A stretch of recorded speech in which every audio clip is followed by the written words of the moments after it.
starts when they come in.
Superior Court of Fulton County, Atlanta Judicial Circuit is now in session. The Honorable Judge, Jeffery Williams, presiding. Court will now come to order.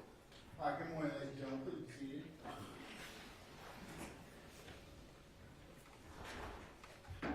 We're back on the record in the matter of the state of Georgia versus co-defendants et al. On 22 SC 183-572. Mr. Stillwell, Mr. Watson, Mr. Sharp, good morning. Good morning.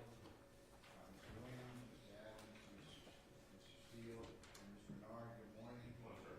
All right. Mr. Kendrick, Mr. Weinstein, good morning. Good morning. Mr. Ewing, Mr. Matthews, Senior, good morning. Good morning, sir. All right. Mr. Nichols and Ms. Westmoreland, Mr. Harvey, good morning. And Mr. Ryan and Misty Williams, good morning. Good morning. Who? Oh, is he hiding? Chief is here on the corner. Okay, all right. Mr. Gardner, good morning, sir. Didn't see you, I apologize. All right, Mr. Smith and Brown, Ms. Hilton, Mr. Atkins, and Ms. Love, good morning. Good morning. All right.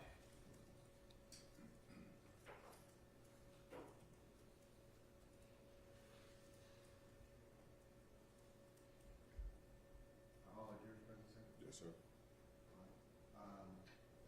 And then you take up before I call it up yours? Not in this state. Your Honor. Yes, Mr. Jeffrey. I thought someone else was speaking. We just have another 10 minutes. We are trying to orient all the times and the redaction, so we got sideways, and I apologize, but I thought we'd be done. So I don't do it in front of the jurors, because I can have the exact pinpoint on the recordings that are in evidence. Okay. Thank you. I apologize, sir.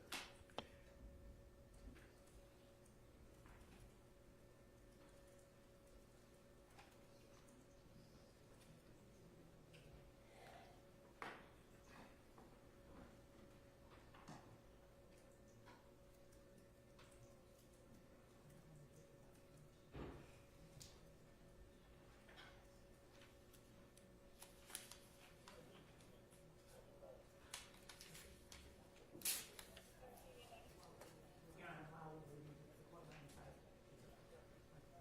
I was going to talk to you, Mr. Adams. You know, Mr. Adams, come on up.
All right, Deputy Ham, all jurors present, sir?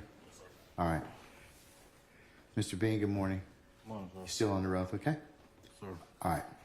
Ladies and gentlemen of the jury, good morning. Good morning. All right, we're going to continue where we left off yesterday. All right, Mr. Steele? Thank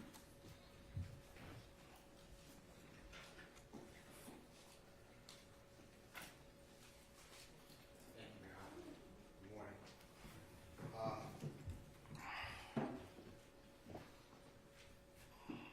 Yesterday,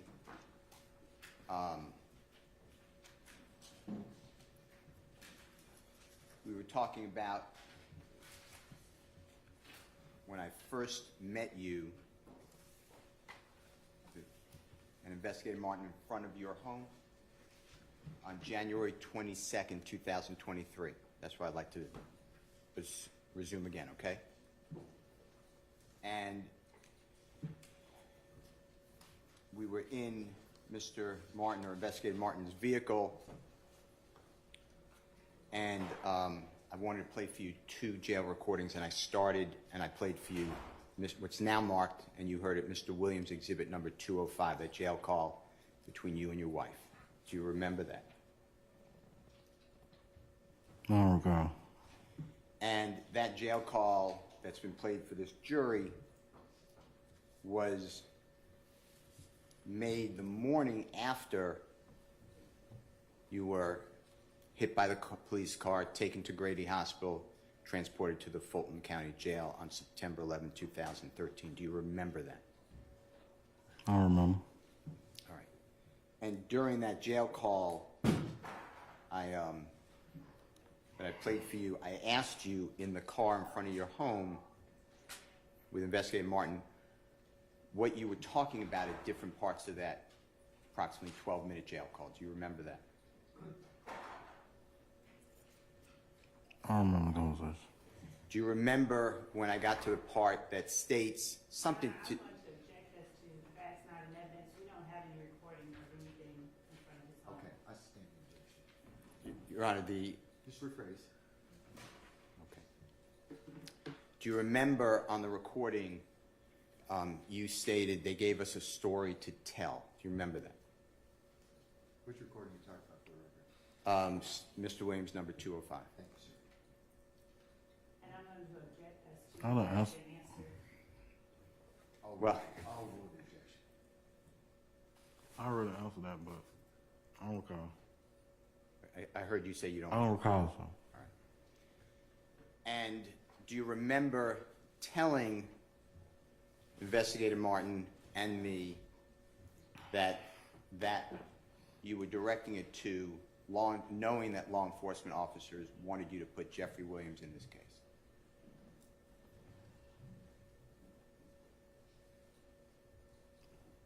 I don't recall. I answered that already. All right. Do you remember then, while we were sitting in the designated areas that we were in Investigator Martin's vehicle, Objection again, Your Honor, as to that's not an evidence. I'll sustain as the form, just rephrase as to where you, the designated areas. okay. You can just rephrase that, please. Yes, sir. Do you remember as you were in the back seat, I was in the front passenger seat, Investigator Martin was in the front driver's seat. Do you remember I wanted to play for you a second jail call?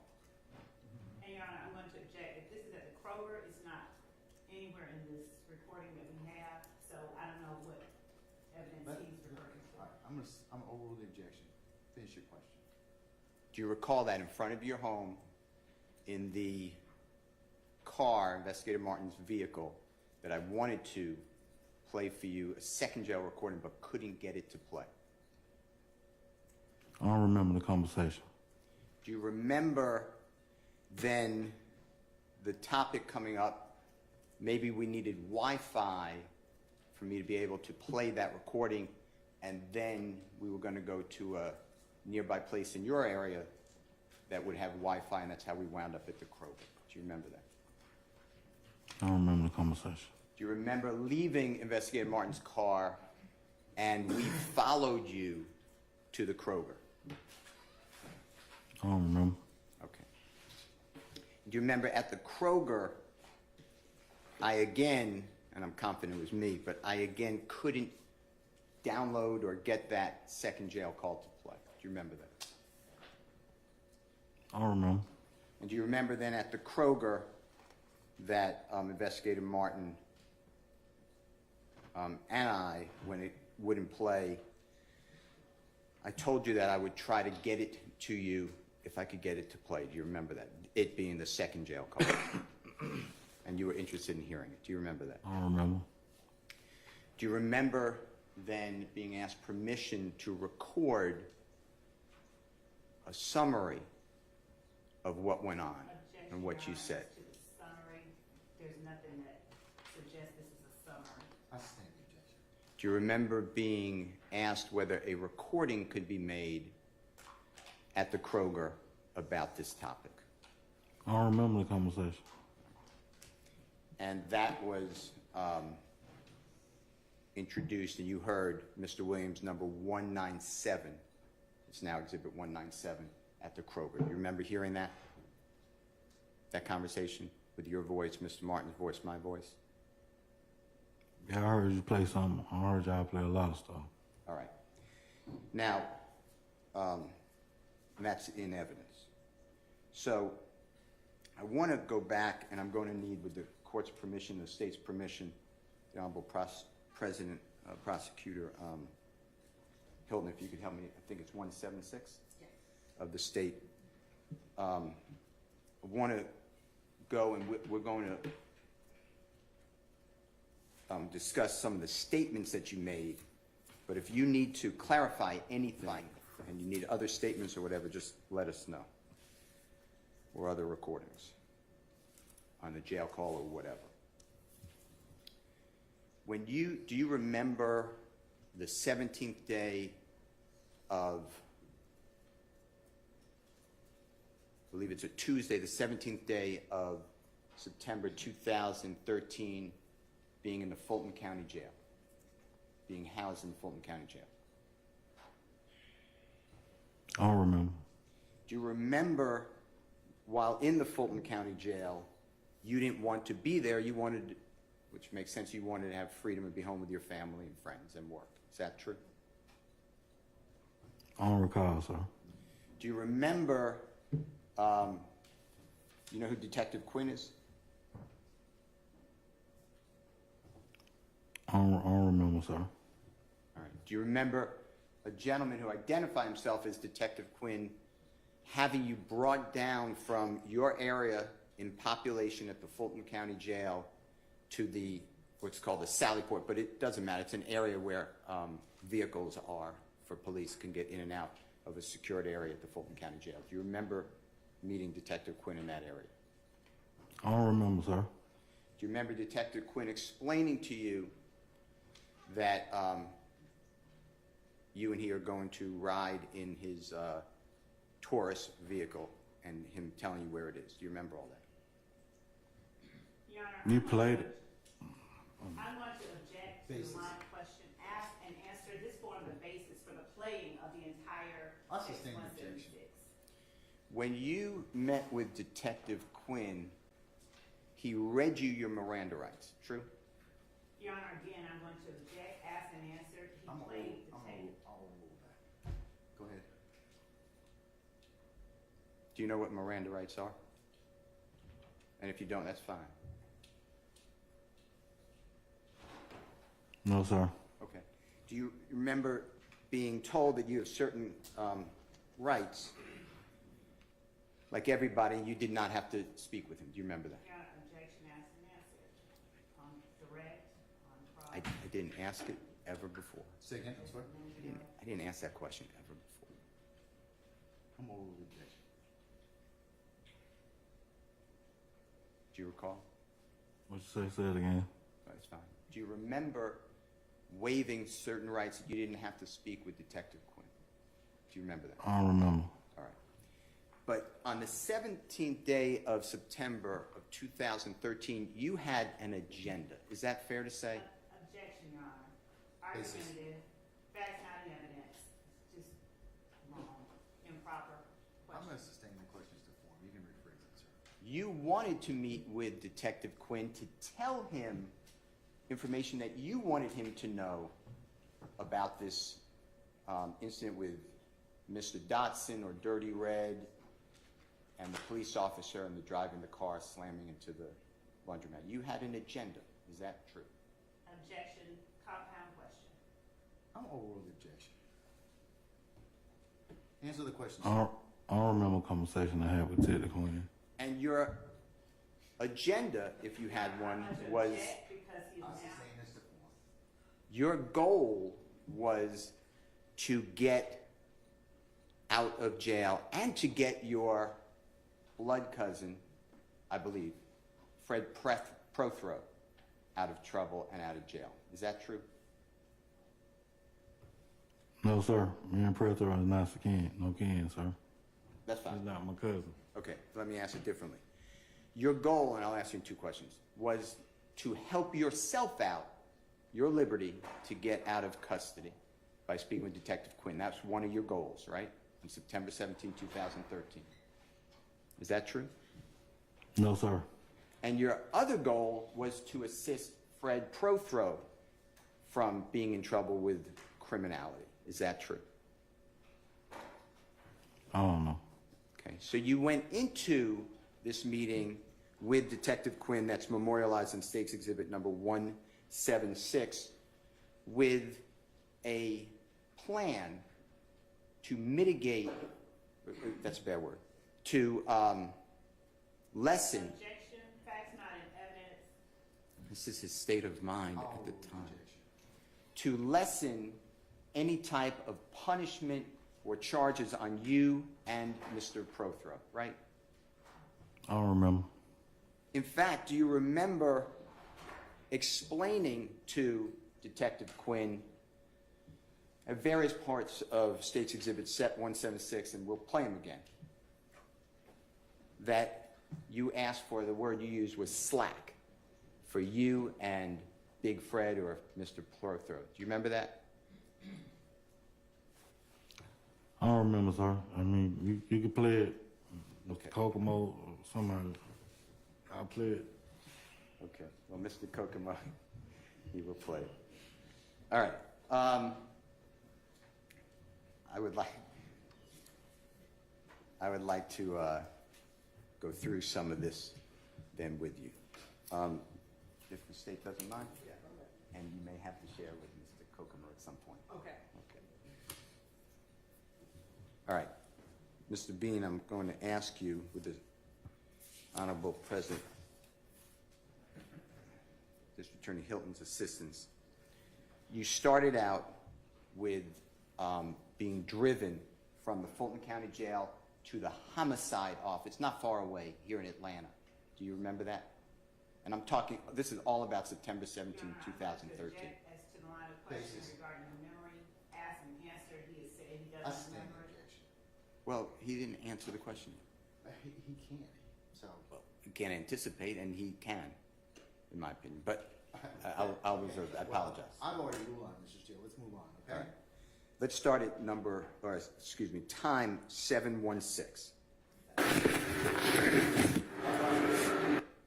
And, oh, I apologize. Your Honor, this is already in evidence. This is State's number 176.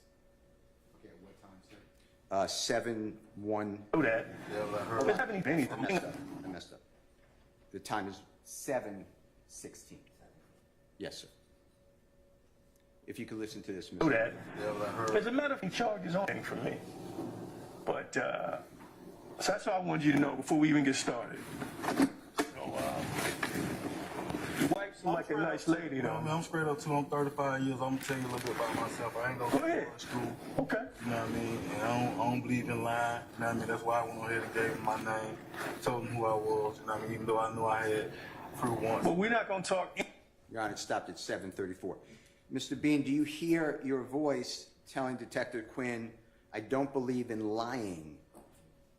Do you remember hearing that just now? No, I don't know what I told him. You didn't hear that? I don't know what I told him. All right.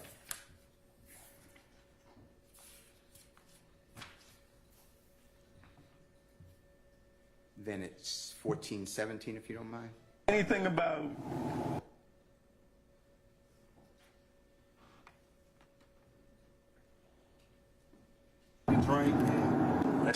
special investigations. The officer shooting his gun that I got called in this, I wouldn't even have been called. Drink. Your Honor, I apologize. Linked him. That's why I was letting them know. I really don't know what's going on. Your Honor, it's now at 14, well, wait a minute.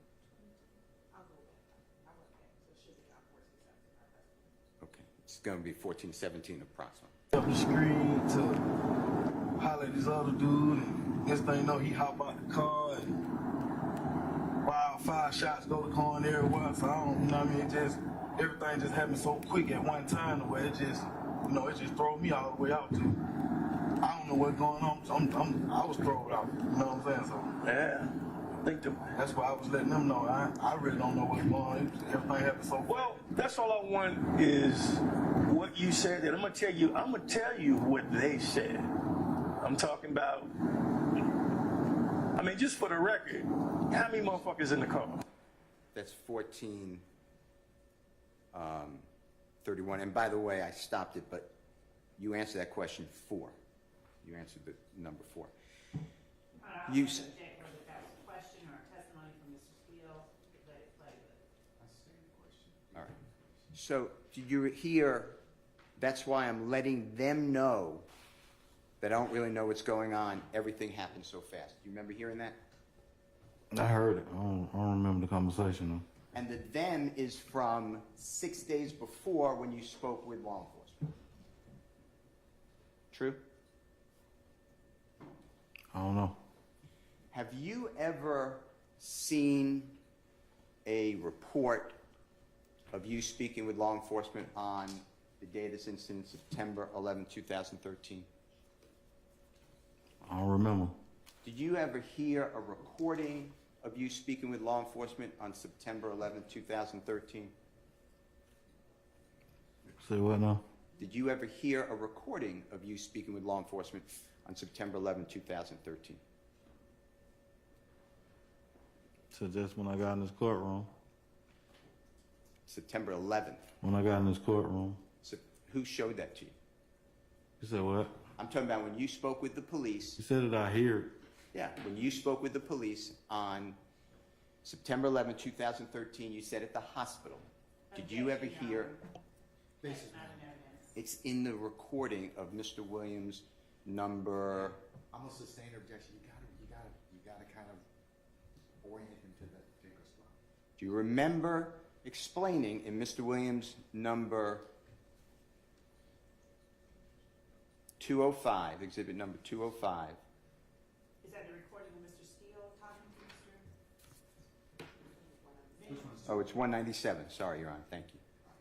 197 at the Kroger. Do you remember explaining that at the hospital you spoke with law enforcement? I'm asking you, have you ever heard a recording of you and the detective or officers or whomever Your Honor, at I'm that going to object hospital? to this compound statement then question. Your Honor. Mr. Steele is testifying. I sustain I the object. objection. Your Honor, I am entitled to that recording, summary, okay, report. but- I have nothing. In terms of form, she's correct, so I'm gonna sustain the objection. So you are gonna have to break it down a little bit. Have you ever heard a recording of your conversation with the authorities, whomever, at the hospital on September 11, 2013? And Your Honor, that's where I'm going to object, because Basis. again, What's the this base for your? assumes facts that are not in evidence. It's on, Period. it's what And- Mr. And, Your Honor, I'm going to object because based on what Mr. Steele, the recording Mr. Steele provided me, that is not what is being said. That is exactly It what's is said. not. I'm gonna sustain the objection, Mr. Steve. Your Honor, Mr. Bean just said it, 1417. That's why I was letting them know I really don't know what's going on. He did not say. The them, That's not the question you asked. it is the question. What I'm getting at is he spoke with the police before. I don't have anything from the district attorney's office or law What enforcement. did I tell you about I that? have nothing. What did I tell you about that? I'm asking the witness if he has heard anything, seen anything. That's my Your Honor, question. he's assuming facts that are not in evidence. I'm not assuming any fact. I'm asking. I'll overrule that objection. You can ask him that question. Have you heard any recording from your meeting with the detectives, officers, whomever, from September 11, 2013? I don't know. Have you seen any report memorializing, that's a bad word, summarizing your conversation with law enforcement on September 11th, 2013? I don't remember. All right. If you can help me out. 1922. Thank you.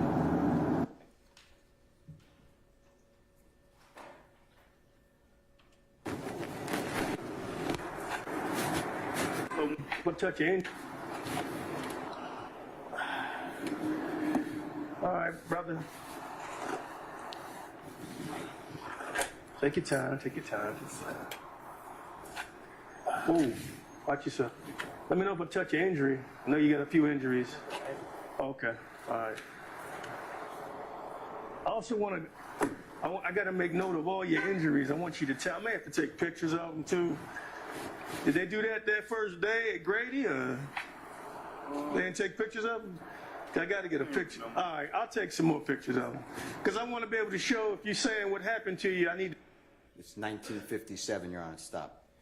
Mr. Bean, do you hear then Detective Quinn asking when you were taken on the first day to Grady whether photographs were taken of your injuries? And you said you don't know, or you don't remember something. I call here. I still don't remember the conversation. Though. All right. And Grady, do you know Grady is a hospital here in Atlanta? Are you familiar with that? Yeah, Grady. Around the corner. I couldn't hear you. Grady's around the corner. Okay. And that's where you were taken from the scene on September 11, 2013. You were taken by law enforcement to Grady Hospital. Is that true? I don't remember. All right.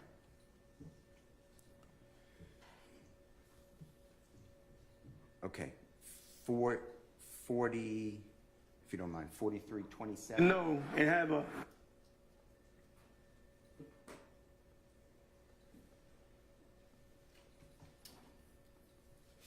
Come start firing some shots or something. Shots just go out. When you come back, I'm looking at DK like, what the hell going on?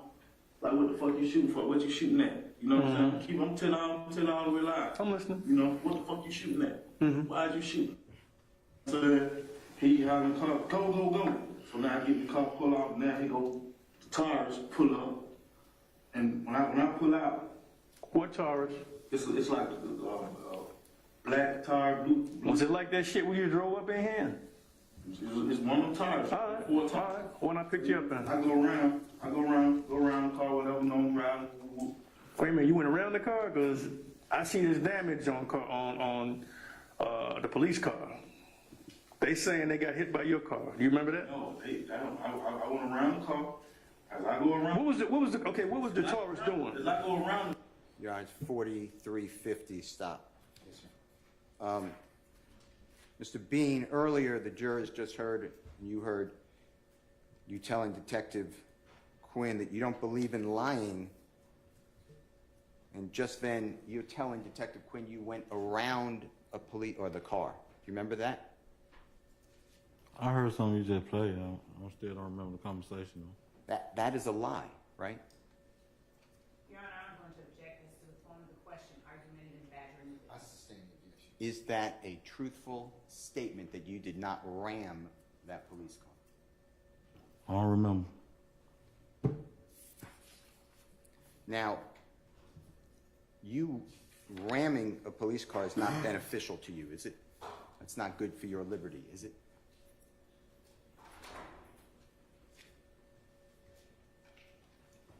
I don't remember. And your mission was to get out of custody. I sustain the objection. All right. 40, if you, can you help me out with the objection? 4402.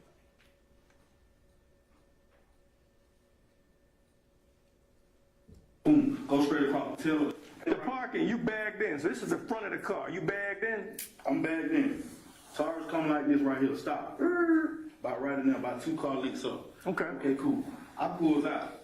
As I pulls out, Cops are already right there with the gun. You see what I'm saying? Mm-hmm. I go around like this right here.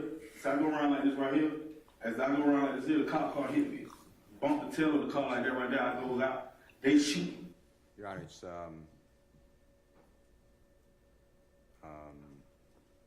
4417 stopped. You hear there where you tell Detective Quinn, after claiming you don't believe in lying, that the police car, it says cop car, hit you in your car. Do you realize that? That's not a truthful statement, is it? I had something planned, but I still don't remember. All right. Can you help me with 4436 when you get a chance? What you talk about? I go around, boom, hit the driving and all like that right there, which I was the driver. Big Fred, when they... Back then, you almost landed on. So you were driving the car. Yes, sir. There was I lied to the detectives when they first came to talk to me, and I told What you talking about? that's probably the lies you talking about. What you talk about? I told them that Big Fred was driving and all like that right there, which I was the driver. Big Fred was the passenger. DK was behind me, and Young Thug was behind Big Fred. Young Thug is. Right. Wait a minute. So Young Thug. You can keep going if you don't mind. Well, Your Honor, it stopped at 4459, but I just asked All right, so noted. President Hilton to continue. I apologize. What seat is Big Fred? Because he's like 6'8", 354 pounds. He was sitting in the back seat. No, he in the front with me. Good shut.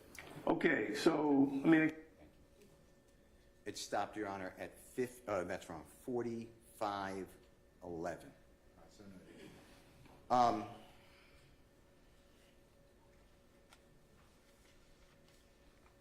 Sir, did you hear your voice on this recording that states exhibit number 176 explaining to Detective Quinn, yes, sir, I lied to the detectives when they first came and talked to me. I told them that's probably the lies you're talking about. Did you hear that? Got some big ass ears. I can hear. Still don't remember the conversation, though. And you're referring to the detectives that you spoke with on September 11, 2013, right? I don't recall. Have you any document, recording, anything to show what was said between you and the detectives on September 11, 2013? Have you ever seen anything like that? I don't recall. And you told the detectives more than just Big Fred was the driver. Well, excuse me, Mr. Fred Prothro, also known as Big Fred, was the driver, right? In your conversation with the detectives on September 11, 2013. I just heard you play something, but I don't recall. You're not telling the court, the jury, or anybody who's observing that the detectives came in and said just, who's the driver, and then walked away, are you? I don't remember. The conversation was more robust. The police want to know who was in the car, right? I don't remember. Do you remember the police asking you, or did they ask you, how many people were in that car at the time? I don't recall.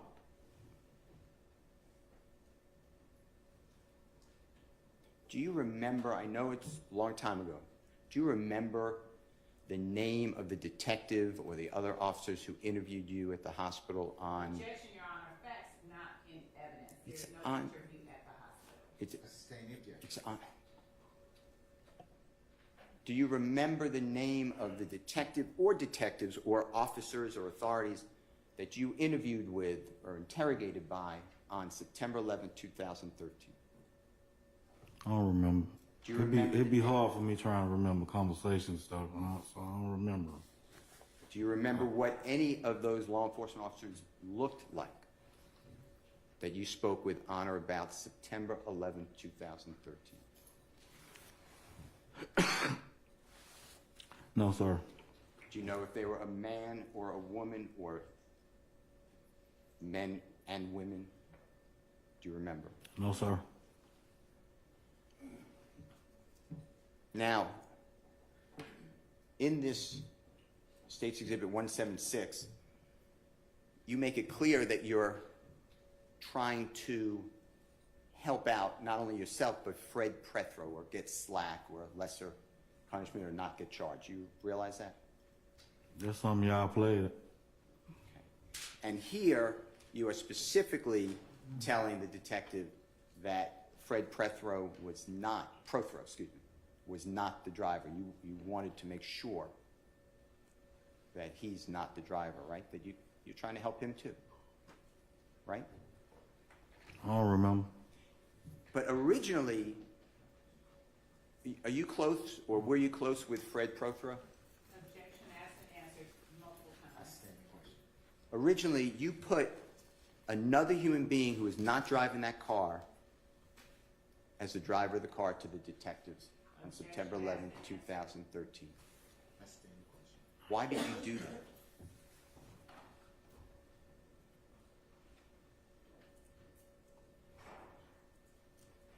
I don't remember. Why would you put an innocent party as the driver of that car that almost killed a police officer? Okay.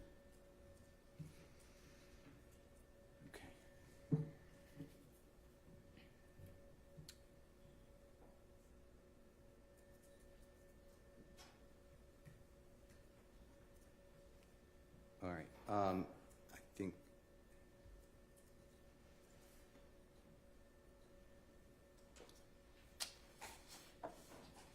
Did you hear the description in September 2013 that Detective Quinn gave about Mr. Prothro? The 6 foot 8 inch. I don't remember. 6 foot 8 inch tall. We playing stuff, but I don't remember. All right. Well, let's go by your knowledge. However long it's been, I can't remember that. Well, I let's. can't even speak on it. I don't remember. Well, let's just try. The gentleman you're referring to is Big Fred. Fred Prothro. Is he approximately 6 foot 8 inches tall from your observation? I can't recall, sir. Do you know whether in 2013 September he was approximately 350 pounds? No, sir. You don't remember? I don't know how big the guy is, sir. I can't tell you his pound, his weight, his size. On September 11th, 2013, when you're driving that 2004 Nissan Altima maroon or red burgundy vehicle, were you wearing any type of hair on your head? No, sir. And was your hair similar to the hair, of the appearance on your head that you have today? Isn't it true that you had no hair on your head on September 11, 2013? I don't remember. All right, Your Honor, with the court's permission and the President, District Attorney's permission,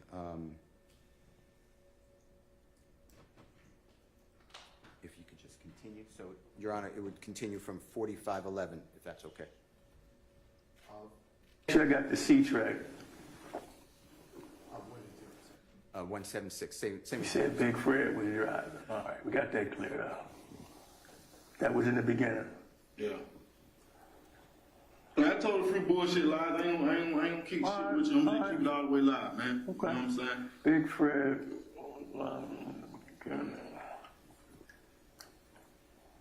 You know, like I told the police officer, you know, everything just happened so fast that we ain't even, and none of this is even supposed to occur. You know what I'm saying? My man just come home from prison. So what about the guy with the money? Sir? What about this guy with the money? Okay, so it's 40, stop, Your Honor, 4547. And this is all State's Exhibit 176, sir. Sir, do you remember explaining that you told a few bullshit lies? Ain't gonna keep shit with you. I'm gonna keep it all the way live, man. You hear that? I don't remember. And you're talking about.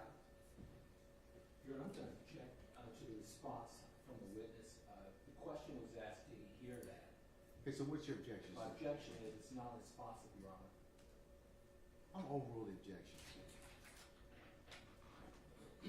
And then did you hear you announce on the recording just played, you know what I'm saying? You know, I told the police officer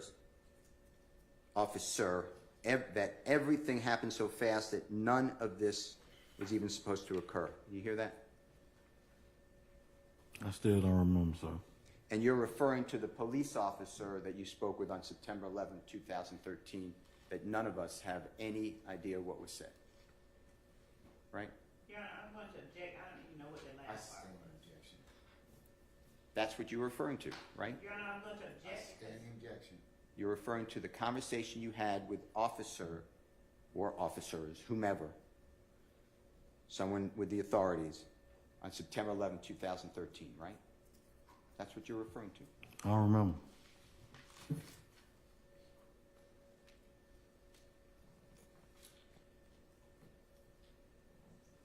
Do you recall not putting Jeffery Williams in the car during your September 11, 2013 meeting with the detective? Your Honor, I'm going to object as to facts, not an evidence. He's right here, Your Your Honor. Honor, he Stand in said you objection still, Mr. Steele.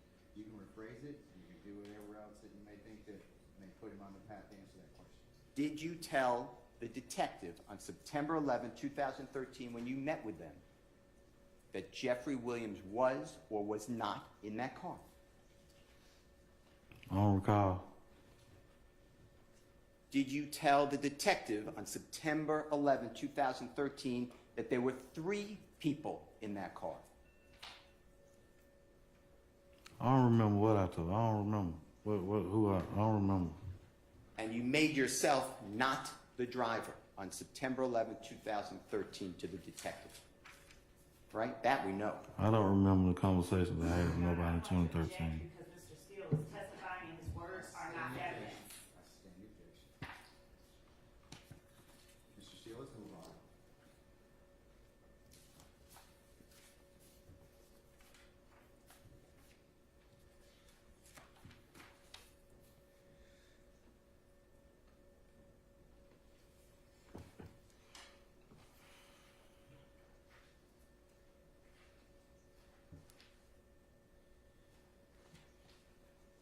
If you could play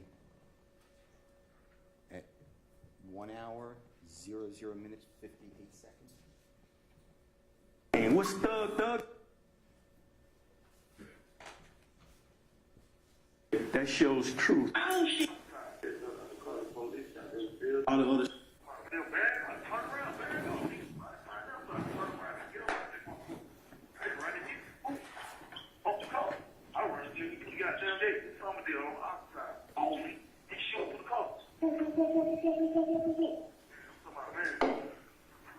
I'm lying to them. You see what I'm saying? Hold on. I'm lying to them now. Okay. You said one of them niggas in the back shot Big Cuz Big Fred. by accident, probably. Yeah, they probably, you know what I mean? 'Cause How many shots did you hear in the car? and also, I heard like 2 shots with you. You know what I'm saying? Hold on. All the other shit I'm saying. Hold on. You know, I gotta add a little hype Hold up. to the little life.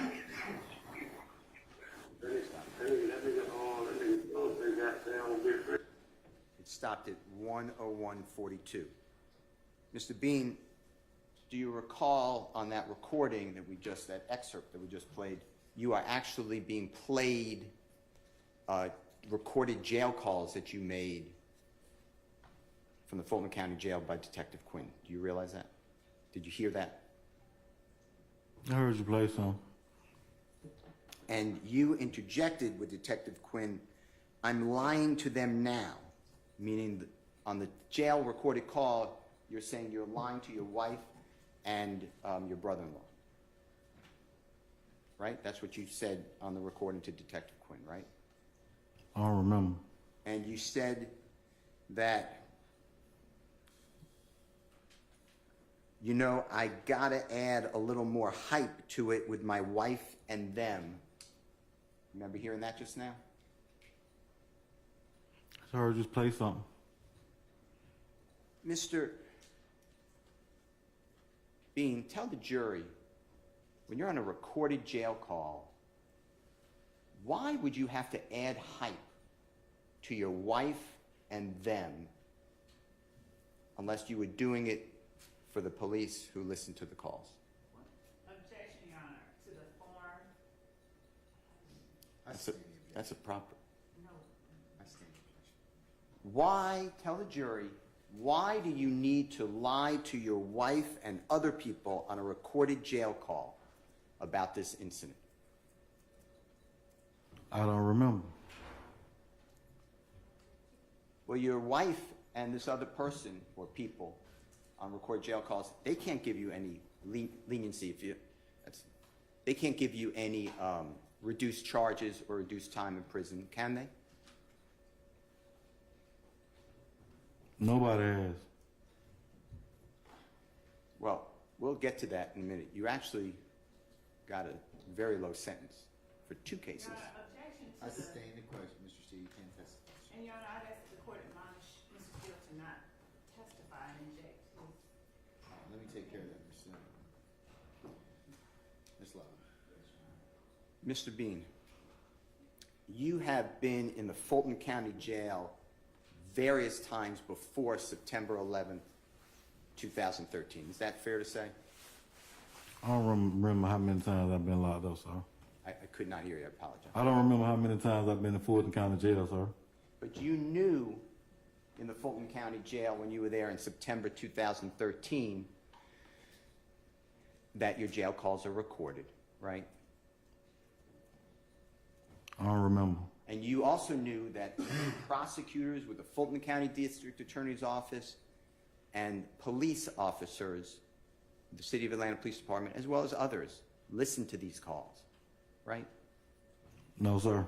You knew on September 11th, 12th, 13th, 14th, 15th, 16th, going into 17th, that you had an audience with the police by talking on those jail calls, right? Your Honor, I'm going to object.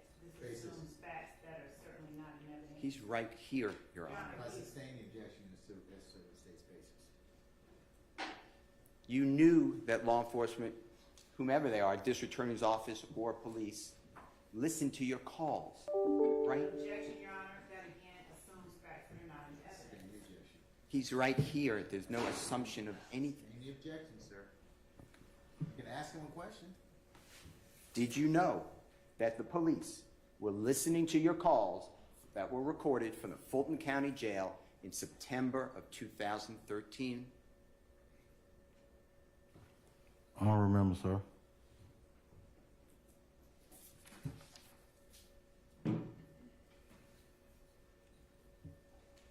If you can help me. 10501. So noted. I don't know what I'm saying. I want working it. All right, got one more, and then we're gonna talk. I just want you to hear what I was listening to. I'm the only one working this shit. Yeah. But now, majority of that stuff, Quinn, that I was telling them was make believe shit too. Now, you see what I'm saying? We'll talk about that. I hyped it up with my wife and them a little bit too. Why you bragging about that? You know, bullshit? that bullshit, man. You know what I'm saying? That went on. You know, cause I'm really trying to, and I'm visualizing the story, but you know, I'm just trying to make it all one. You know what I'm saying? You know, I you know, telling them a lot of little shenanigan bullshit too. So I'll tell you what I believe in a second. One more, then we're done. Hello, this is a prepaid collect call from... Your Honor, stops at 10531. Mr. Bean, did you hear that you are still listening to jail calls that are being played for you by Detective Quinn on September 17, 2013? You hear that? yeah, I hear you playing videos, One more time. audios or whatever. I hear it. Okay. And you explain to Detective Quinn, now the majority of the stuff, Quinn, that I'm telling them was make-believe shit too, meaning what you're telling your wife and other people on recorded calls. Remember hearing that just now? I remember. I don't remember. And you then went on to say, you see what I'm saying? I hyped it up a little bit with my wife too. Remember hearing that? I heard, but I don't remember. And you remember Detective Quinn asking you, why are you bragging about that bullshit to your wife and the others? Do you remember hearing that? He played it. And then your answer is, yeah, that bullshit, you know, that went on because I'm really trying to add, I'm visualizing the story and trying to make it all one. You know what I'm saying? I ain't. I'm telling them a lot of shenanigan bullshit too. You hear that? He played it.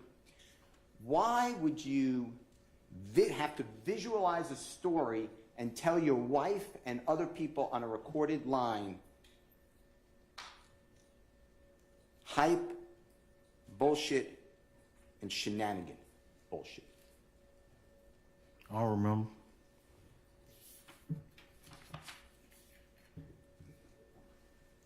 If you can help me at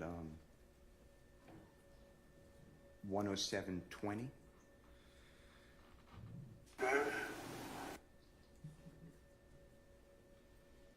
DK to get back altogether because the phone conversations last between 30 and 40. But in my notes I have. Anything I can. Listen to me. Listen. No. You ain't helping me. No. I just want you to make sure you have the truth. I've got, I don't know, 10 tapes altogether because the phone conversations last between 13 and 15 minutes. Mm-hmm. There was a situation where Hold on, I'm reading. you say DK got out of the car. If you could stop it just 1 second. We missed it. Give me 1 second, okay? Your Honor, may I have 1 second? You may.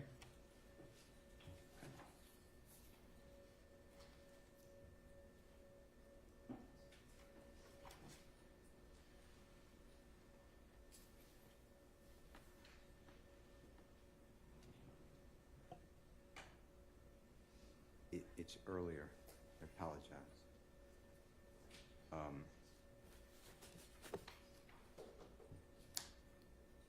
Did you start 10720?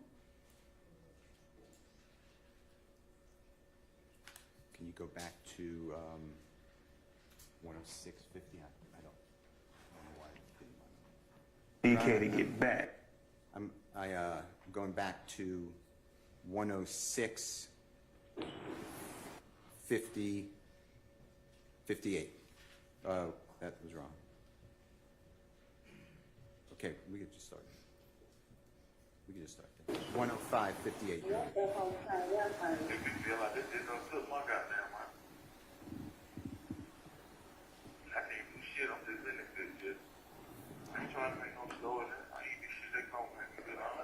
Wrong one.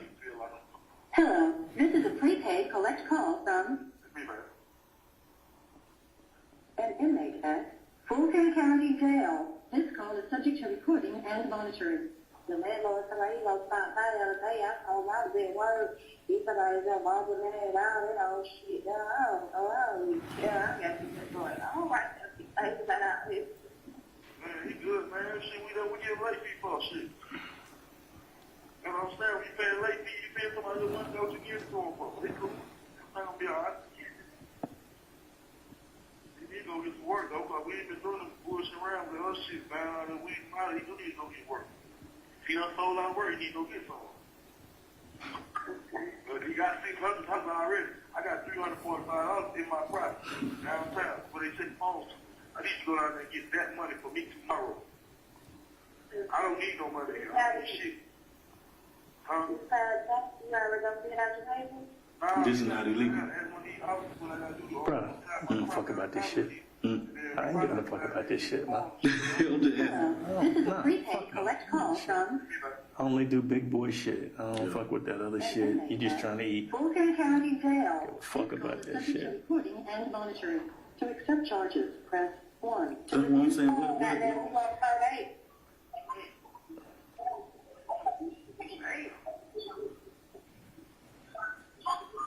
Oh, that's the football game. Y'all won too. Yeah, that's yesterday.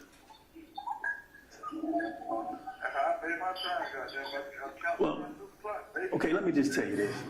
I'm looking for it, but in my notes I have. Anything I can. Listen to me, listen, no, you ain't helping me. No. I just want you to make sure you have the truth. I've got, I don't know, 10 tapes. Stopped at 10808, Your Honor. Did you hear you tell Detective Quinn, man, anything I can do to help? No, I don't remember.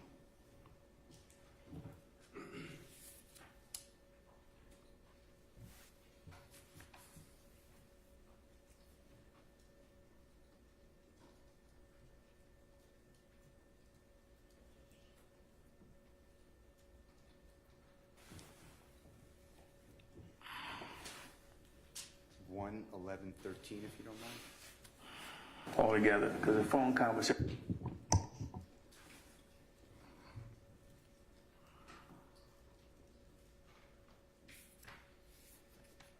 You got a hard working car with you. All right. Tell me to move how Atlanta is. Y'all went to rob Red. I just want the truth. No. Man, you like you said, we together. So. Y'all switched cars. You didn't go up there. I mean, come on now. Talk to me like I'm a nigga know some shit. But I know how Atlanta is. Folks take turns. I know you didn't get out. I'm asking you a straight question. Are you the driver on this lick for a robbery? That's all I want to know. You're not the gunman. Are you the driver on a robbery? It's the driver, so you're right. You're the driver. All right, so what's the move? Tell me the... It's at 11137. You hear on this part of the recording that we just heard, you telling Detective Quinn that you're not involved in any robbery. You hear that? I don't remember. You remember then Detective Quinn challenging you and you saying, I'm just the driver. You were right. Remember that? I don't remember.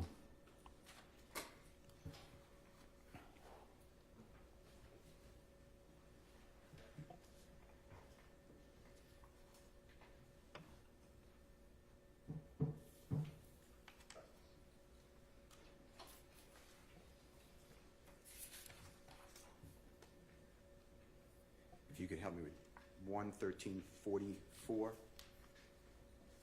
Move it. Taurus, you weren't sure. No, see the Taurus, all of them going in together.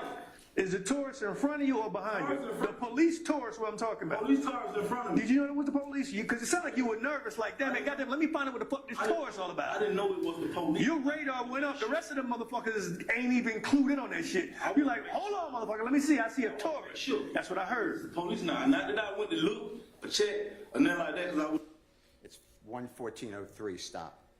Did you hear you deny knowing that it was the police in the outside the vehicle, right on your vehicle? You denied that you knew it was police. You hear that? I don't remember. That gentleman was in uniform right next to your vehicle with you driving. Do you remember that on September 11, 2013? I don't remember. Do you remember gunning your vehicle and almost running over that officer? No, sir. Is that the family man that you are? Objection, Your Honor. Badgering. I'll stand the question. You then slam through, or into rather, a police car. You realize that? I don't remember. You deny that too. You hold on to the position that you went around the police car and that the police car slammed you. You realize that's what you say? I don't remember. This is all about you, Mr. Bean, isn't it? Objection. Babe. I stand the question. This is all about you trying to better yourself and, to a certain degree, your friend, Mr. Pro. Objection, babe. True. You don't know what this is? I stand the question. This is all about you trying to Objection, Your use Honor. your lies to get out of trouble, So, I'll allow objection. that. I'll allow that. right? I don't remember.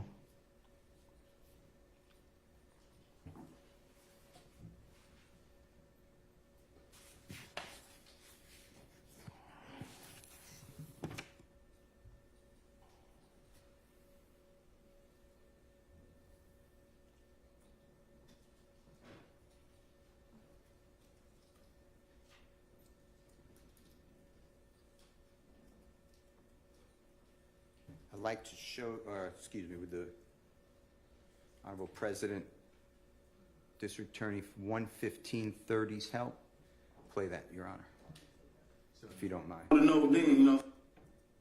He just holding the rule, you know what I mean? Did he ever say anything? Does he know anything about it? I mean, he's been gone for a minute, so he's just trying to come up on his one little lick. Yeah, he's just trying to get out, put something in his pocket, man. That's it. He ain't no. All right. I mean, Did he say anything you can remember? He didn't try to run on no mission or rob or none of that. We at the time we went in Summerdale, the robbery. That's what I'm trying to tell you.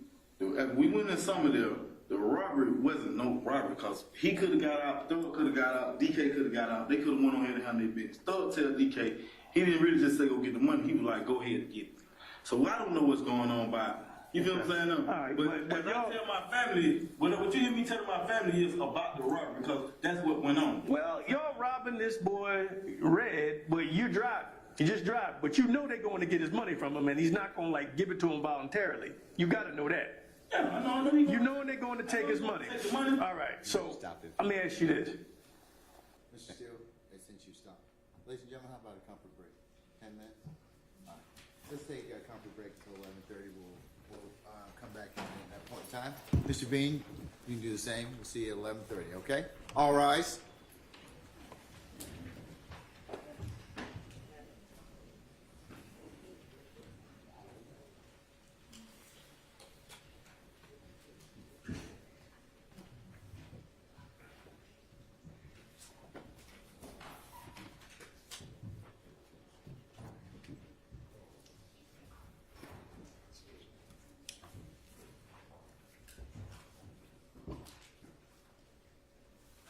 All right, ladies and gentlemen, we're in recess.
Is Mr. Bean out there?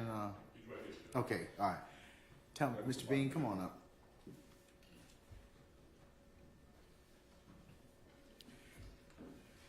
All right, summon our jurors, please, sir.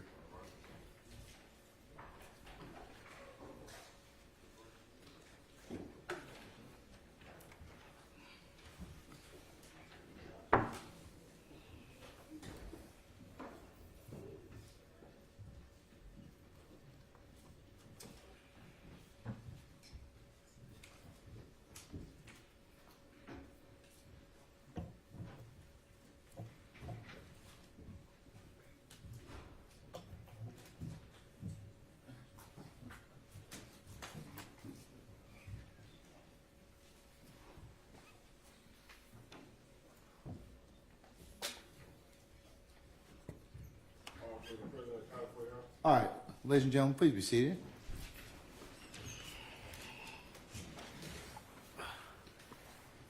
All right, Mr. Mathis Jr., good morning, sir. All right. Mr. Steele?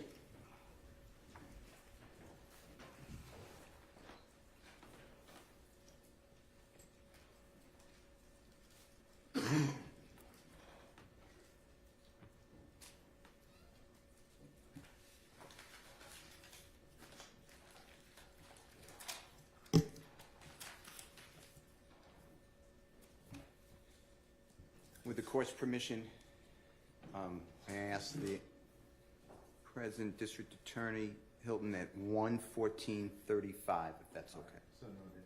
And that's the same exhibit, Your Honor, which is states We 117. went in. It's okay. Tour, you weren't sure. The money, whatever. He Got away. Which way did he go?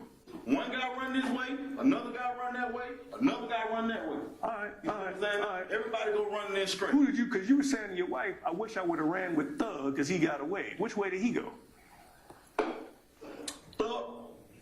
Me and Thug got the car. We jumped. Big Fred can go. Me, Thug, Big Fred get out. DK couldn't move against apparently because he was shot or whatever.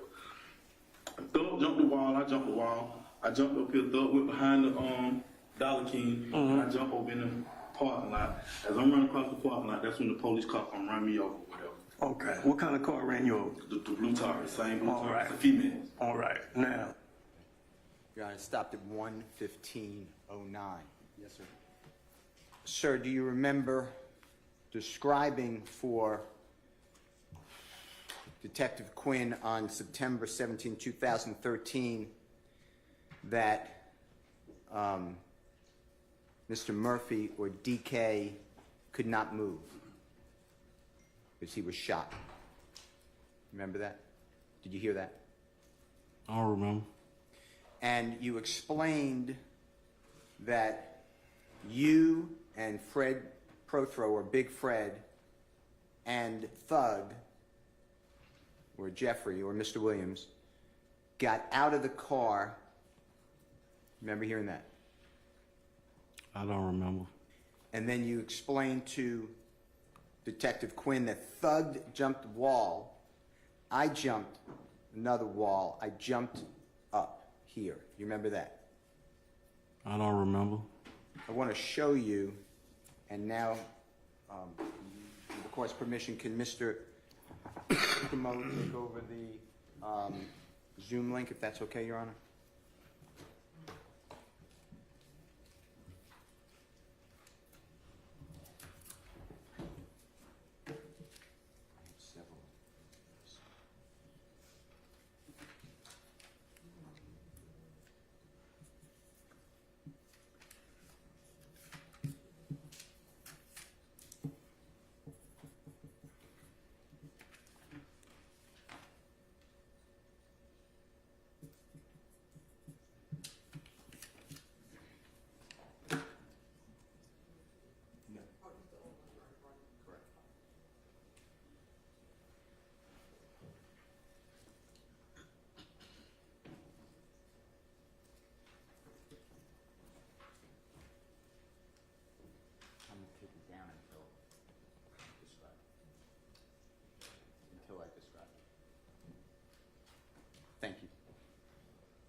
Your Honor, can Mr.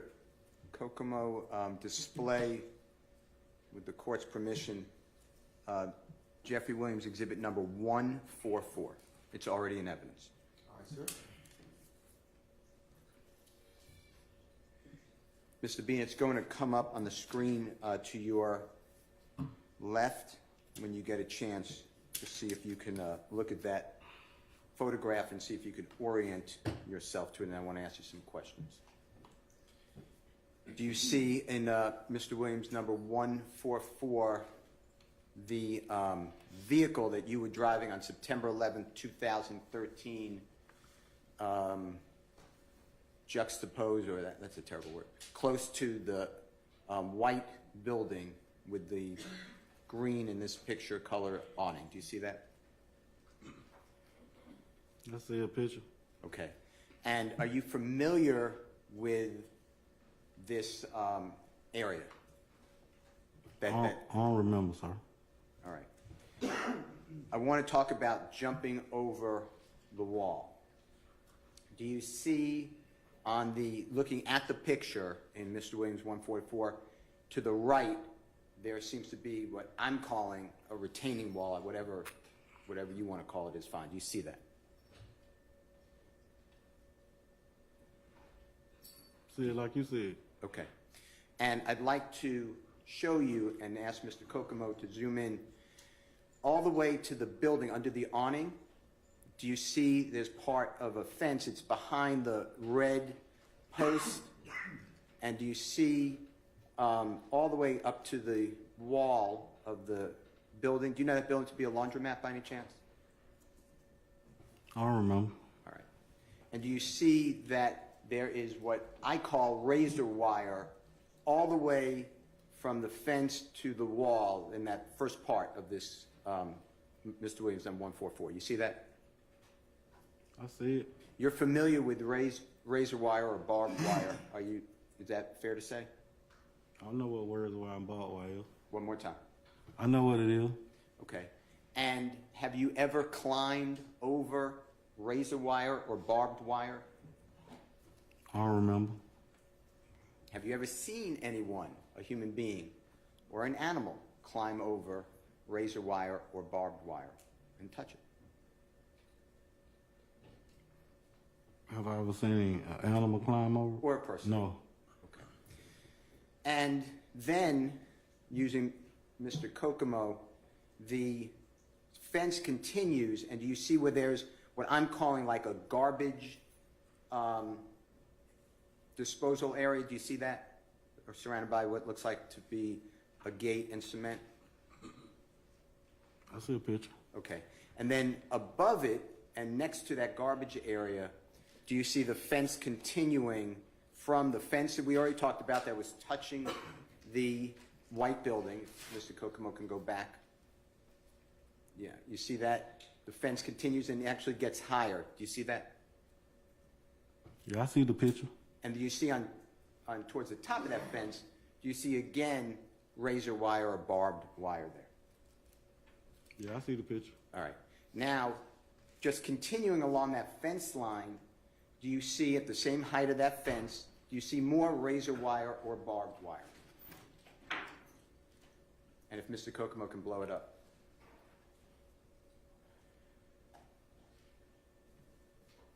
I don't know what that is. You don't see? Okay. Mr. Kokomo, blow that up, please. Is that it? Okay.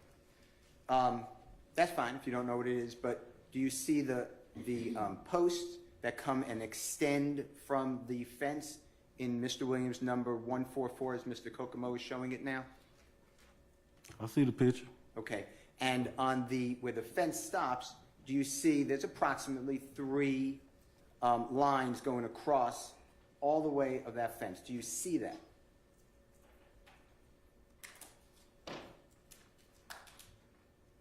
Is you talking about them power lines over here?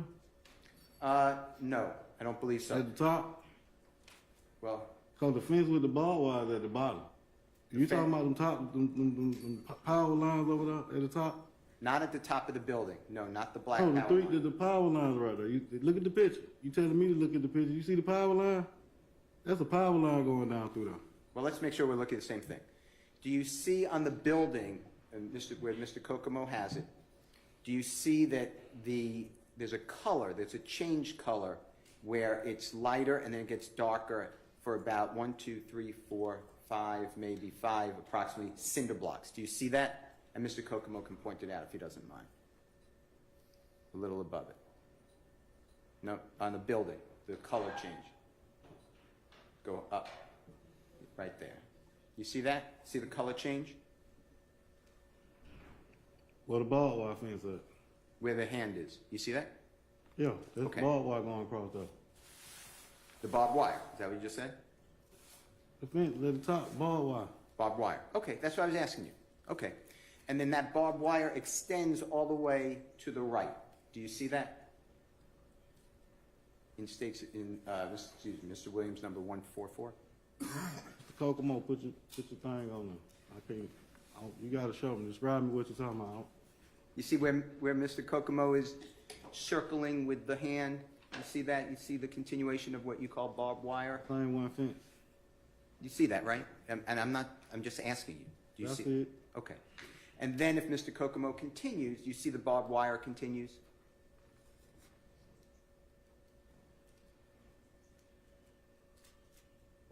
Yes or no?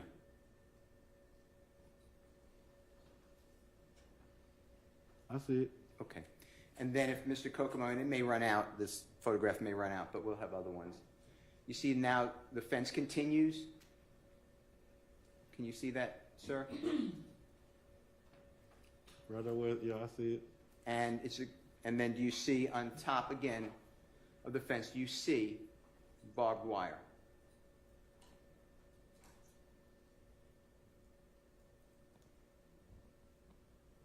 I see it. Okay. And then it's a little easier to me, but you testify. You see the tree that Mr. Kokomo is now put in the kind of to the right of this, Mr. Williams, number 144 on the screen. You see that tree? Yeah, I see the tree. Okay, and then to the right of the tree, do you again see the fence with the barbed wire? That's what I seen. Okay, and then it continues on Mr. Williams, number 144. That's now a building behind it. You see more continuation of the barbed wire on top of the fence. You see that? I don't see that. Okay. Well, let's see if we can make it a little better.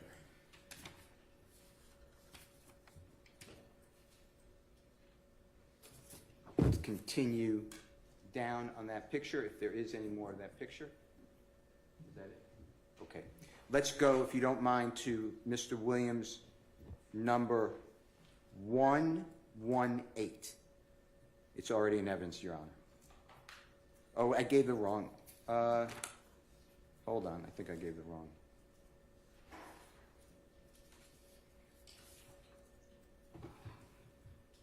Should be Mr. Williams 1, I apologize. Your Honor, I apologize to the jury too. It's 141. All right, sir. If that may be published.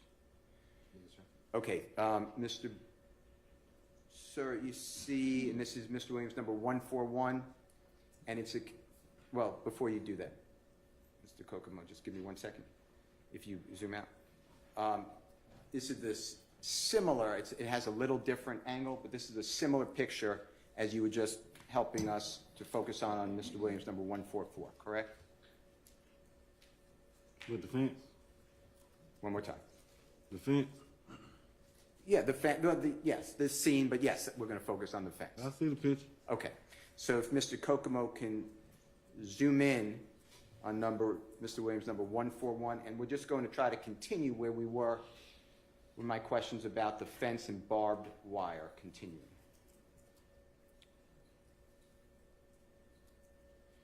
And do you see now the building behind that with that same, with the tree, and you see do you see what I would call barbed wire? Do you see that? The top of the fence? Yeah, I see the picture. Okay, and if Mr. Kokomo can continue as far as it can. Is that the end of the photo? Okay. All right.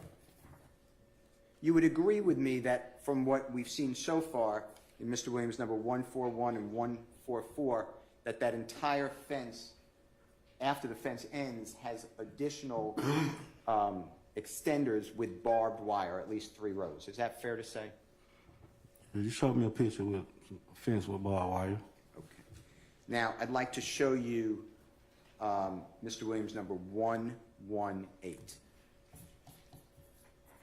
with Mr. Kokomo's permission.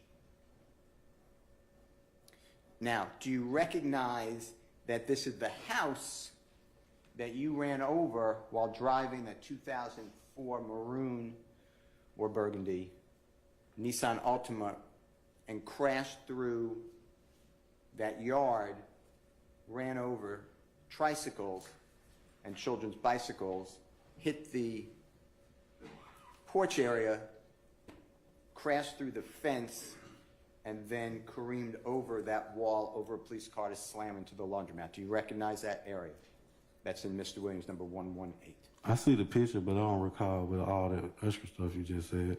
All right, well, I'd like to focus you, and you help focus the jury, on, again, the continuation of the fence, okay? Now, you see the fence there in Mr. Williams number 118? I see the picture.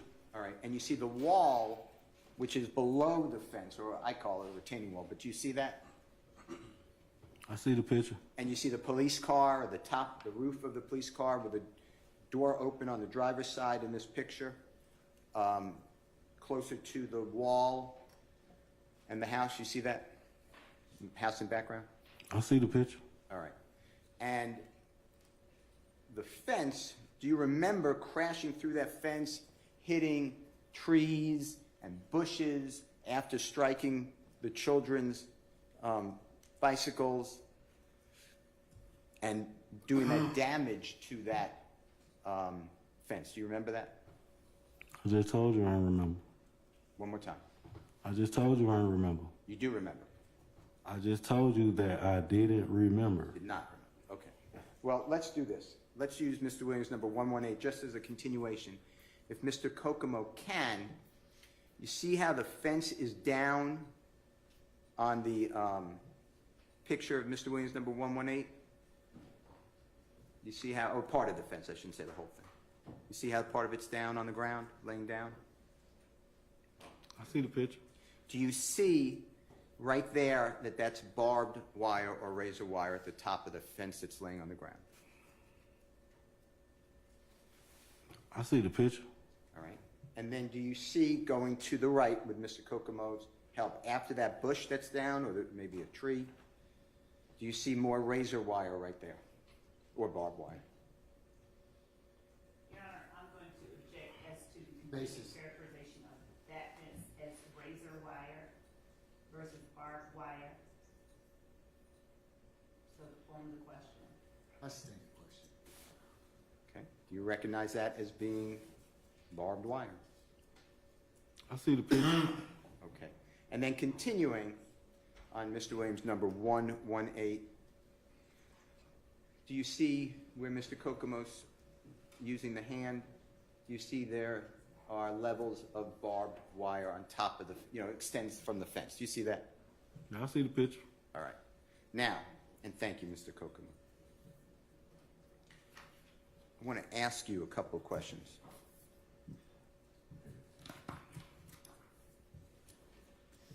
When you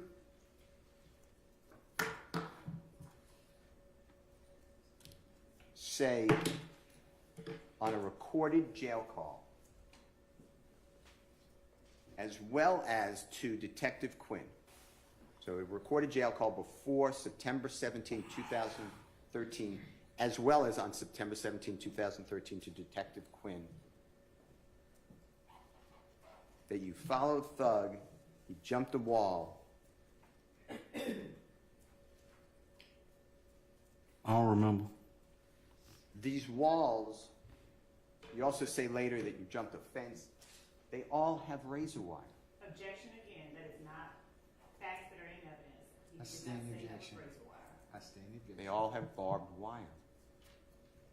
Can you explain to the ladies and gentlemen of this jury how Jeffery Williams, with you following, jumped over Your Honor, and I'm a going to fence? object with as razor to wire. facts not in evidence. He said I should have followed. I sustain the objection. Can you explain how any person, since you're observing it allegedly, is climbing those type of walls or fences that are lined at the top with razor wire? Can you explain it? I think Mr. Steele is intentionally saying razor wire, I knowing sustain the objection, Mr. Steele. Barbed wire. that is not what it is. Barbed wire, sir.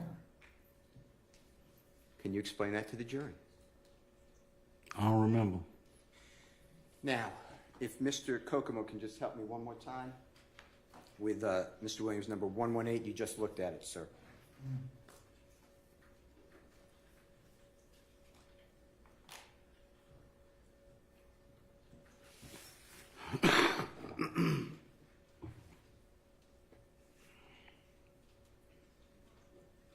Now, on Mr. Williams, number 118, that's in front of you, if a person was going to climb the wall where the fence is down, where you ran through that Objection, fence, Your Honor, calls for speculation. I sustain the question. if, Objection calls for speculation. I'm asking him a question. Still, if invites speculation, so rephrase it. Can you explain to the jury how a person on September 11, 2013 would run towards the police car to climb that wall where the fence is down, with the police right there? Judge, I'm going to object as to the form. I sustain the question. Are you telling the jury that you see someone, Mr. Williams, running and climbing the wall where the barbed wire is down, right where the police are? Are you telling the jury that? He didn't tell. I sustain the question. Is that what you're telling this jury? Objection, Your Honor, he just said he doesn't I remember. sustain the question. Mr. Steele, let's move on. All right.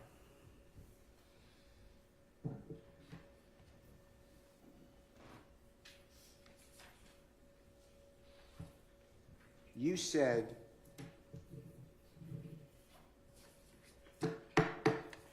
to Detective Quinn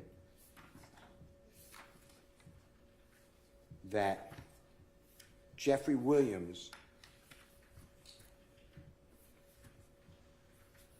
was in the rear passenger seat of this 2004 Nissan Altima vehicle. Remember hearing that? I don't recall.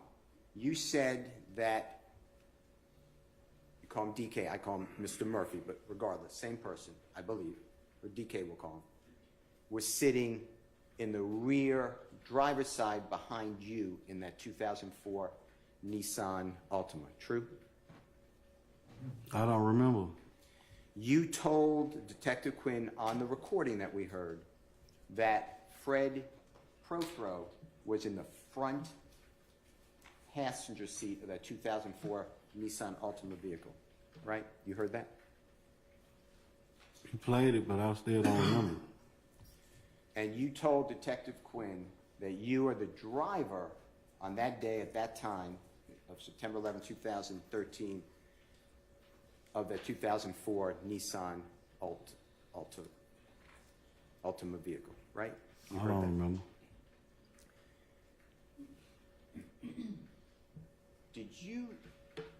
Would you agree with me, if you remember, that you observed Jeffery Williams' height in approximately September of 2013? Would you know it to be about 6'3" tall or thereabouts? I don't remember. How, if I may ask, how tall are you in 2013, September? I don't remember. Are you currently, do you know your current height by any chance? I don't think I've grown much. One more time. I don't think I've got taller, any taller. Okay, how tall? Stopped my growth a long time ago. Okay, how tall are you now? I don't know. Are you 6 foot tall?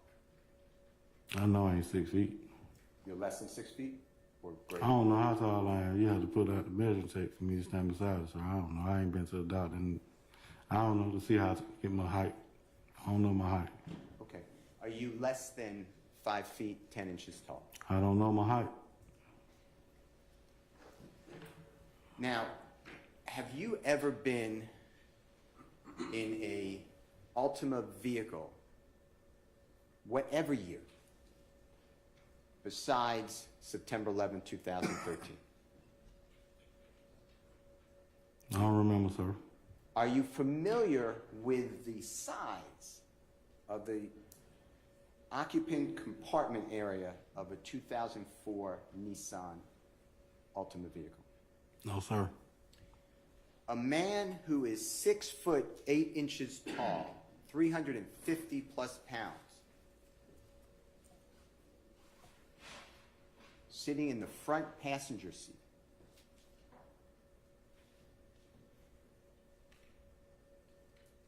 How much room, if you observed, was there when Mr. Prethro occupied that seat according to what you told Detective Quinn on the recording we just heard? I couldn't tell you.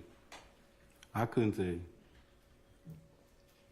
You have Mr. Prethro at 6'8", 300 plus pounds, 350 plus pounds, next to you in the front passenger seat, and you put a 6'3" skinny man behind him. You realize that?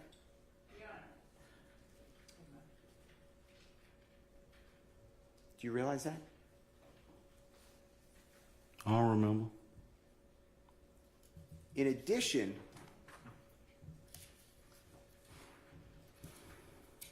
you have another person in that back seat, DK or Mr. Murphy, right? That's what you tell Detective Quinn on the recording we heard, right? I don't remember. I'd like to ask Mr. Kokomo to share with us and you to take a peek at Mr. Williams number 155.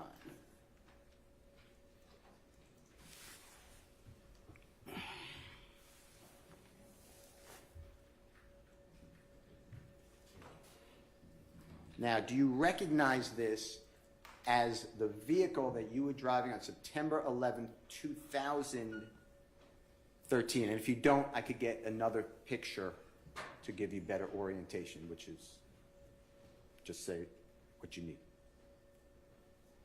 I don't remember. Do you? Okay. I see a picture. All right. Your Honor, may I just approach for a minute to get another You may, photograph? sir. Can I look at Mr. Williams into this?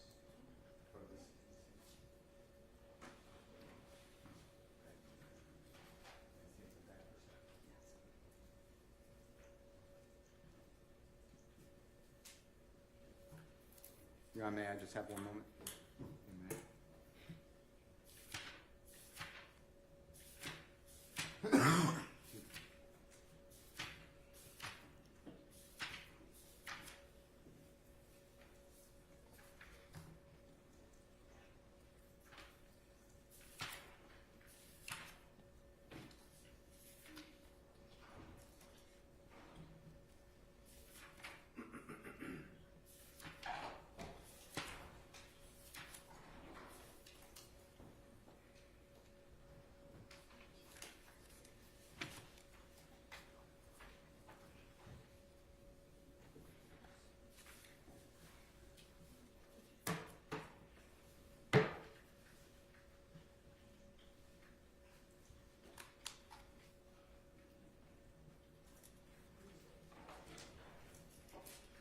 May I approach the Honorable Court reporter?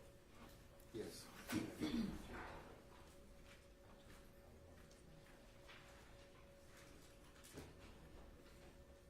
Mr. Kokomo, Your Honor, may, it's already in evidence, may Mr. Kokomo present on the screen Mr. Williams number 105, if that's okay with this Honorable Court? It's already been amended? Yes, sir. All right, then he may display defendant Williams 105. Mr. Bean, this is just going to, for orientation, if this helps you.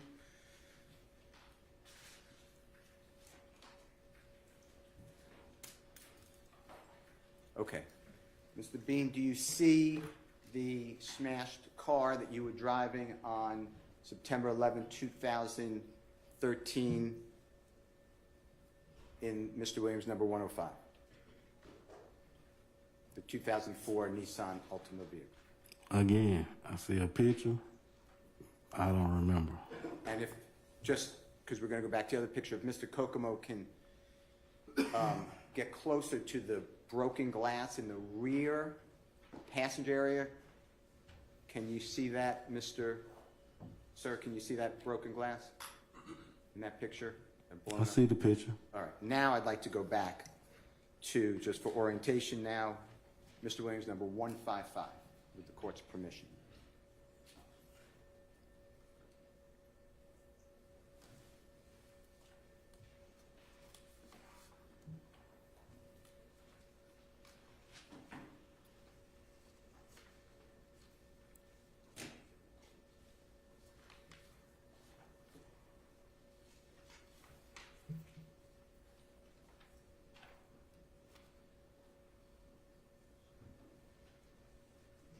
Okay. Does this orient you better to the photograph that is now displayed by the Honorable Mr. Kokomo at Mr. Williams, number 155? Do you see that as a close-up to what you just observed in Mr. Williams' exhibit number 105? You see that? I see a picture. Okay. And then going through the, and you know, or do you know, that that glass was broken by Officer Roberson L. firing his weapon to try to prevent you from killing him and others? Your Honor, objection as to the form of the question. I'm gonna overrule the objection. I don't remember. And if there was a human being who is 6 foot 3 inches tall, as you said, Calls for speculation, sir. all right, since you put Mr. Williams in that passenger rear seat at the time of leaving that apartment complex, when the bullets are going into that rear passenger window by the police, can you explain to the jury how Mr. Williams was not shot? Objection, Your Honor, it calls for I speculation. sustain the objection. Can you explain how the bullets missed the person that you put in that seat? Still speculation. I sustain the I'm objection. asking if you know. That calls for Still speculation, sir. Move on. You told Detective Quinn that multiple shots came into that car, right? objection, Your Honor. I believe that that calls for facts that are not in evidence. Said it on the recording that's in evidence. Multiple went off in the car, That is true. That's, well, not multiple came But in not That- what you just said, Mr. Steele. I'll point the court to it. That's not, Miss Love is not correct. Just rephrase the question and move on, Mr. Steele. You know that police had multiple shots going into that car, right? Objection, Your Honor. He can answer that. I don't remember, bro. Can you explain how, if Jeffrey Williams is sitting behind someone who's Objection, Calls Your for Honor. speculation again, Mr. Steele. It's number 5. Move on. Look at Mr. Williams, number 155. Do you see the top of the toolbox in the picture on the seat? I'm talking about the rear seat.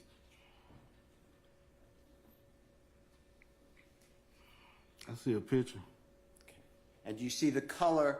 What I'm referring to is a black item in color, and it has, like, in the corners, it has two slightly outward boxes. Do you see what I'm referring to? I see the picture. All right. Now, with Mr. Kokomo's permission, if he can display, Your Honor, Mr. Williams, number 157. All right, go ahead.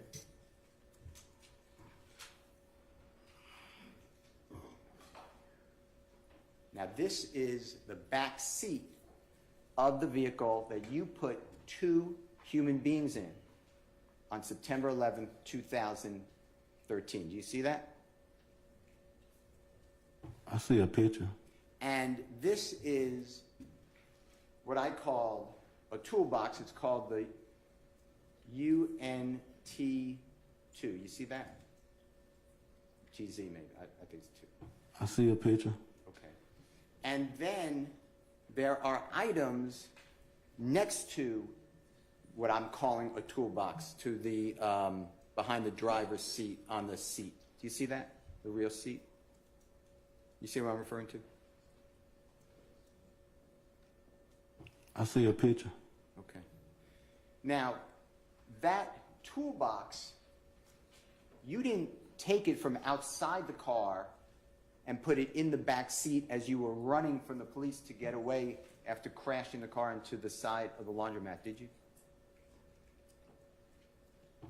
I don't remember. You didn't see Fred Prothrow take that toolbox from outside the car and put it on the back seat and throw its contents around, did you? I don't remember. You didn't see Mr. Walter Murphy, also known as DK, take the toolbox from outside the car after you crashed the car into that laundromat and put it in the back seat and throw its contents around, did you?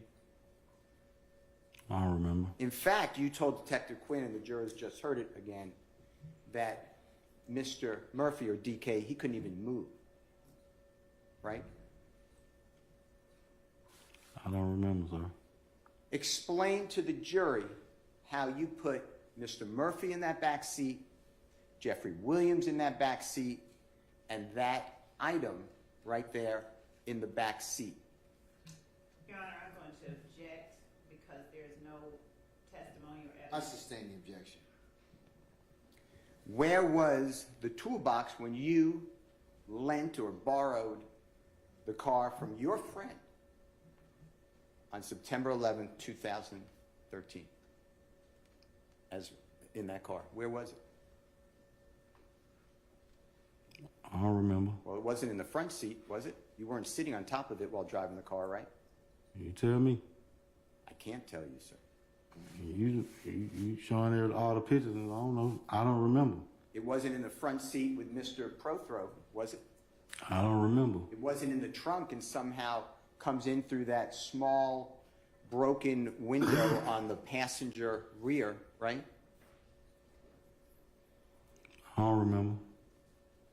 It was in the back seat where you're now putting not only a 6'3" person, not only Mr.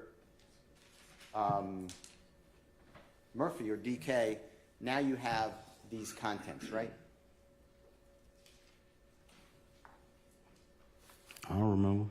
And when the car is careening and flying, that, what I'm calling toolbox, presumably moves, right? It gets thrown about, right?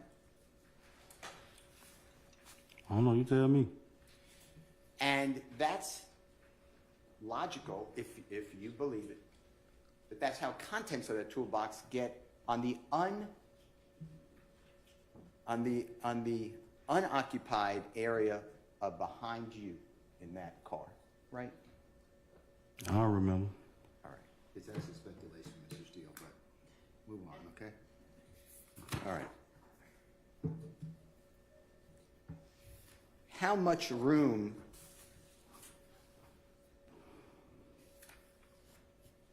was there between the front passenger seat that Mr. Prothrow was sitting in and the rear seat where you put Jeffery Williams sitting? One more time. How much room was there between the front passenger seat where you put Mr. Prothrow sitting and the rear passenger seat where you put Mr. Williams sitting on September 11, 2013 in this car that we're looking at? I don't remember. I'd like to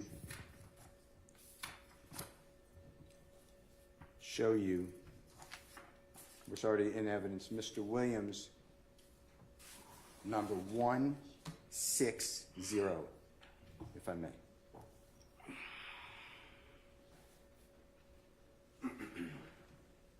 Do you see that and recognize that as the front passenger seat where you put 6'8", 300+ pound Mr. Prothrow on September 11, 2013?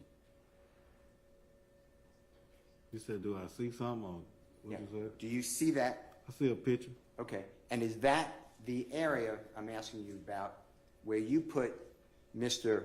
Frederick Prothro sitting, that's 6'8", more than 350 pounds, in that seat on September 11, 2013. That's the seat that you put him in, right? I don't recall, sir. And do you see, if Mr. Kokomo would be good enough to make it a little smaller, the picture a little smaller, Mr. Williams, number 160? Do you see on the bottom of the seat, all the way to the right, do you see the screw protruding, or excuse me, that's a bad word, the screw and the metal part that is on where the seat can be moved up or back? Do you see that visible in this picture? I see a picture. All right. And do you recognize that as that seat is pushed back all the way as far as it can go, if you know? Objection, Your Honor, cause for speculation and facts that are not in evidence. Do you know whether that seat is pushed all the way back? I don't know. Now, you also, have you ridden in a car with Fred Prothro anytime other than September 11, 2013? I don't remember. In Mr. Williams, number 160, do you see there's a firearm, a handgun, on the floorboard on the front passenger side? I see the picture. All right. I'm going to ask Mr. Kokomo to also display Mr. Williams, number 162. It's already in evidence, Your Honor. Do you see Mr. Williams, number 162, on the screen? I see a picture. And do you recognize that as the driver's side rear floorboard area of the 2004 Nissan Altima vehicle?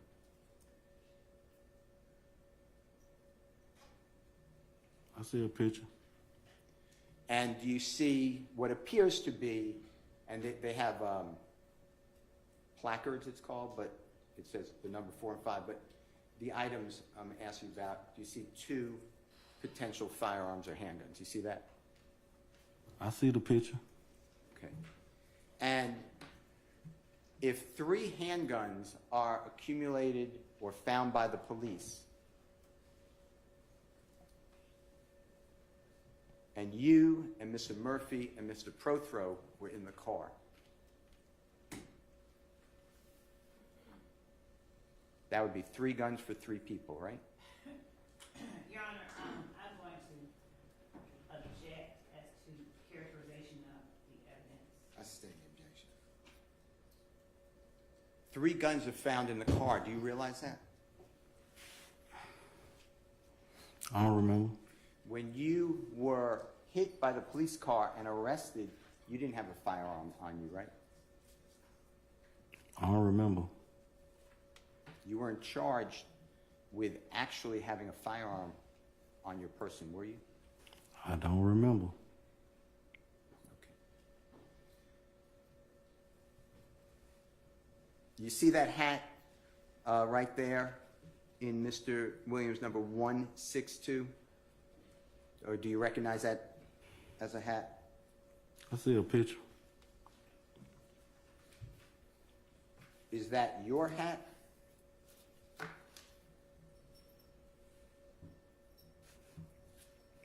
I don't remember. I don't know who had it in.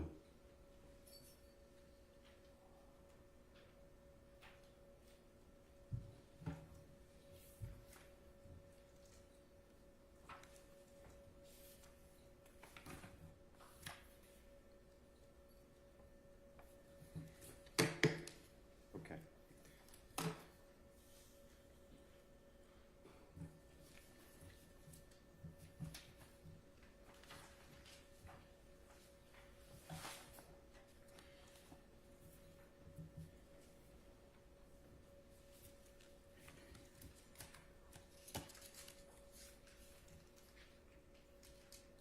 Now,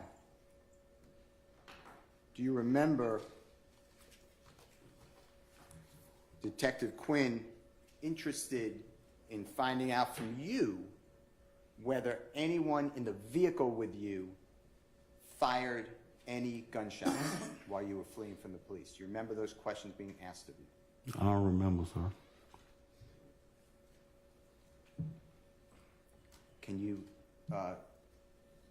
Mr. Kokomo, can you release it for the district, for Madam District Attorney President Your Honor? Your Honor, this is State's Exhibit number 157 with the court's permission. 176. What did I say? 157. I apologize. So 136, it may be shown. 176, Your Honor. 176, it can be shown. And at 1:17:39, it should be.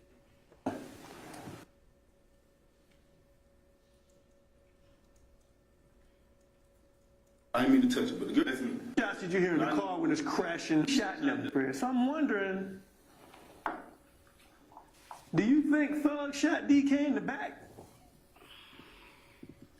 Is it possible? I He mean, shot in the back. I thought it said he shot in the back. He shot. I thought Fred shot in the back. I'm sorry, Fred shot in the back, but he's up front. So I'm saying, did Thug? I can't say Thug or DK. How many shots did you hear in the car when it's crashing over the wall? How many shots did you hear in the car? Because the police ain't near y'all. You got away. No, I'm saying I heard one shot. Bah, bah.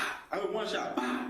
But I can't say it was a shot because it was A lot of confusion. It was a crash. All right. I can't say this person, that person shot him or who shot him. All I can say is I heard a loud noise, but all of it was going off with the impact of the crash to the wall. So I can't say. All right. I know DK couldn't have shot him because he more worried about. You feel what I'm saying? He more worried about his shit, his situation. He acted like He had a stack on him. On everything. Your Honor, it's 1:18:28 stop. Yes, sir. Sir, do you hear Detective Quinn inquiring of you whether you heard any shots inside the vehicle as you were driving the car and fleeing from law enforcement? Do you remember that? Or did you hear that? I still don't remember. I heard you playing stuff. I still don't remember. And you told him, I don't know if anyone fired a weapon inside the car. There was a crash. There was a lot of noise. I'm not saying I'm quoting you, but that's what you...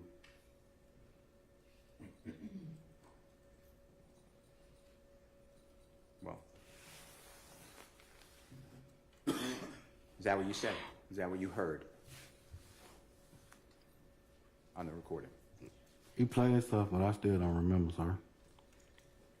Did you take with you, when you fled from the police, any shell casing from inside that car? Do you know what a shell... Well, let me start here. Do you know what a shell casing is in relation to firing a semi-automatic weapon? Did I grab some shell casing? One more time. Did I grab some shell casing? I don't remember. Would you agree with me that that would be an odd thing to do? Why would I grab some shell casing? Exactly. All right.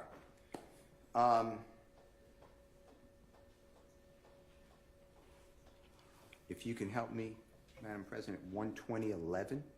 This is I love again, them, they Your know Honor, Your Honor, all these are going to be the same exhibit, 176 State. Why did the police give a command? Sure. When he went up to Ken shot, was Thug using your car or another black Camry? Thug got a black Challenger. He got his own car? Not a black Challenger. Okay. All right. Okay. Now, a police officer that did the shoot, when did you first see the uniformed police officer that fired the gun? Did you see it? I don't remember the police. Did you ever hear the police give a command? Did you see a police officer? Because they say they saw the cop. I ain't. Did you knowingly ram the cop's vehicle trying to leave? Did you know you hit it? No. You did not know you hit the cop vehicle. The cop bumped you. Yes, sir. So is it fair to say they tried to block you in to stop you from leaving? Do you think that happened? I mean, I'm just asking. It stopped at 1:20:52. You are now approximately an hour and 20 minutes with this detective, and you still are telling him that the police car bumped you. Do you see that? You hear that? I hear you playing stuff, but I still don't remember. And that is because it benefits you to put other actions on other people, in this case, the police. You realize that? Your Honor, I'm going to object as to the formal question, asking if he realizes something as soon as they're not in I'll evidence. sustain the objection. Why did you tell Detective Quinn that the police officer struck your car? Or the car you were driving on September 11, 2013? I don't remember, sir. Do you see a pattern that you do? You put other people Your Honor, I'm into going to situations that object they don't do. I sustain the objection. Mr. Steele, come on.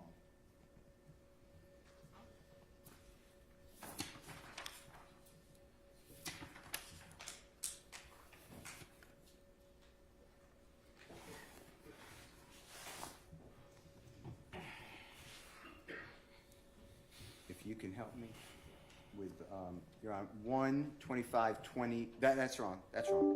125 even. 125.00. Or Yeah, it probably is. And why didn't you stop? Did you know there were police? 25.00. In a different situation. What life's all about. I hate to call Testify, I can't do none of that now. Pretty much. they don't care about a whole lot, and it really bothers Me to me. you, man. I just want to give you my story. I know I'm bullshit around my family a lot. You know what I mean? I bullshit around the story a lot. You know what I mean? But I just want to make sure I told you pretty much everything. This sounds like the truth. You're the driver. You 125.17 stop. All right, noted. You hear that you told on September 17, 2013, I feel you, man. I just wanted to give you my story. I know I bullshitted around with my family a lot. I bullshitted around with your story a lot. I just wanted to make sure I told you pretty much everything that. Did you hear that? I heard you playing something. I still don't remember, sir. Explain to the jury why you would bullshit your family on a recorded line. I don't recall, sir. Like everything else, you did it to benefit yourself, right? I sustain the objection.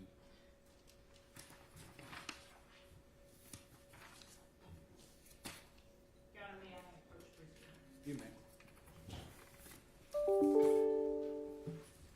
With a member of the defense. Sure.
Your Honor, may I? Yeah. Okay. If you don't mind continuing to do my... really cleared something up for me, the thug, and I got to go out here and find a picture of this joker. if you can go to 2:02. 2:0200 or around there. Thank you, sir.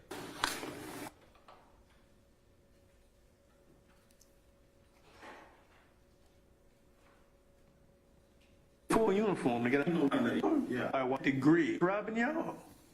It doesn't make any sense if that's where he always is. But look, If you have any questions, your wife has my cell phone number.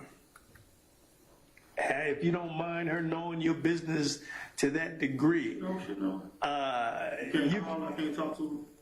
I'll let you talk to her maybe on the way back, but thing of it is, Mr. Bean, did you hear there that you asked Detective Quinn if you can speak with your wife on the way back, or he said on the way back to jail? Did you hear that? I hear y'all playing something, but I still don't remember. And you know from prior experiences that when you're with detectives, you can speak with someone, if they let you, on a non-recorded line, right? Objection, Your Honor, calls for speculation. It's not speculation, I guess if he does it. Except for the fact that Detective Quinn is recording you a call with your wife, nobody would know what was said. You realize that? While you're in custody. Objection, Your Honor, calls for speculation. That's not speculation. All right. Your Honor, it stopped at 2:02:11. If you could just continue. this is an investigation. I got to understand why there was gunfire, why the police had to get involved with gunfire, because they believe you were going to run them over. You know, they were scared of the car. I ain't went nowhere near a police officer. So. Okay. I ain't seen a police officer. Me personally, me seeing the police, I would stop. Can you stop it? You sure? That's at 2:02:31. Did you hear denying again, Mr. Bean, that you did not see any police officers to Detective Quinn on this recording that's being played? I hear y'all playing something, but I still don't remember. And do you remember telling Detective Quinn that you personally, me seeing the police, I would have stopped? You see that? You hear that? I don't remember any call I had with Detective Quinn in 2013, sir. And that was not truthful, was it? Objection made. That was not a truthful statement that you made to Detective Quinn, that you weren't anywhere near police officers and you ain't seen no police officers, and you personally, me seeing the police, I would have stopped. That's not true, right? I don't remember. And this is now 2 hours and 2 minutes into the interrogation with Detective Quinn. You realize that? I don't remember. All right. Your Honor, with the court's permission, it stopped at 2:02:31. Just please continue if you don't mind. Yeah, I would stop. I mean, If I'd have seen the police knowing there was police involved, sir, I would have actually stopped. I ain't, me. so who did you think it was blocking? Who did you think it was blocking you in? I don't want no trouble or none of that. You feel what I'm saying? Who do you think it was blocking you in with the car? I'm thinking it's folks that DK. You feel what I'm saying? Interacted with. You feel what I'm saying? I ain't You thought it was the people he was robbing? Yeah, I'm thinking maybe, you know what I'm saying, we getting cornered off here, cause see, I ain't know nothing about it. Oh, okay, so you thinking the victims are retaliating? Yeah, you see what I'm saying? Okay. I ain't seen them. I seen blue suit. And that stopped at 2:03:09. Here you were saying, or did you hear you saying, you speaking, I didn't know nothing about it. You were not involved in that robbery. That's what you're saying at 2:03, 2 minutes and 3 seconds. You realize that? I don't recall, 2 hours, sorry, 2 hours into this. You're still saying you didn't know it was a robbery, right? Your Honor, I'm going to object as to mischaracterization of the evidence. That's what, you took a car, why did you back that car into the spot? The 2004 Nissan Altima. I don't recall, sir. All right, 2:03:09, if you could continue. Shit, I'm stopping. Okay, well, everybody, the witnesses from the park lot, Like I said, the ones that looked through their windows saw the officers in full uniform to get out the car. yeah, I don't know what they seen. Okay. I can't. You didn't see him. I'm driving, so I can't tell you. Well, here's the thing. Here's the thing. Who's who and what's what. Let me tell you why I don't believe that. and I'm just keeping it real with you. The reason why I don't believe that, again with the tape, I'm not gonna bring it back out. It's gonna be in my report. Tell you exactly what you said. You said that when DK got out the car and hopped out the car, started busting, 12 backed up in the Taurus. Now, I know who the fuck 12 is, you do too. So it ain't backed up in no time. Listen to me, you already told me the car backed up, the Taurus. It came, Put it in front. well, It's 20403, Your Honor. Stop. Mr. Bean, you knew in 2013 and today, in a certain context, calling that they're 12, that means police, right? I don't recall, sir.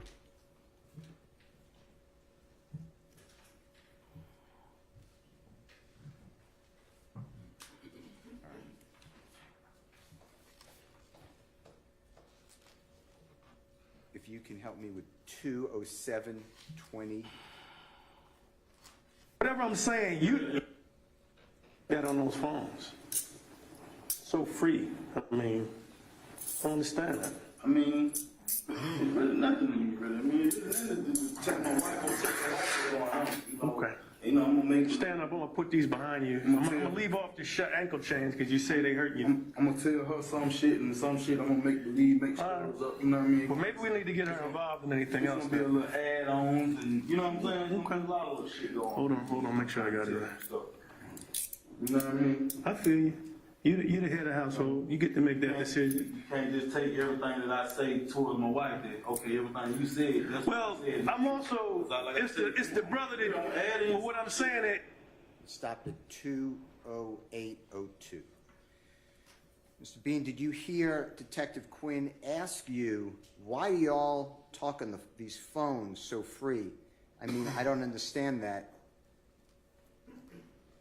And your response was, I mean, it's really nothing to me to tell my wife what's going on. Did you hear that? I didn't hear that. Okay, can you go back to 20721 or 20? I'm like, damn, this that on those phones. Telling him the story to make that. You know, ain't no rush.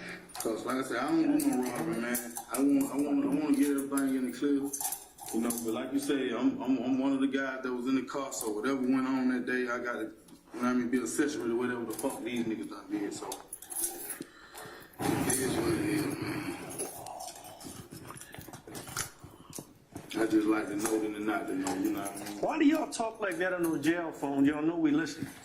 So, Why do y'all talk like that on those phones? So free. I mean, I don't understand that. I mean, it's really nothing to me, really. I mean, it's just check my wife, go check my wife going on. You know? Okay. You know, I'm gonna make. Stand up, I'm gonna put these behind you. I'm gonna leave off the ankle chains because you say they hurt you. We stopped at 20741.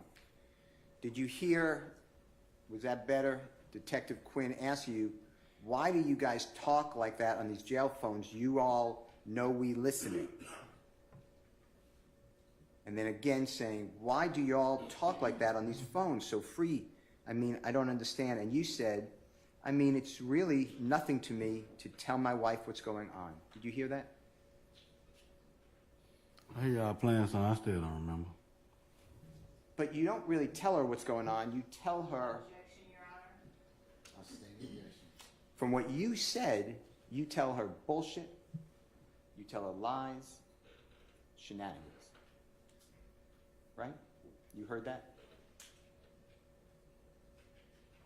I still don't remember, sir. All right. It stopped at 20741. If you could continue right there.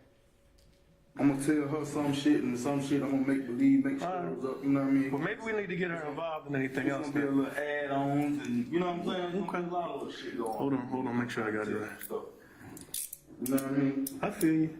You the head of the household. You get to make that decision. You can't just take everything that I say towards my wife that, okay, everything you said. That's Well, what I said. I'm also, it's the brother that, well, what I'm saying.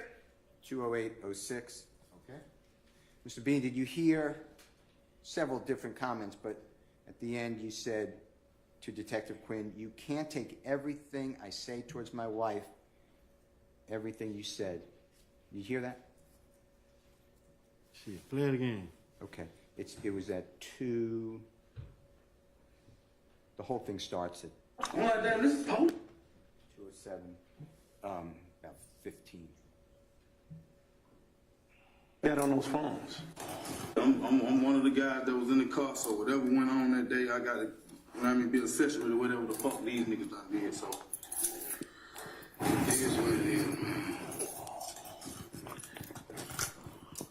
I just like to know than not to know, you know what I mean? Why do y'all talk like that on those jail phones? Y'all know we listening. So, Why do y'all talk like that on those phones? So free. I mean, I don't understand that. I mean, it's really nothing to me, really. I mean, it's really nothing to take my wife, I'm taking my wife going home, you know? Okay. You know, I'm gonna make Stand up. I'm gonna put these behind you. I'm gonna leave off the ankle chains because you say they hurt you. I'm gonna tell her some shit, and some shit I'm gonna make believe, make sure it was up. You know what I mean? Well, maybe we need to get her involved in anything else. It's gonna be a little add-ons, and you know what I'm saying? There's gonna be a lot of little shit going on. Hold on. Make sure I got it right. You know what I mean? I feel you. You the head of the household. You get to make that decision. You can't just take everything that I say towards my wife. That okay, everything you said. That's Well, what I said. I'm also. It's the brother that. Well, what I'm saying. 20805 stop. Okay.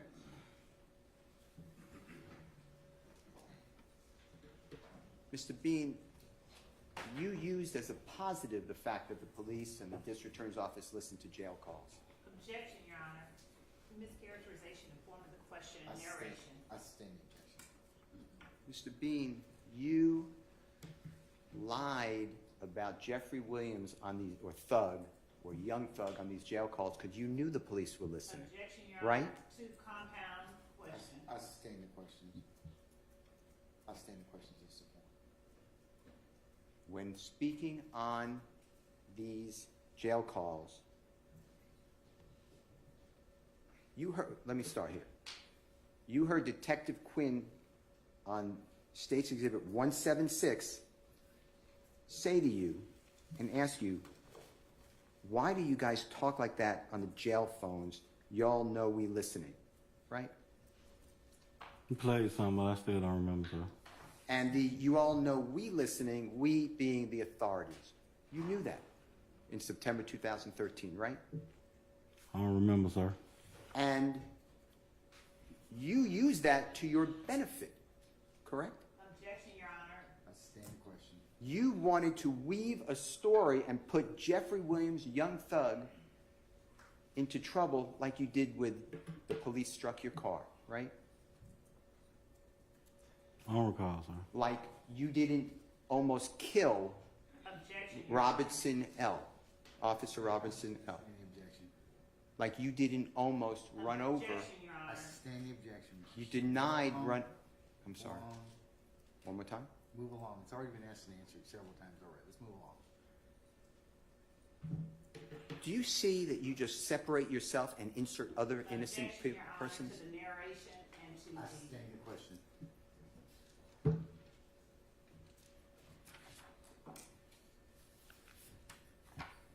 If you can go, if you don't mind, to 20855 or 50, something else. What you feel you? Me, you know what I mean? I'm like, This is what.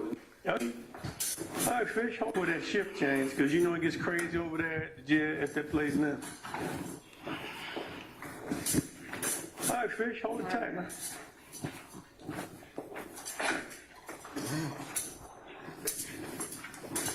You know what I mean? I bullshit with him on some parts of it. You know what I mean? I ain't come bullshit with you with that. You know what I mean? You know, some of the shit, you know, like I say, the lean and all that, you know, all that shit was true, but we did go on a whole nother mission for these guys, you know what I mean? So, Y'all gotta stop going on these missions. you know what I mean? Y'all gotta stop going on all these missions. Stopped at 20923. Did you hear that part to orient you are now leaving homicide? You hear the handcuffs or the leg chains in the background. Did you hear that? Yeah, I playing stuff, but I don't recall, sir.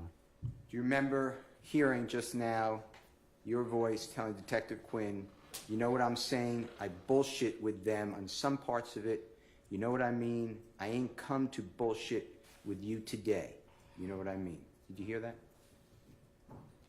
I don't remember, sir. Some of the shit, you know what I said about the lien and all that, you know, all that shit was true. You hear that? I don't remember. And that was true. There was supposed to be a... Your Honor, to narration. I stand objection. And you said, we did go on a whole other mission for these guys. You know what I mean? Hear that? I don't remember, sir.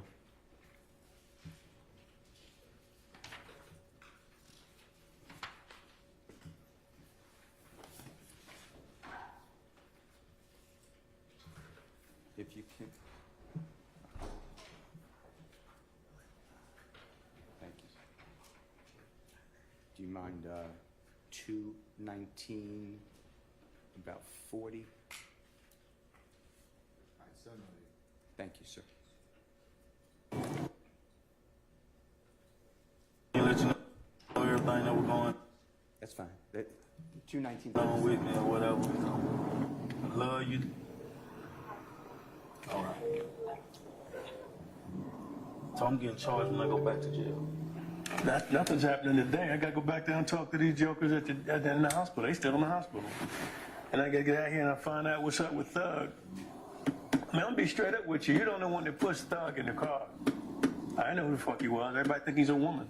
You clear that up for me. They keep asking me who the fuck a female is, who the fuck a female. I'm like, He look like, out of all y'all, he don't look like a little woman to me. If you know, he got this wig, like I'm like a lace wig. that's what I always shit up.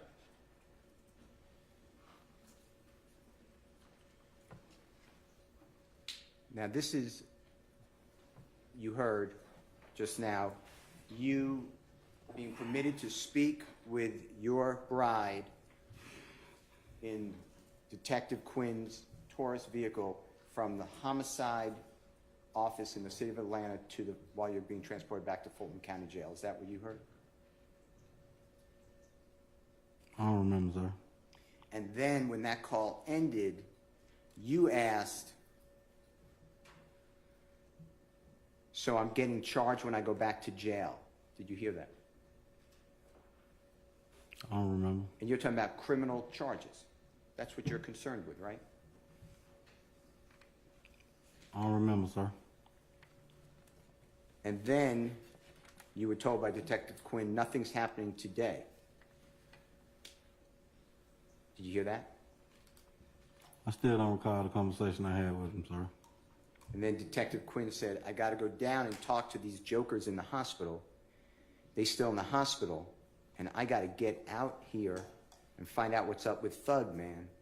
I'm going to be straight up with you. You're the only one that puts Thug in the car. You hear that? I don't recall, sir.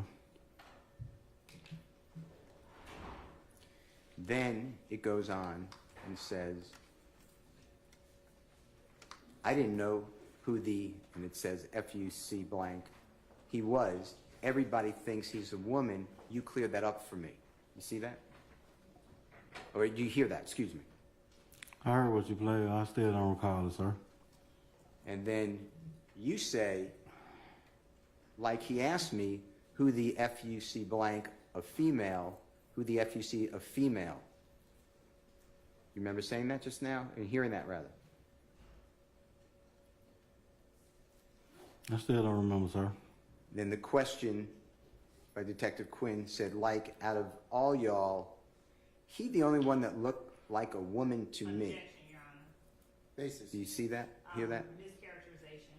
That's not a And mischaracterization. the evidence is the best.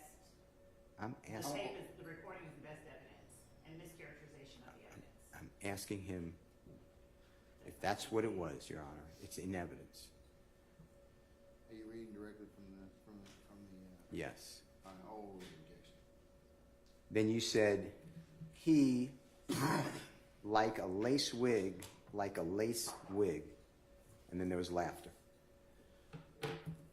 I still don't recall, sir. All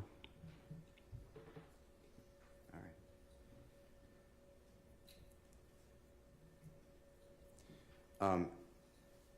If you can just continue, and Once you get it's 2/20/15. your hair braided and they spray that black stuff on you, man. Me to you, I ain't asking no hell of a nothing major, man. But y'all ought to cut me and Big Fred some slack, man. But we ain't, that ain't our line. We ain't having Well, see, the slack part is not my department. I turn it over to the DA Just saying. because I can't make those decisions. I can't give any hope or benefit. Me and Big Fred, we ought not even be a part of it. Right. There, really. You know what I mean? What I'm saying is, you understand, I can't give any hope of any kind of benefit. All I can do, turn over the truth. At this point, I believe you're like 99. I still think you knew those was the cops. That's just me. I believe you knew it was the police. You getting the fuck on. I ain't catching no new case. I got this. I got that. This. But you know, that's cool. That's just what I think. That one never gave my real name. They would have known that, man. All they do is put your finger on the damn machine, man. That's all they do. They got it in the car. I'm gonna tell you something, man. Right. I give my cousin name all the time. They don't know. I trust me. If your name, when I tell them Avery Carter Meadow, I'd have been at home by now. You listen to me. Listen to me. We would have found out who you. Stop. 2/21/24.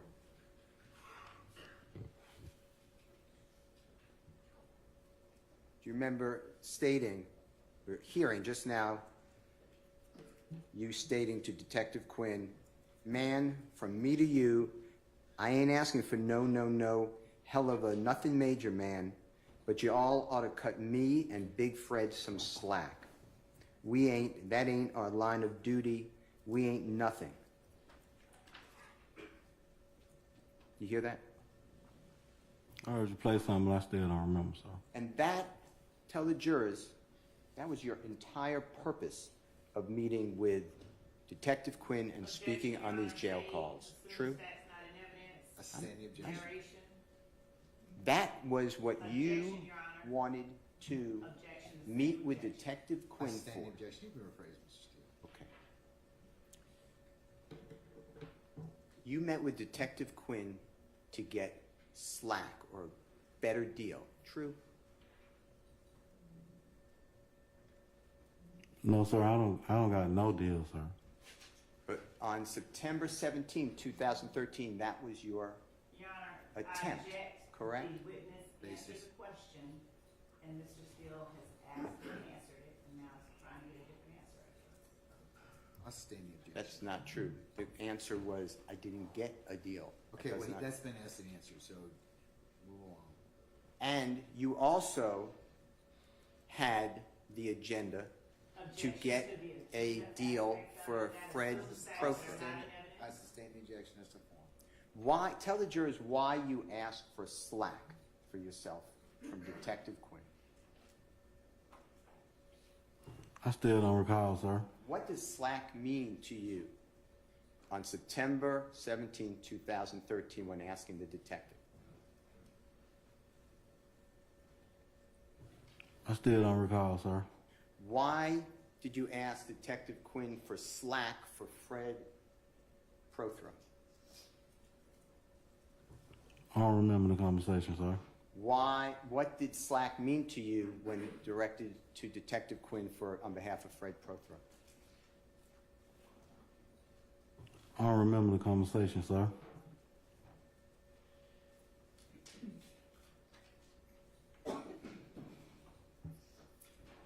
Did you just hear? You said, I'm just saying, as far as me and Fred, Detective Quinn interrupted and said, I can't give any hope of benefit. And you said, me and Big Fred, we ought to not even be part of anything. Remember hearing that just now? I don't recall, sir. What was the point of you telling Detective Quinn that you and Big Fred should not be a part of anything? I still don't recall, sir. Did you just hear you explaining to Detective Quinn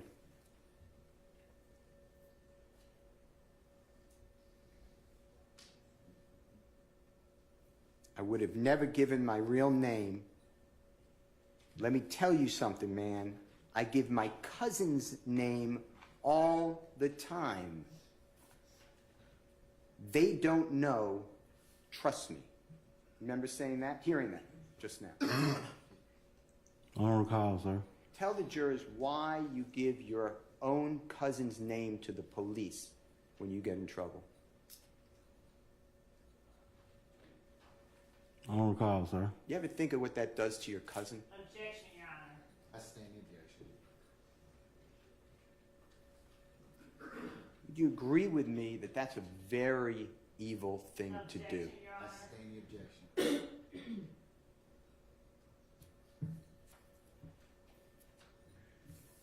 What were you saying when you heard your voice say, Avery Meadows, if I told them Avery Meadows, I would have been home by now. Explain that to the jury. I don't even have a record with Avery Meadows' name on it. Do you said earlier in this recording that you knew Your Honor, I'm Chief going to object Meadows. as to relevance here. He's with the City of Atlanta Your Honor, Police hold on. Department. It's on the recording. I'll overrule the objection. Go ahead. I don't recall, sir.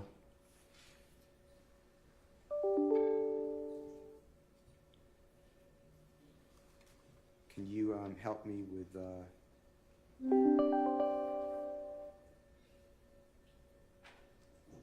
222?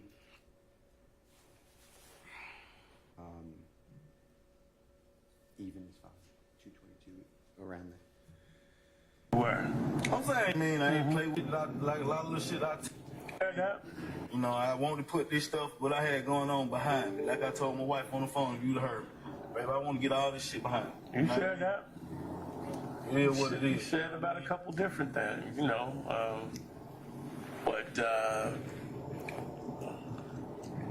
It's a simple lick. Like I said, It's a simple lick that went sideways. A lot of little shit I tell them, I added on, exaggerated a little bit. You were pretty. I mean, you know, I maybe exaggerated a lot, really. You know what I'm saying? I ain't gonna say a little bit. but you didn't exaggerate about driving that car, which is the most important part. And 22234. All right, noted. Did you hear just now when speaking about talking with your wife and others on jail calls, a lot of shit I told them I added on, exaggerated a little bit? Do you hear that? I don't remember the conversation, sir. And then Detective Quinn said, you were maybe a little, and then you laughed and said, I exaggerated a lot, really. You know what I'm saying? Right? I don't remember the conversation, sir.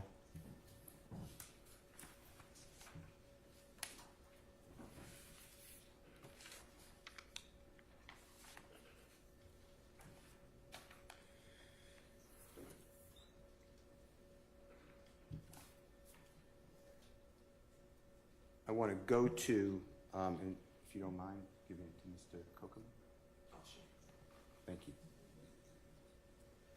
Can you help me out? Your Honor, with the court's permission, I would like to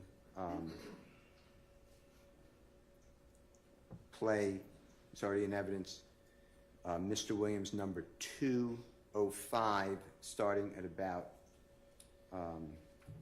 9 minutes. You may, sir. It's a jail call on September 12, 2013, morning hours between Mr. Bean and his wife. It's already in evidence.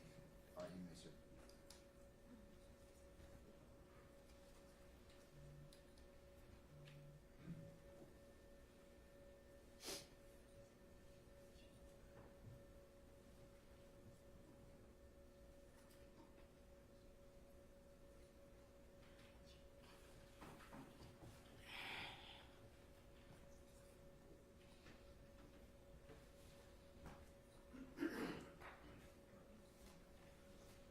What did you say? Your Honor, may I have 1 second? Yes.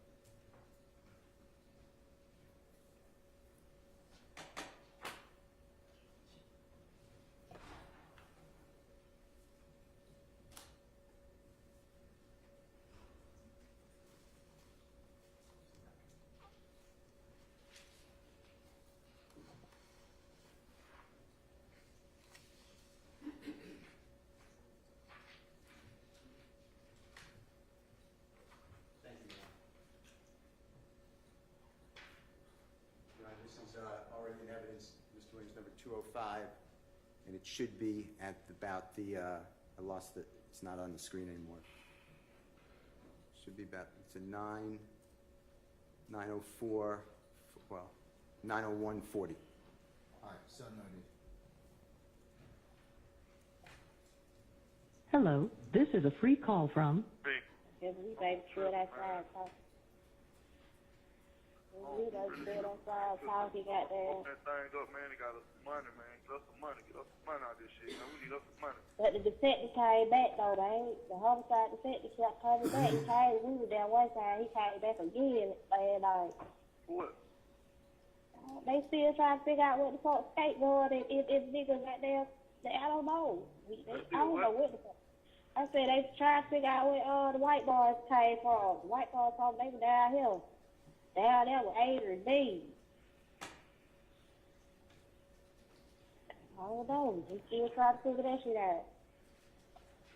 I don't know. They said the call my phone last night, called that shit, told that shit. They just trying to figure out who the fuck was driving. He said it's a bitch was driving. The bitch had on lace front wig. Who the fuck is this hoe? So goddamn, he can't find out who this hoe is, and he gonna end up. Well, he kept calling a broad. He was adamant. He was just so far. I put him on speaker so brother I was shopping to me. The homicide detective. He like shit.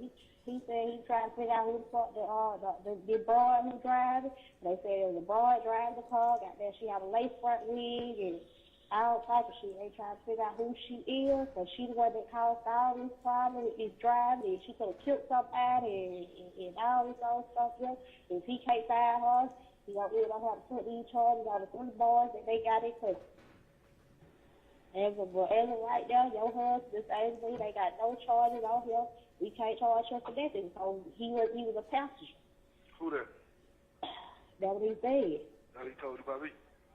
Yeah, he said, as of right now, your husband, they got no charges, so he was a passenger. And we tried to find out what the fuck happened. The boys that come, they stick and come down and motherfuckers tell them that they're what it was. Them niggas kept quite hard. They gave us a story to tell. You know, it stopped at 1:11. Oh, excuse me, that's wrong. 11:09:07. Sir, did you recognize that as a collect recorded jail call between you and your wife on September 12th, 2013 morning hours? I still don't recall, sir. And do you remember hearing just now you saying, after your wife is explaining what police are saying, the homicide detective, you saying they gave us a story to tell? I still don't recall, sir. Do you remember explaining to me and investigator Martin on January 22, 2023, when I played that recording, which now memorialized as Mr. Williams number 205, for you in Mr. Martin, Investigator Martin's vehicle, you explained that they gave us a story to tell was you knew the police wanted Jeffery Williams involved? I still don't recall, sir. Your Honor, with the court's permission, Mr. Kokomo can play Mr. Williams exhibit number 197. It's already in evidence. It's from the Kroger on January 22, 2023. Yes, sir.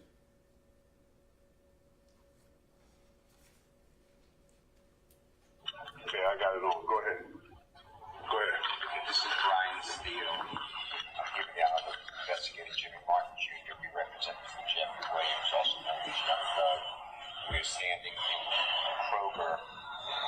We'll get the address. And it is approximately. Are you familiar with this Kroger? Oh, yes, Fonterra Road. I'm We sorry. go past the phone number part so as not to That's fine. play it again. Okay. All right, y'all can just play it. I don't mind. Play that motherfucker shit. It's already out there. Excuse me, y'all. Excuse me, Jerry. Play it.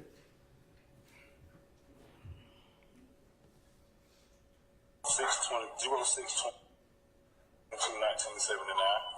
And Mr. Bean, do we have permission to record this? 42 years old. Do we have permission to record the conversation? Sorry. Okay.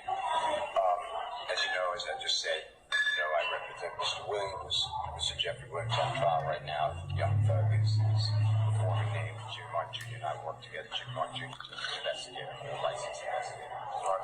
And I just want to go over what you told us previously and make sure this is accurate. If it is not accurate, all I want, like I told you before, is the truth. That's all I want. You were in I'm not saying you remember the date, but you were in a situation involving a good friend of yours, a very close person to you, named Dirty Red, with Mr. Walter Murphy and Mr. Fred Prethro, and Walter Murphy is also known as DK. I mean, that's what you told me. Is that correct? Correct. And I'm telling you the date. I'm not saying you remember, but we're talking about it's the 11th day of September 2013. So September 11th, no, it's 2013. And there's a be allowed to be played, but he's already played the whole thing. Your Honor, I'm going to be asking questions now that's oriented, and the But his district... foundation, you played it already, and he's already, it's been played for him, and played for office. I understand the objection. Okay, then I'll stop it each time, and I'll ask questions. That's fine. Okay, it stopped at... I can't hear you. 2 minutes. Okay, Your Honor, it stopped at 2 minutes. All right. And it being Mr. Williams 197. Okay. You recognize, you heard your voice on Mr. Williams number 197? I hear you playing stuff, but I still don't recall, sir. And it was asked whether you gave permission or knew that it was being recorded, right? Did you hear that? I don't remember, sir. Okay. And then it was oriented to, you just heard me orienting you to the incident involving Mr. Murphy or DK, you, and Mr. Dotson or Dirty Red. Did you hear that? I don't recall, sir. All right. And did you hear me say, I'm not saying you remember the date, but the date, if it sounds right, was September 11, 2013. Did you hear that just then? I still don't recall, sir. Do you remember hearing you give your date of birth, June 2nd, 1979? Did you hear that? June 22nd, 1979. I don't remember. And did you hear me alerting of the date of Sunday, January 22nd, 2023 at the Kroger near your home? Did you hear that? I heard you play something. I don't remember the conversation. And then, I'm not going to,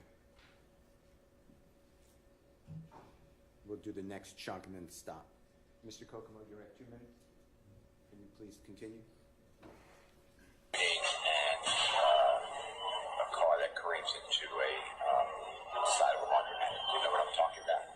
Not familiar with it. Okay. Now, you were never charged with that, or you were never prosecuted for that case. Is that true? Yes, sir. We didn't ever even go through the motions on that. So, and what happened with your charge? It was... the case was dismissed. Okay. That's to make sure. The whole case was totally dismissed. Okay. Now, I'm interested in Jeffery Williams, young thug. Was he in, around, or participant, giving direction, anything involved in that event that we're talking about involving Dirty Red in September 11, 2013? No, sir. Okay. Like I explained, when, all that occurred, everything took place, they was, trying to force him in on something that he wasn't even in. Like I said, I'm not going to lie on the brother. You know what I mean? And, he wasn't with us. Young Thug was not in the car with us that day. I don't even know how his name really got mentioned. Maybe it was a lot of hype through the streets. Or, I might have was in confident talking, said his name, but I ain't, implementing him and then saying that he was with us. You know what I'm saying? And when you say that they wanted him involved in the case or whatever, your words were, who was they? detectives and other, people that was inquiring, you know what I'm saying? I don't know, discuss the neighborhood or whatever. The police? Yeah, police. I mean, the authorities or whatever, the prosecutors, the police? Yes, sir. Okay. And I played for you a recording a short while ago, and there's two. And I promise you I'll email it to you, the second one, and I will. But the one I played for you has you. Okay, that's at, stopped at 3:49:97. Okay. Did you just hear us talking about this incident of the car careening into the side of the laundromat? How you saying play something? I don't remember though. And did you hear you explain that the case involving Mr. Dotson was totally dismissed?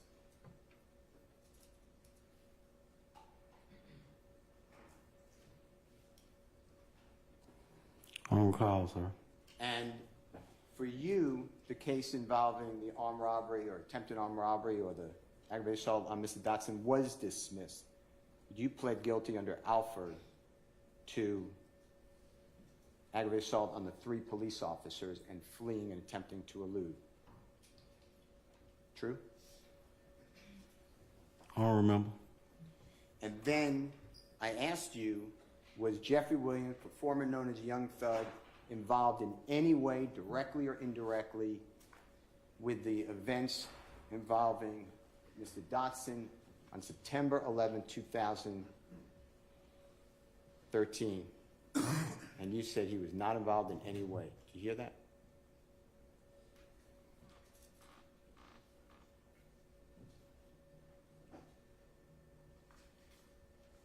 I don't recall, sir. And then you explained, you just heard that you explained that we qualified that, you qualified it as the detectives and police. And I asked you the authorities, the police, the prosecutors, I just made it broad, that they forced Jeffery Williams into it. Did you hear you say that? Man, can I get a water or something? I'm so high right now, y'all. I'm about to go to sleep on y'all now. I ain't gonna tell you no lie. Yes, you may. We're gonna take a break soon. Hang in there.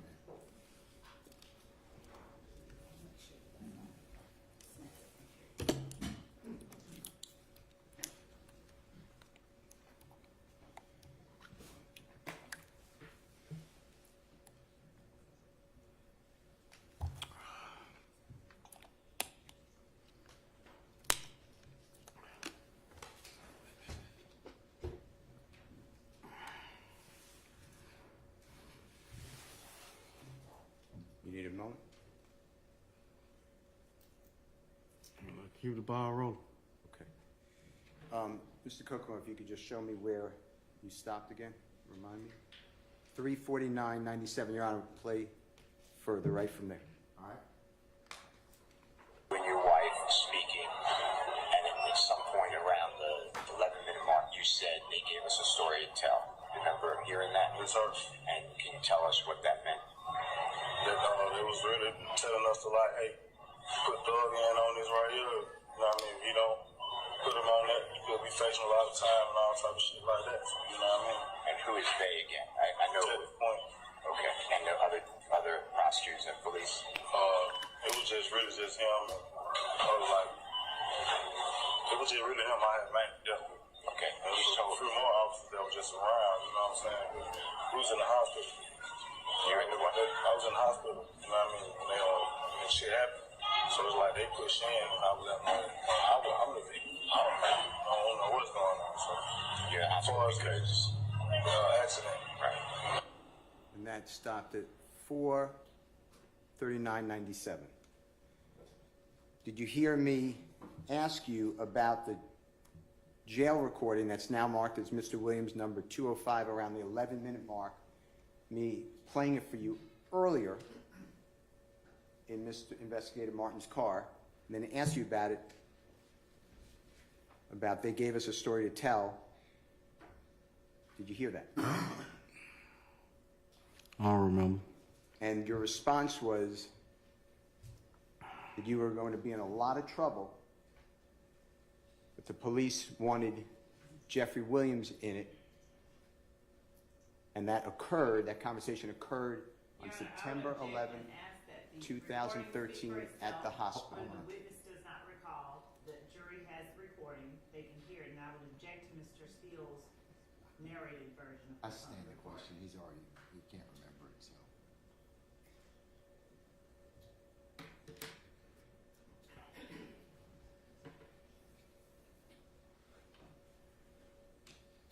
Mr. Kokomo, where did we stop? It's 139.97. If you could continue. On the car, they say we crashed. Yeah, careened over a police car and into the side of the building. Right. You were driving the car. I was the driver.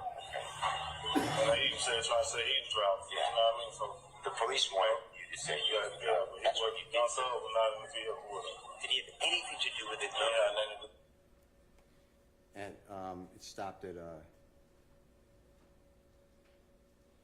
5:03:30, Your Honor. Do you remember saying that? Do you remember hearing just now that it was Detective Quinn? Did you hear that? How you planning on recall, sir? Well, I was meeting with you in January Your Honor, I'm of going to object to Mr. 2023. Steele testifying. I sustain the objection. We were meeting on January 22, 2023 at the Kroger. You remember that? I don't remember, sir. And January 22, 2023 is approximately 9 years and 4 months from September 11th, 2013. Is that an accurate calendar? No, sir.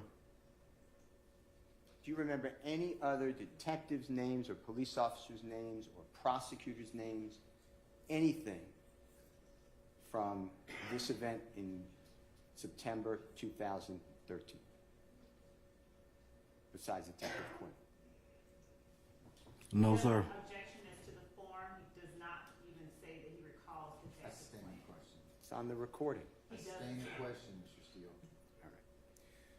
All right. And then did you hear you saying again, Jeffery Williams had nothing, or whatever you call him, young thug, had nothing to do with this horrible incident? Did you hear that?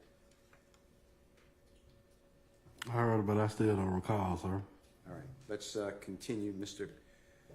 Kokomo. It's at 5:03:30, Your Honor. Yes, sir. without that. Ain't no man, I'm 42 years old, can't no other man tell me what to do. Ain't no other man make no other man tell no other man what they need. Everybody wrong. So why did you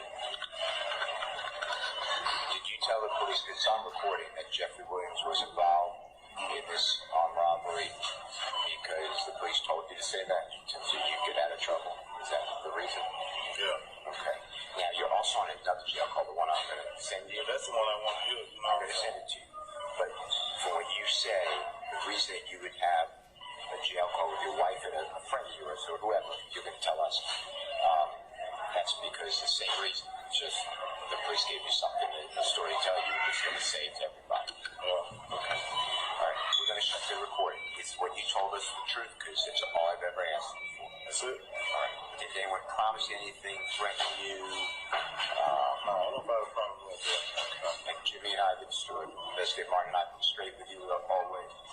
Is that true? Right. And Investigator Charles Millsap. I've been working hard trying to catch up with him. I work hard too. I'm not just start working 2 jobs, so you know, I'm a world worker day and night. So we appreciate that. Certified flagger, certified supervisor, you know what I mean? And I'm doing dishwashing at night, so you know what I mean? I'm real whooped to be going in 23 to be, you know, do anything that got something to do with quarter law or anything like that. I'm real whooped for that. And just that it's going to come up, you did go to prison for 3 years, got a 10 to do 3. Right. But I know what you explained, but just explain again what truly happened. I know you took over. I don't even know. It's at 6:46:52. stop. 62, stop. Sir, did you hear on recording Mr. Williams, number 197, discussion, you explaining and agreeing that you included Jeffery Williams in your crime to get out of trouble? I don't remember, sir. Do you remember me explaining that I wanted to play you another jail call and you were interested in hearing it, but I couldn't get it to play? Do you remember hearing that? We covered that already, Mr. Steele. Let's move on to something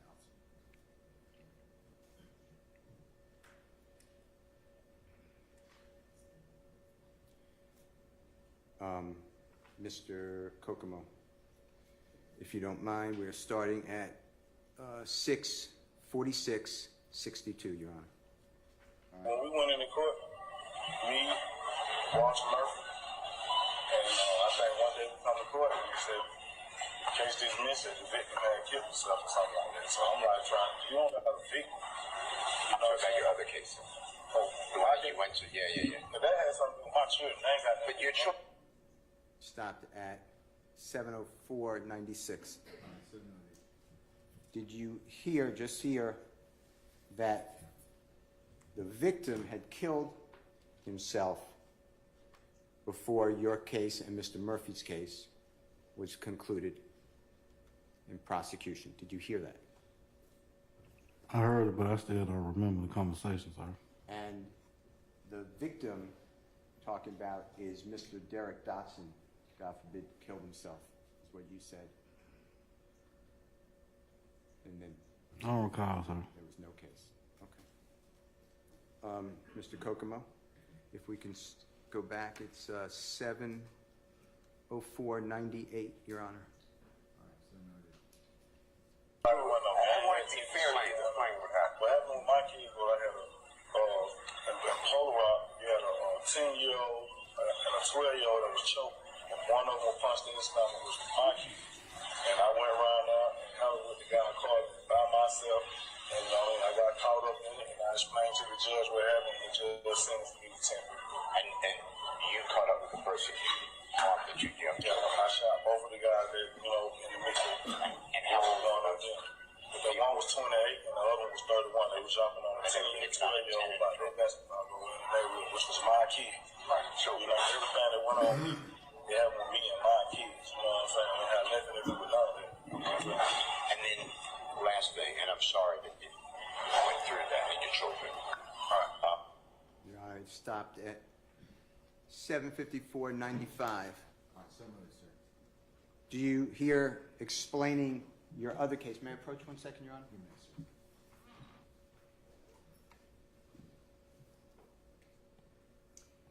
Your Honor, for the impeachment purposes, I'm going to object to the continued use of extrinsic details in an indictment, and I would ask that the defense not be allowed to use that document for that purpose. So it's foundation? Yes. All right, that's Authority and evidence, and I'm not using it for impeachment. Just for the record, and Mr. Bean, if you need to see this, what you just, let me just get your mic.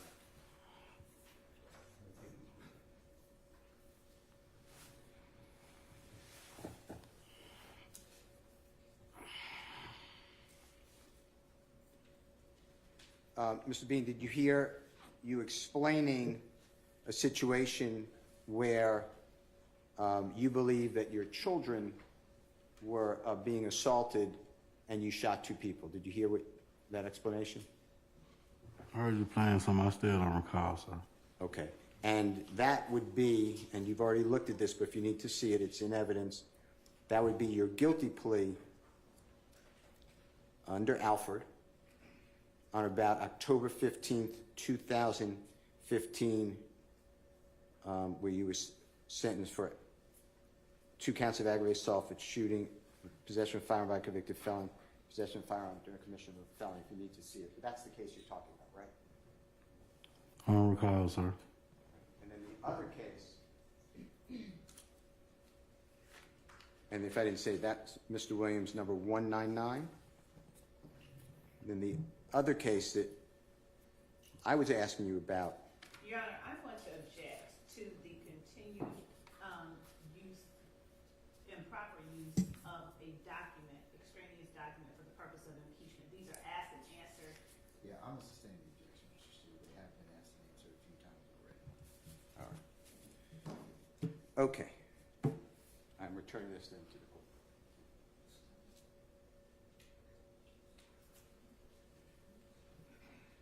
Okay, Mr. Kokomo, if you could just refresh everyone's mind on where it is starting.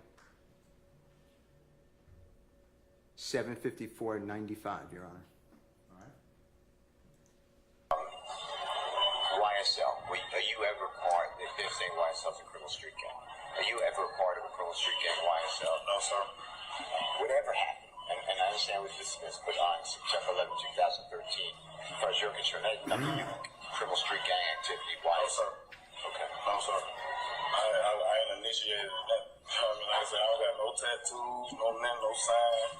Ain't on my body that admit me. I mean, nothing around me, period. Mr. B, is it okay? I'm a working man.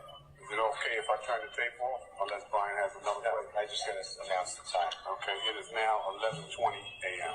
And we're going to rent the Kroger's. It's in your neighborhood. The Kroger in your neighborhood. Near, January 22nd, 2023.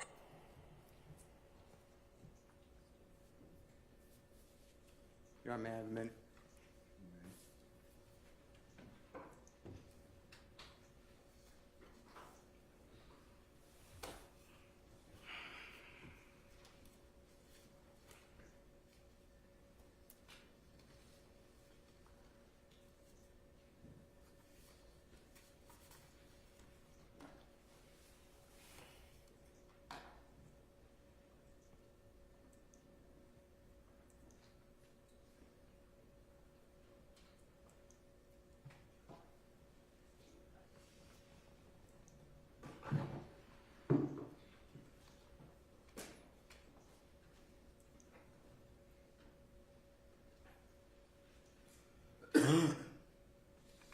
Now, Mr. Bean, more recently to today,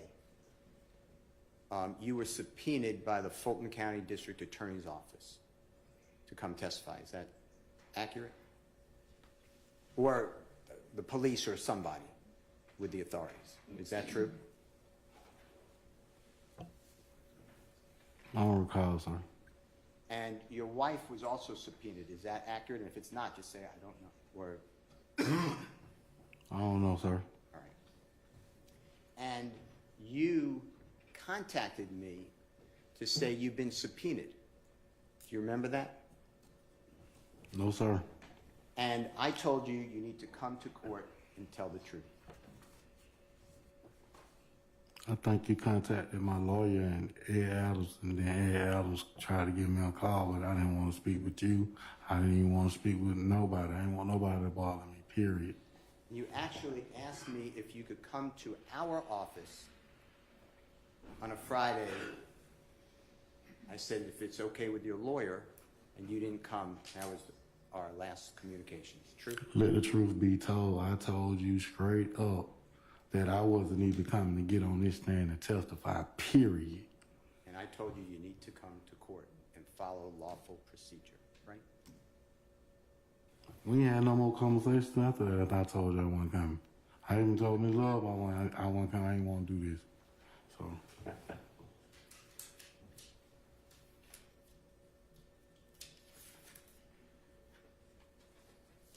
Your Honor, I'm going to return these. They're not in order, but I was going to give them back to court, and I don't have any other questions. All right, okay. May I approach?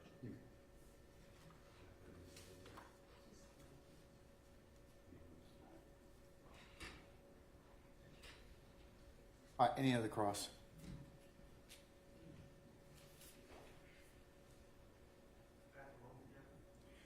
You got about a minute.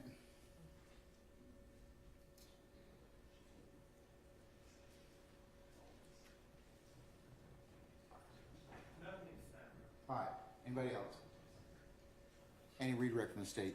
Yes, Your Honor, just briefly. All right. Good afternoon, Mr. Bean. Mr. Bean,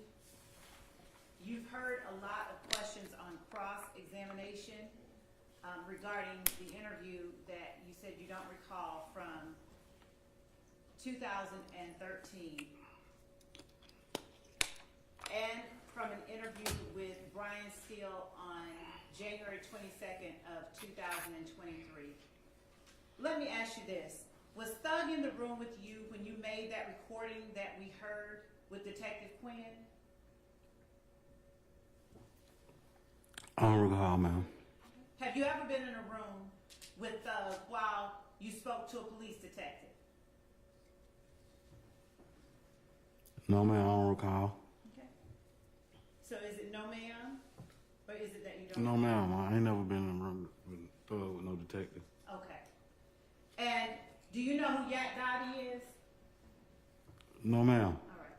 So have you ever been in a room with anyone by the name of Diamante Kendrick while speaking to a police detective? No, ma'am. Have you ever been in a room with a person by the name of Quay or Marquavius Huey while speaking with a police detective? Objection, Your Honor, relevance. Relevance? I'm overruled the objection. Have you ever been in a room with a person, Quay or Marquavius Huey, while speaking with a police detective? No, ma'am. Have you ever been in a room with Quay or Cormavius Nichols while speaking with the police detective? I never been in a room with nobody, ma'am, but none of these guys. All right. And so you say none of these guys. I got one more question, a couple more about that. Have you ever been in a room with Lil Rod or Redelius Ryan while speaking with the police detective? No, ma'am. What about SB or Shannon Stillwell or Shannon Jackson? Have you ever been in a room with him while speaking with the police detective? No, ma'am. And when Brian Steele came up to talk to you, he told you he was Thug's lawyer. Is that right? I don't remember, ma'am, the Do conversation. you remember hearing yourself and him on that recording he played for you multiple times and him saying, "I'm Young Thug's lawyer"? Yeah, I hear, but I still don't remember.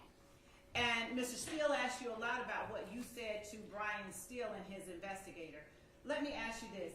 When they asked you for permission to record, what were they using to record your conversation? Objection, leading. I overruled the objection. What were they using to record your conversation? I don't remember.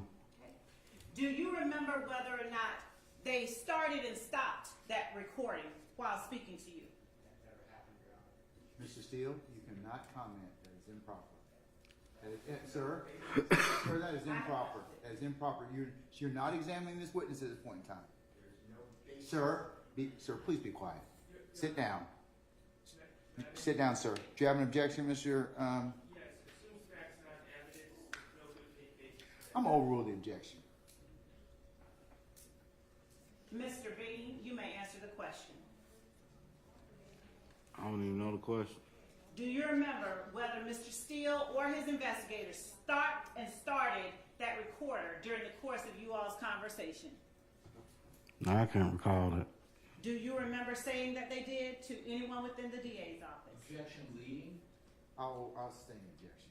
Did you ever tell anyone within the DA's office that they did? I don't remember. Okay.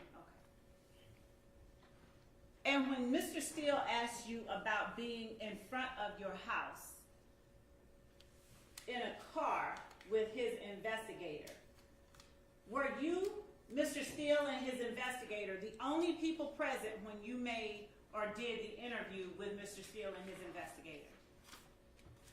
I don't remember. Was your son there? I don't remember. Did you tell anyone with the DA's office that your son was there? I don't remember. And while you were speaking with Mr. Steele and his investigator, did Mr. Steele tell you what to say when you came in here today? Mr. Steele, you've got, I'm sorry. Mr. Steele, you cannot comment, okay? Your Honor, I have an objection. There's no good faith basis to ask that question. I'm going to overrule the objection. All right. And I'm going to overrule Mr. Steele's objection. Thank you, Your Honor. I'm going to check as it seems facts that are not in evidence. I'm going to overrule your objection. Anybody else? Okay. I don't remember, ma'am. Did you tell anyone with the district attorney's office that Mr. Steele told you what to say when you came to court? I don't recall, ma'am. Do you recall your son noting they're telling you what to say, just say it. I don't recall, man. Did you tell anyone with the district attorney's office that that occurred? No, ma'am. Did you tell anyone with the district attorney's office that someone standing next to you told you to just go ahead and say what they're telling you to say? No, ma'am. And do you remember what Mr. Steele asked you on cross? Do you remember explaining that they, meaning the detectives, tried to force Jeffery Williams or Young Thug into it? Do you remember saying that? And you answered, I think that was something you said, right? Do you remember when that happened on cross-examination last week? No, I don't remember. I've been asked 1,000,001 questions. I don't remember. Fair enough. When you were asked and you played this recording by Mr. Steele during cross-examination, was it you or was it Mr. Steele who said, did you tell the police, it is on recording, that Jeffery Williams was involved in an armed robbery because the police told you to say that so you would get out of trouble? Is that the reason? Was that you or Mr. Steele saying those words? Objection, Your Honor. Compound question. All of those words together. I sustain the objection. It's a form. Just break it. Was it you or Mr. Steele saying the words, it is on recording that Jeffery Williams was involved in an armed robbery because the police told you to say that? I don't remember. All right. Mr. Kokomo, would you please pull up the interview between Mr. Steele and Mr. Bean at 5 minutes and 15 seconds, please.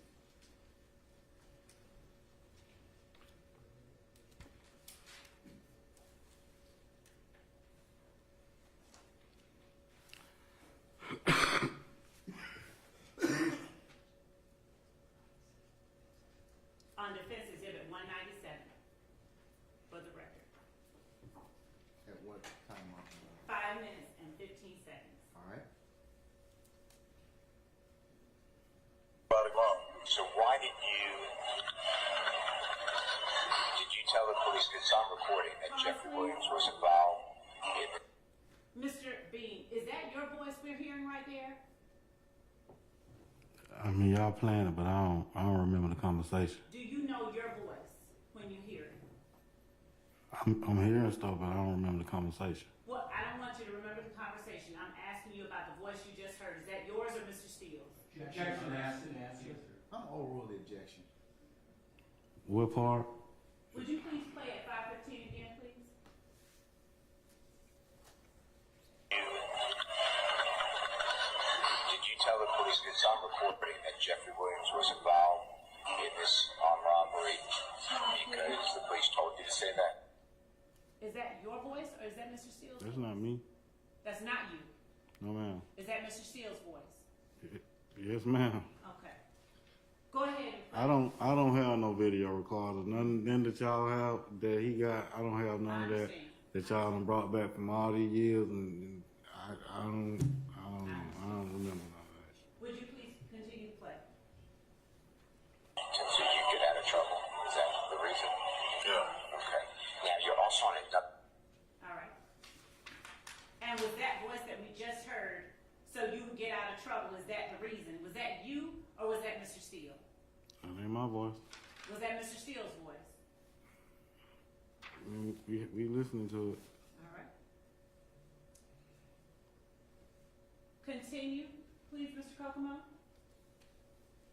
I'll call the one I'm going to send you. That's the one I want to hear. I'm going to send it to you. But for what you say, the reason that you would have a jail call with your wife and a friend of yours or whoever, you're going to tell us, that's because the same reason. Just the police gave you something, a story to tell you, you're just going to say it to everybody. Okay. Was those words that we just heard the reason you would have a jail call with your wife and a friend of yours or whoever you're going to tell us? Were those words spoken by you or Mr. Steele? Them ain't my words. Was that Mr. Steele's voice then? It still was. I ain't talking. All right. And when the speaker says, is that for the same reason? Is it just because the police gave you a story to tell and you were going to say it to everybody? Were those your words out of your mouth? Did you say that, or did Mr. Steele say that? I heard it. Would you please rewind about 15 seconds?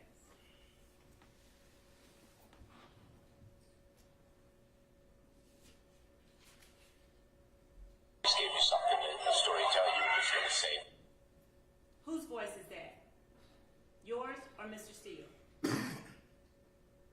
Well, his voice, but I don't really recall the conversation that we Fair had. enough. But that wasn't your voice? That ain't my voice. Okay. Now, you've heard the recording that Mr. Steele played for you. Do you know how many recordings Mr. Steele made of your and his conversations? I don't remember. Do you know if he made more than one? Objection assumes facts not in evidence. It's an open-ended question. I'll rule the objection. You can answer. I don't remember. And through the recording, throughout the recording that we just heard, did you ever say all of those words that we just heard Mr. Steele say? Objection, Your Honor, it's an ambiguous question. That's the same question.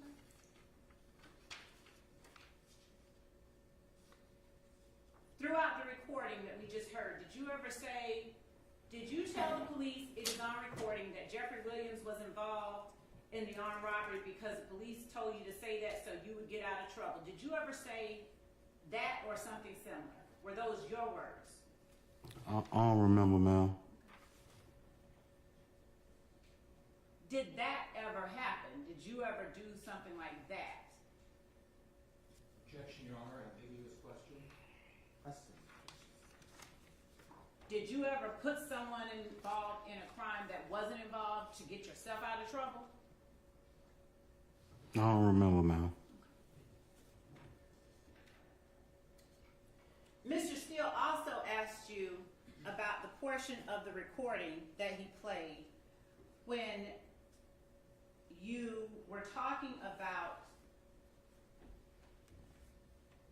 after Mr. Steele asked you the question, I played your recording a while ago. I promise I'll email you the second one. Did he ever, in that recording, indicate that he was trying to play for you a second one? I don't remember the conversation, full conversation with Steve. Ms. Love, before you pause another question, I think it might be appropriate to stop at this point in time. Ladies and gentlemen, how about some lunch? All right. I'm going to recess us until about 3:10, and then we'll come back and see where the afternoon leads us at that point, okay? All right. Mr. Beam, we'll see you at 3:10, okay? 3:10, y'all. All right. All right. So you can. All right, ladies and gentlemen. All right, please.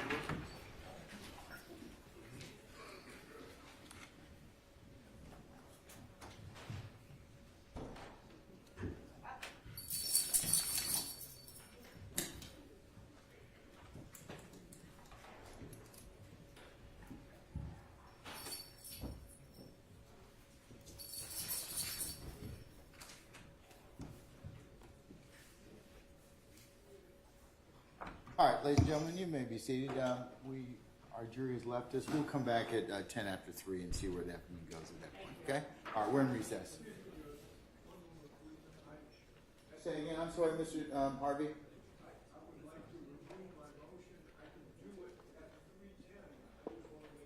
What motion?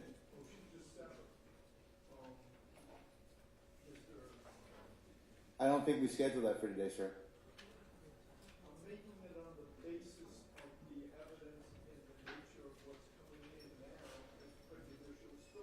I understand. And I want to do it at the earliest possible time I can perfect it if we can. That's all. Okay, that's fine. Just remind me. All right, we're in recess.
All right, Deputy Ham, are all our jurors present, sir? Yes, sir.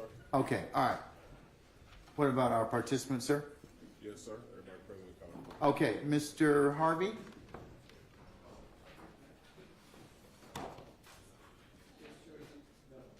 How about you come up a little bit to the, or at least if you want to use the microphone so I can hear you? Either one is fine, sir. Is this, can you hear me now? Get Verizon, can you hear me now? No, Judge, I wanted to renew my motion for severance on behalf of Mr. Nichols for the continuing prejudicial spillover that has been ongoing, number one. Number two, that I believe has segued into personal attacks between opposing counsel, which I think has threatened a fair trial for Mr. Nichols. I think that the current cross-examination suggesting that counsel is putting facts before the jury that don't have any foundation, or to confuse them, or through an investigator that aren't exactly facts that are and can be established as prosecutorial misconduct. I'd refer to specifically, for example, with those examples, with regard to confusing the jury, with regard to someone's investigator, United States versus Rios, R-I-O-S, 611 Fed 2nd, 1335, at 1342. That's a 10th Circuit case from 1979. I am not talking about the quantum of proof. I am for the spillover effect. But the nature of the attacks on co-counsel and lack of any connection of any of this evidence for the last, how many days has Mr. Bean been on the stand? How many trial days? None of which has any specific connection to Mr. Nichols whatsoever. So, based upon what I believe is now personal attacks between lawyers and nothing to do with Mr. Nichols, the spillover effect has now reached a point where I believe we are entitled to a severance and or my favorite and your favorite, the 105 instruction. Yes, sir. Thank you. Okay, Ms. Love or Ms. Hilton? It will be me, Your Honor. Judge, this information, the evidence that is being presented through this witness is one of the overt acts listed in the indictment. It is a part of count 1 with which Mr. Harvey's client is charged in this indictment. I'm not certain when he speaks as to personal matters regarding attorneys. I'm not certain what it is that he refers to when he speaks of that, but there's nothing that I have asked that we do not have a good faith basis for asking. I have not made any personal attacks or innuendo regarding anyone. I've simply placed questions upon this witness for which I have a good faith basis for asking. And so I would ask that the court, based on the fact that this information is one of the overt acts that are alleged as a part of count 1, and based on the fact that Mr. Nichols is charged in count 1, we would ask that the court deny Mr. Harvey's motion for an instruction and deny his motion for a severance. All right. Mr. Harvey, I'm going to use to include the case you just cited, as well as the other cases that have been offered for this particular proposition in the past. I'm going to deny your motion for severance at this point in time, and I'll deny your 105 request for an instruction. I'll give you a continuing objection, okay? All right, thank you, sir. Your Honor, additionally, the state's next intent is to play a single jail call. It is a 15-minute call, and we have transcripts that I would like to use with the jury that I will pass a copy of to the defense and to the jury and to the court with the court's permission, and I would ask that the court give the jury an instruction that the transcript is not evidence and that only the audio that they hear is evidence. Do you have the proposed instruction? Because Yes, you Judge. didn't tell me what. I do, actually. Because I would have brought it down. I have a copy of that. Of the instruction? Yes, it's Okay. actually a, yes, All right. I'll send it to the court. Just send it to everybody. Yes, Your Honor. Okay. Yes, Mr. Steele. First, since Mr. Sharp got up before you did, let me acknowledge him because he's always kind of, sensitive about that issue. So, okay, all right. So go ahead, sir. So I object to the use of the transcript with the jury for 2 reasons. First of all, at least to my knowledge, they haven't been shared with the defense. We have not compared the transcripts to the actual jail call, so I cannot speak to their accuracy, but I have my doubts. But additionally, Your Honor, the jury should not be relying on the words created or the words according to the state in evaluating this evidence. They should be listening with their own ears. They are all able to do that, and the state is wanting to hand over a document for them to read and then ask you to give them the instruction that they are to rely on their own ears. Let's just have them rely on their own ears. That makes the most sense to me. I don't see the point of the transcript, and I certainly would object to the use of the transcript that I do not know is an accurate representation of the tape. All right. Mr. Steele, do you wish to add on to that, or do you have another separate issue? It's not the separate, it's similar. I would need probably 35 minutes to review the recording, I don't know which recording, and then the transcript, proposed transcript. Has this jail call been, has it been disclosed in discovery? The jail call they have, and I believe that it's already been played as a part of Mr. Steele's playing of the recording of the interview with Detective Quinn. And I just sent to the court, and I'll give to counsels for defendant the transcript copy.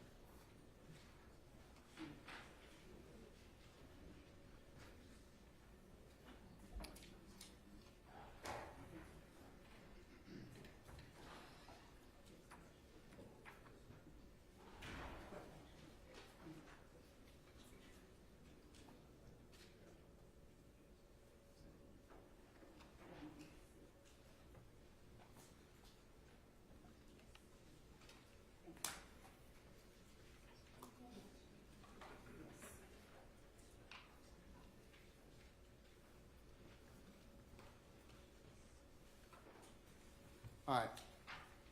How about if I just let if it's already been played as part of another exhibit, why don't I just let them hear the exhibit itself? Your Honor, because I believe that the use of the transcript would be helpful to the jury because as the court has heard, the audio on the jail call is a little bit difficult. Here's the instruction. To discern if they hear something different, I would ask that the court simply instruct the jury that anything different that they hear, they should listen to and rely on the call itself and not the transcript. It is only to be used as an aid. And specifically, the requested instruction is the state is going to play a jail call, the actual audio that you hear with your ears is evidence. They are handing out a transcript. that was taken down as a guide, but what you hear with your ears is the actual evidence in this matter. You can use that transcript as a guide to help you listen if you choose to do so. Okay. All right, I've got one or two issues I can resolve. Had the defendants gotten a transcript prior to this, Ms. Love? So, I don't think so, Your Honor, but Okay. I don't want to say with certainty. That's the issue. And I got this jury in a box, and I'm kind of, at this point in time, I like them. If you want to play the evidence, that's fine, because I think that you probably, if it's part and parcel of something that's already been admitted, we'll just listen to it. I think they're well within their rights as an ass to take a look at the transcript and listen to it. But we've almost burned the rest of the day. We'll burn the rest of the day doing that. And I am sure that you'd like to finish, Mr. Bean. I would. So, Your Honor, we don't have to use the transcript. I'll just... that's just the court's, because I would have to let them listen to at least, if you told me, hey, I gave them the transcript 3 days ago and they've had an opportunity to take a look at it, that'd be one thing. Okay. I won't use the transcript with this witness. Oh, all right. Any further objections, Mr. Sharder, Mr. Steele? All right. Okay. All right. Let's bring Mr. Bean in, please.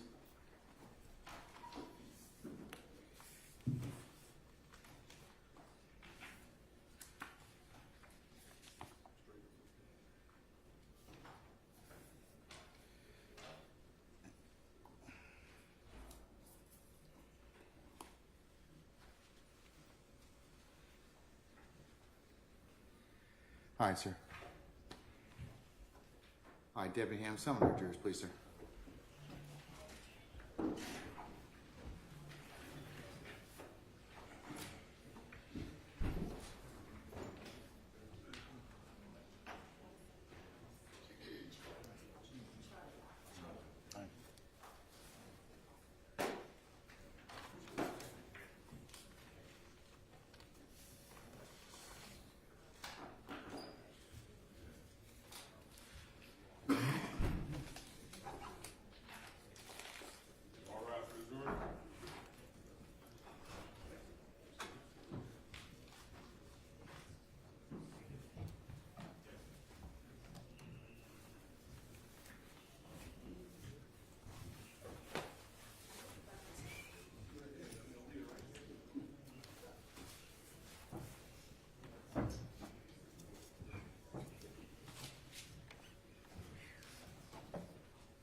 All right, thank you, Deputy Ham. Ladies and gentlemen, please be seated.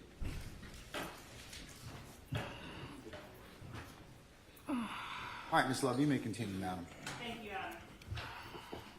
Mr. B, you were asked on cross-examination about the interview with Detective Quinn in 2013, and during that time, could you hear?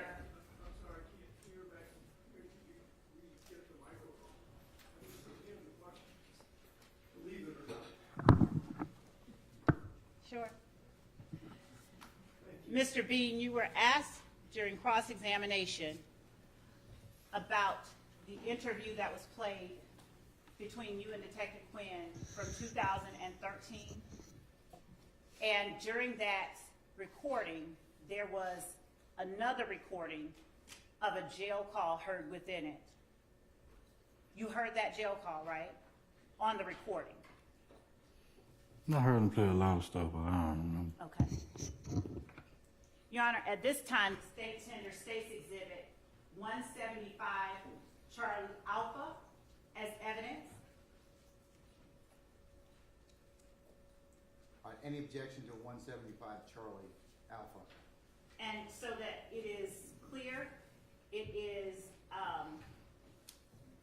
a call from the Fulton County Jail that has been provided in discovery, and the file name is 10.95.021-10B363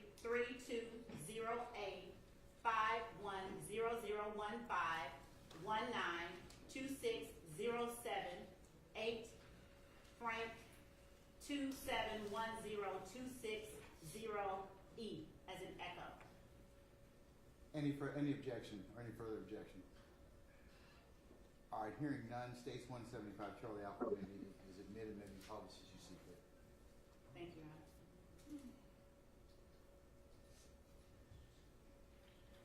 Mr. Bean, I'm going to play a recording at this time.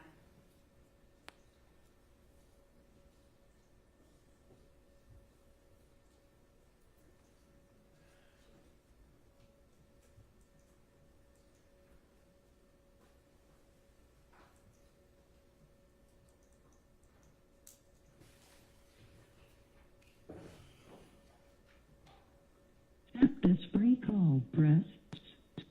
Hello, this is a free call from Adrian.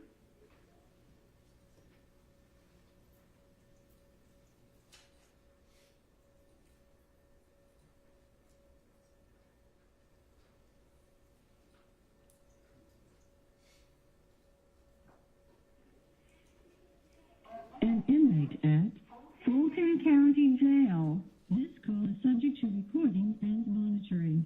To accept this free call, press 1. To refuse this free call, press 2. We thank you for using Securus. You may start the conversation now. What up, man?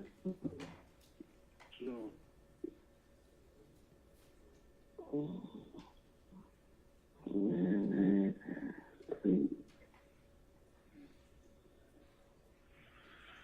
How you feeling? Man. Bunch of bullshit. Oh, yeah, no, man. It's great, man. Ain't nothing but the Lord. Everything else for a reason. Yeah. Yeah. You know, we out there motherfucker, though, man. Oh, yeah. I ain't do shit. Yo, what the neighbor say? No. Bro, in the high level. No. I don't know, man. I got AJ and we came home. I saw the queen came over here. They came over here about 8 o'clock. Yeah, they did. So this lady came out here. Right quick, so I can tell them something right quick. Call. Bro,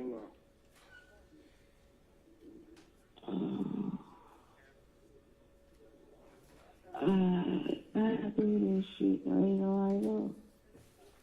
go to the contact. Look at your phone and hit contact. And then again scroll down to the name and dial it. Oh shit.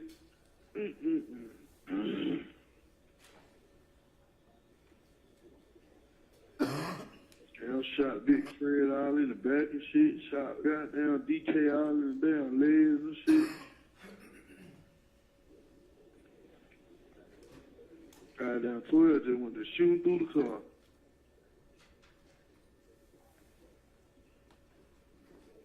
Hello?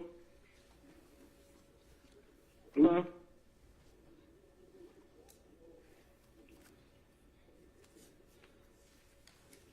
Please.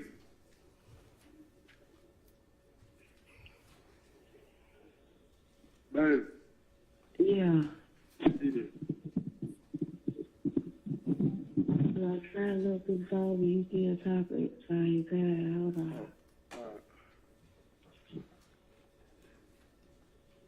Hear me? Don't click up till you pick up, alright? When you dial, don't let them answer the phone before you click back over. I don't like using that shit, man. I ain't got time for this shit. We ain't know. Hold on. Man, it's a free call. I'm downstairs. I ain't even made it around the corner yet. When I get one going, I ain't gonna be able to make no three-way call.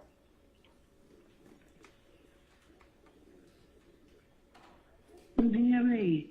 What? You hear me? Yeah. Okay, well. What? When I hear ask how to use the phone, what I'm supposed to do? What you mean? When I press add call and mute the phone, it automatically mute my phone. What you mean add call? You supposed to hit call. Yeah, let's go to cousin first. What's going on? I'm in there, so hit Brolo first. Yeah. Okay.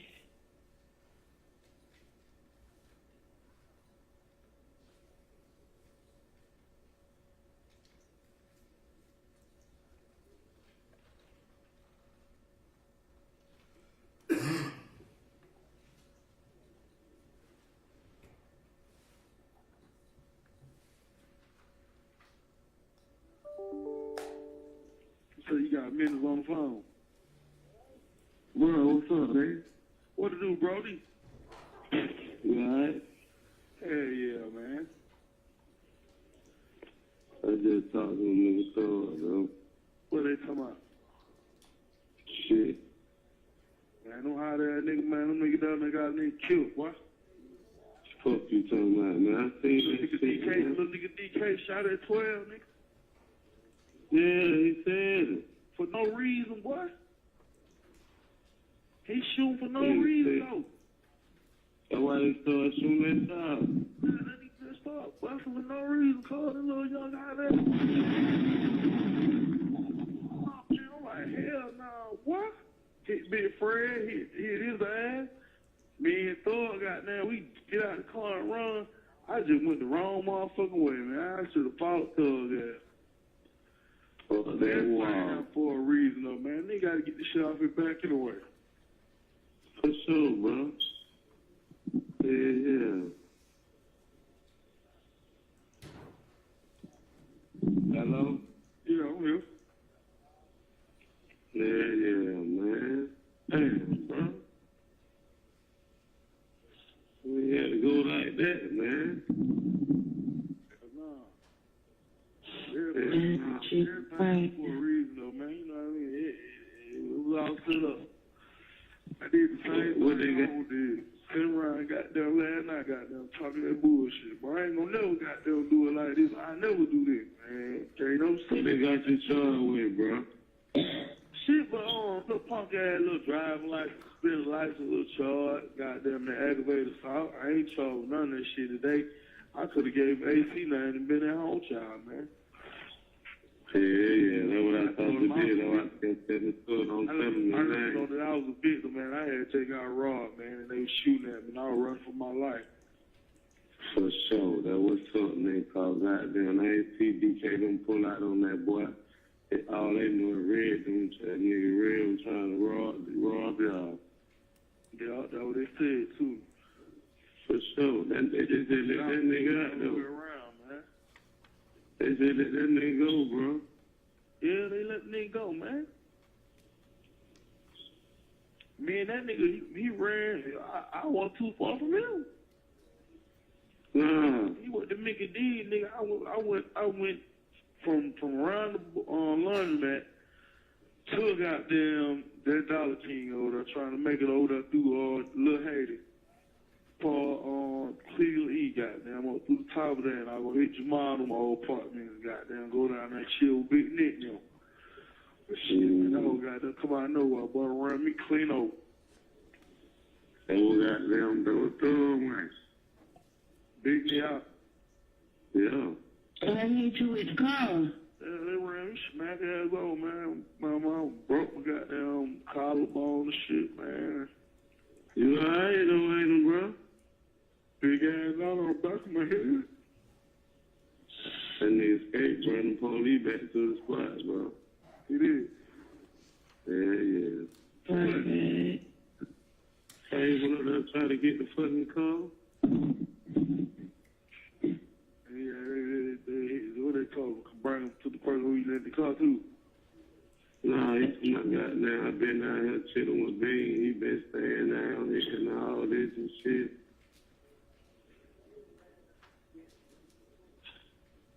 Them folks are fucked up. Yeah. You don't even look like a nigga to survive in that motherfucker. Fuck so much, nigga. Man.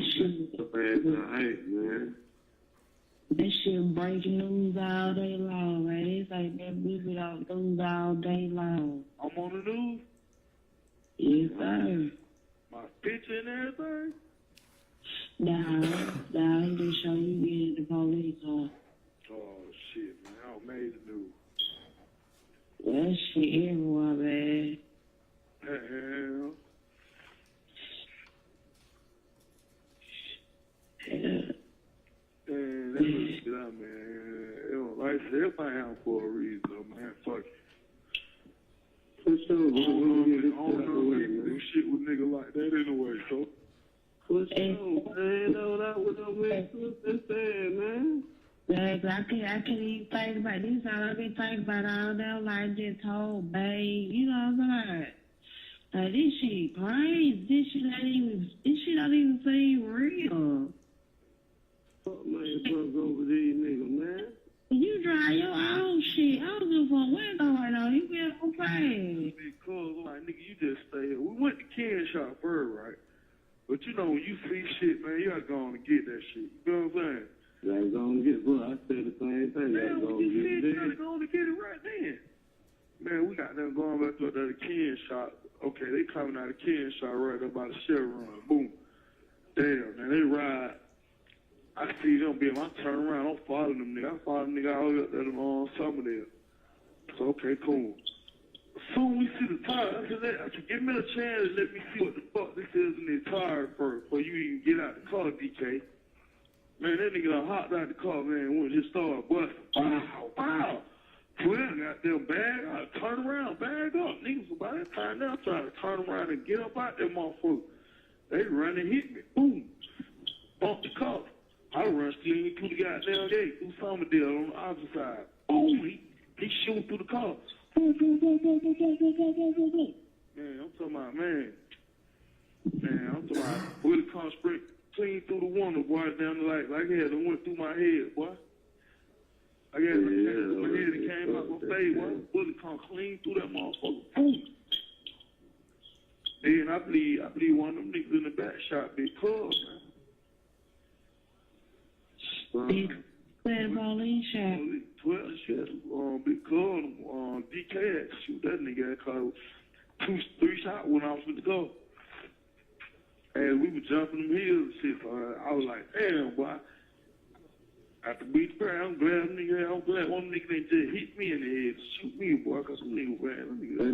That nigga told they got down Big Fred jumped out the car, the police shot, they was still shooting. Nah, that nigga probably shot Big Cub. Him, Big Fred, and goddamn DK had to scrap. I wouldn't even scrap. My 22 at home and my AR in the trunk. You get that $150 off the cup holder, bro. You got that $150 off my cup holder. No, so he had $150 to go buy the ring. Nah, man. Well, no money in the cup holder, bro. Oh, my motherfucking money. Yeah, he said he had the money to go buy the ring. Nah, I think I had number $50, $40. He didn't even have that because DK didn't even get him his 50. All that money was mine, and money came out of Buck hands. Well, he ain't had no business doing that.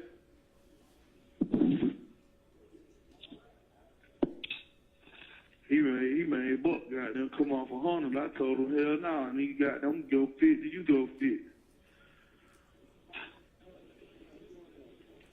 Nah, Buck told me to get your 100 pick. No, they gave me nothing. I had a fit of my own money. I had $350. They got $345. I got to let Babe come down here and goddamn go to Prosecutors and get that shit. Come down here and sign a piece of paper. I got to fill out a property release form or a waiver form so she can go down there and get a little $350. You know what I mean? Mm-hmm. And ain't gonna be that. I don't think I just gotta do it, goddamn, just try to make sure this lame, don't even come to court with dad, goddamn, because they were talking about the old man and that old boy. So, yeah, for sure, you know, I'm gonna take care of that too, boy. You know, I'm gonna talk to these folks. You know, he come, you know? I mean, he cool with it. Yeah, we're gonna try to keep his ass out of there, though. I can't get no but some probation, man. I ain't got no probation, no record, no none of that shit, man. You know what I mean? I don't shoot, folks. Man, we trying to get your ass out, man, so you get a bond, man. I don't rob, I don't do none of that shit, so you know what I mean? I don't have none of that shit on my record, so I'm good, Yeah, bro. man, let's talk to the club, man. Club ready, man. Who we? Mm-hmm. Where y'all live? Yeah, I know. Yeah, he came over Clubhouse and talked to him yesterday. What'd he say? Shit. He ain't say shit. He got the bag, whatever, goddamn, you know what I mean? You know how cuz, you know, he did say he did his little moment. Then get to trying to think about what a nigga done did and all that. Yeah. But I ain't did shit, so he know I got something going on. He got to go and get me, 'cause I got something going on. For sure, man. I'm He like to take 50 money back.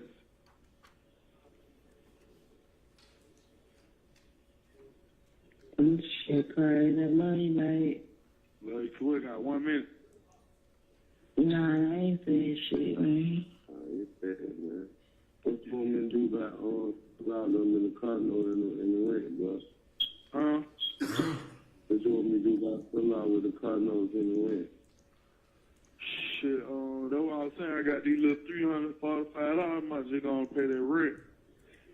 Car note gonna be goddamn couple of more days. What do we got? How long we got on the car note? About 10 days? Yeah, bro. Huh? You want me to pay the rent first? Yeah, I gotta get that rent. That's what I'm working on this time, that rent. Say, what's up? I got that. Don't worry about it. Let me take care of that. Probably just need like $6. I got $345 downtown, man. They ain't for money. You know, I got the rest of the money you gave me in that Ziploc bag and shit. So I'm gonna get the rest of that money. Your Honor, the recording has stopped. And, Your Honor, Sure.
All right, madam, what is it you're going to tell me?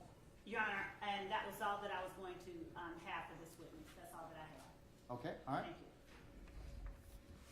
you. Mr. Sharp, do you have an examination? You got up, you didn't say anything. Yes, Your Honor. Okay, all right, well, come on up. Thank you,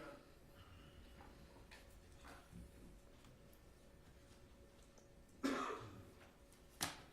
Mr. B, good afternoon. Good afternoon, sir. My name is Max Shard. I represent Shannon Stillwell. Okay.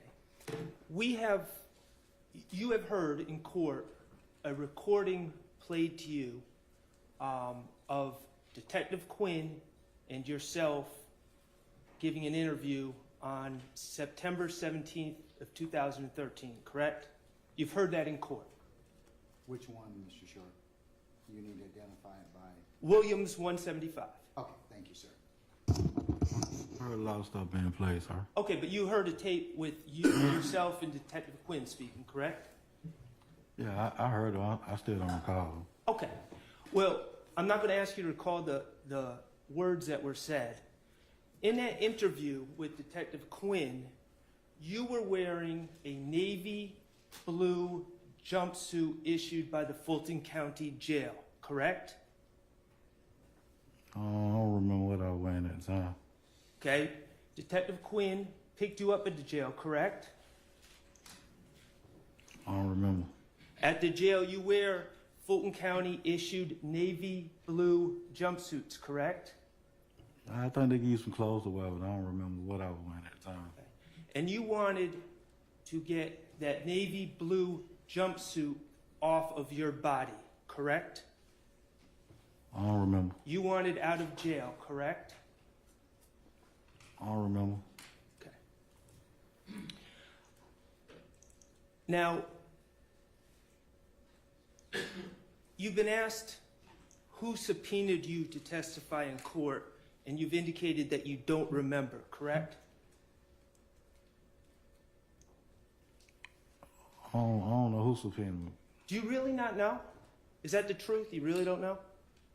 I mean, state. Okay, so, all right, so your understanding is the state subpoenaed you, correct? Yes, sir. Okay, and there, the state is the side that called you and told you when to come to court, correct? Yes, sir. Okay, and the state is the side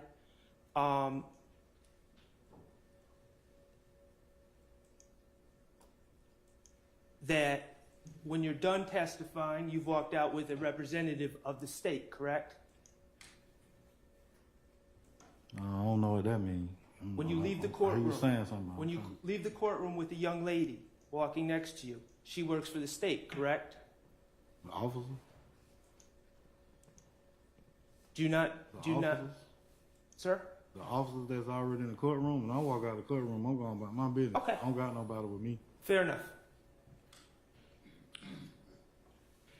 When you were testifying on Friday, March 4th, you testified that someone threatened to lock you up if you didn't come to court. I had answered that question, though. Okay, well, I want to ask you that question. I want to ask you a follow-up question. So, who threatened you? I had answered that already. Then nobody threatened me. It's just a subpoena that went out like I answered that question. So, and if you don't answer to that subpoena, then I guess so whatever want will go out and then whatever. So however it work, I don't know how it work. Okay, so your testimony today is no one has threatened you. Ain't no threat. I squared that up with Mr. Steele that day when I answered the question when he asked. So when you testified on March 4th that someone threatened you if you didn't come to court, that was a lie. I told him the threats that was coming through from my phone by them putting my number out there to the public. And why was my number being exploited to the public, such as my face and everything else, like these folks over here on this side over here, you can't see them, but you can see me, and all my business get put out on the screen and information. You just might as well just give my address. Okay, but I understand what you're saying, but that's very different than someone threatening you if you didn't come to court. I cleared the threats up that same day, okay, right then and there, through my testimony. All right. And nobody threatened me to do nothing. I want to talk to you about some other things that you've testified about over the last couple weeks. On February 29th, when District Attorney Love was asking you questions, you answered that you can't remember any events that happened in the year of 2013. That was a lie, correct? No, sir. Okay. You've testified that you cannot remember at all being arrested on September 11th, 2013. That is a lie. If you say so. Okay. You testified. I object to Mr. Sharp's testifying about what is and is not a lie. I'm cross-examining. Yeah, but you can't testify. You need to rephrase the question. Okay. You've testified that you do not remember going to Grady Hospital on the evening of September 11th, 2013. That is not the truth, is it? My testimony, I don't remember that from 2013, sir. Okay. You testified yesterday that... How many times have you been to jail?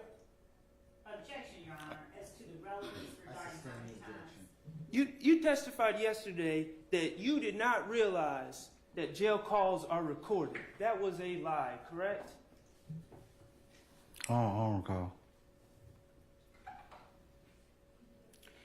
In your testimony on March 1st to Mr. Steele, you testified that you could not remember meeting with Detective Quinn on September 17, 2013. That was a lie, correct? I don't remember that in 2013.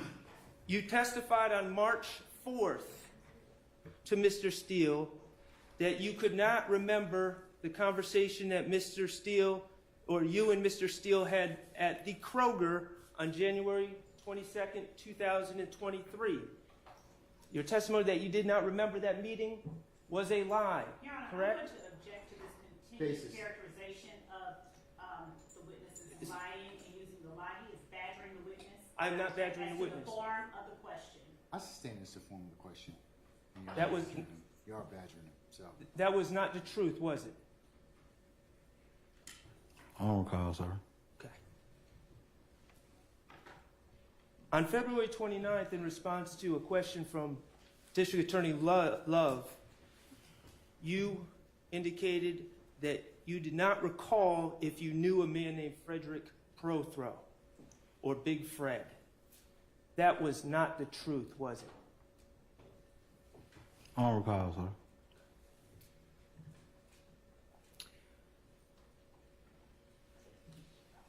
When Mr. Steele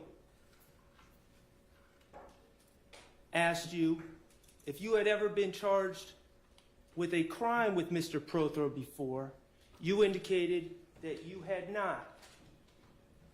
That was not the truth, was it, sir? As to the one relevance to it's been asked and answered and three badgering. It goes to his credibility, Your Honor. I sustain the objection. It's been asked and answered. Let's move on. Okay. What your answer was that the truth or a lie? Same objection, Your Honor. I sustain the objection. Are you disputing the authenticity of the indictment in evidence? Objection, Your Honor, as to the form of the question, and that is an improper question. I sustain the question. Mr. Bean, is the indictment in evidence that shows your name and Mr. Prothro's Objection, name? Your Honor, that's been asked, answered, and it is not. Has not been asked. I haven't finished my...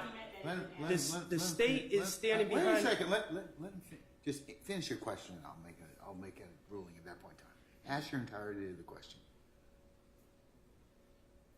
The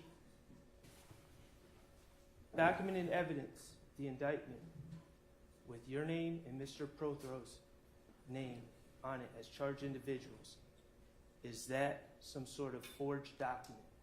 Objection, Your Honor. He has no foundation. I'm asking him a question. It's not relevant, Your Honor. It's not relevant. I'll sustain the objection. His credibility is very relevant. I sustain the objection. I'll move on. All right. Let's go back to 2000. Oh, let me ask you this. When Mr. Steele asked you what you meant when you said you were asking for some slack from Detective Quinn, you said you can't recall. That was a lie. Objection, Your Honor, same thing. It's Badgering, asked and asked and answered. answered. I stand the objection. Let's go back to 2013, okay? I'm moving from 2024 to 2013, Mr. Bean. You would agree on September 11th of 2013 and in leading into the interview with Detective Quinn on September 17th of that same year, you found yourself involved and locked up behind this incident we've learned about over the last couple weeks, correct? I don't recall, sir. Okay. That incident that we've been speaking about over the last couple weeks involved an alleged armed robbery, correct? I don't recall. Okay. And the driver of the car would have been the driver of an alleged armed robbery or of a car involved in the alleged armed robbery, correct? Your Honor, I object to these questions. They've been asked and I answered. sustain the objection. Your Honor, I am not asking the same questions that anyone else has asked. You have, Southern Substance, they have been Well- asked and answered. Okay, so move along to something else. Okay. You were aware that the driver of this car was alleged to have driven towards a police officer, correct? I don't recall, sir. Okay. And you were aware that the driver of this car was alleged to have drove through someone's yard, running over tricycles? Asked and answered. I'll allow it. I'm gonna allow it. Go ahead. A lot of questions been asked, a lot of stuff been played. I don't recall. Okay.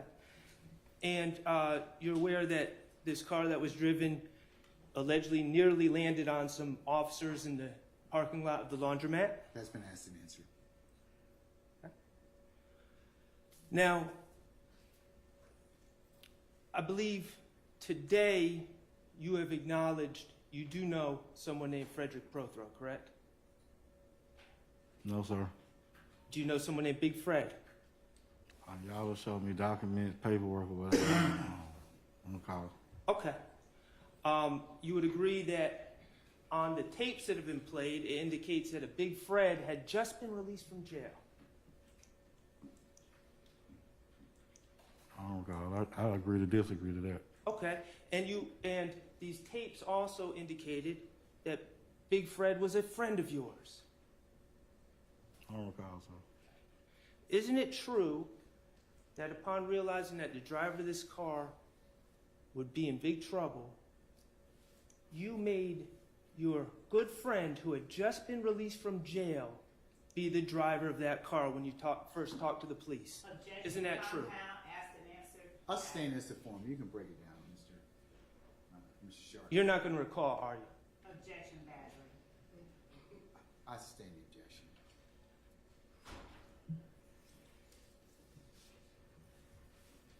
You also told your wife over the jail calls that Big Fred was driving this car. Isn't that true? You lied to your wife about this. I don't recall, sir. Okay.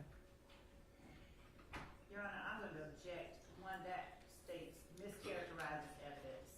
So it's I'm gonna overrule the objection, man. You also told your wife and your brother-in-law on the jail call that you were the victim of the armed robbery, that Derek Dotson was robbing you. Isn't that true? objection, Your Honor. No, I'm gonna overrule that objection. Isn't that true? What'd you say again? You told your wife and your brother-in-law that Derek Dotson was trying to rob you, that you were the victim. I don't remember, sir. Okay.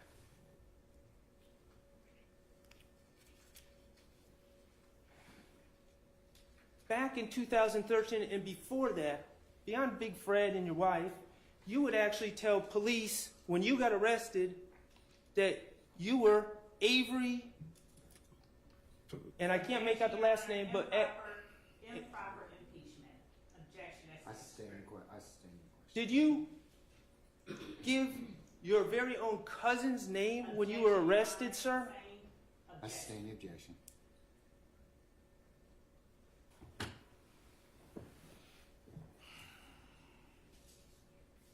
The truth is, sir,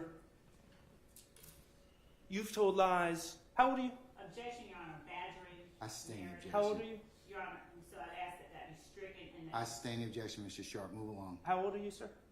that has been asked and answered. Move along, sir. It's an improper question. You know it. His age? No. Okay, I'm just asking how old he is. All right, we'll see where this goes. How old are you, sir? 44. As a 44-year-old, you've sat here in 2024 and you've told many lies in court over the past few weeks, haven't you? I sustain the question. Got anything else? Yes, I do. As a 34-year-old, back in 2013, you told many lies about this incident, didn't you? I don't recall, sir.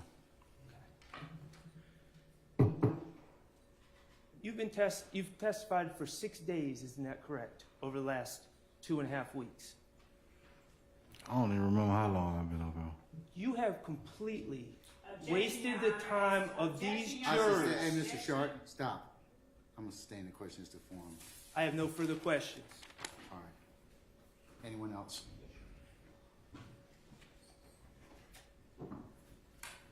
Mr. Bean, good afternoon, sir.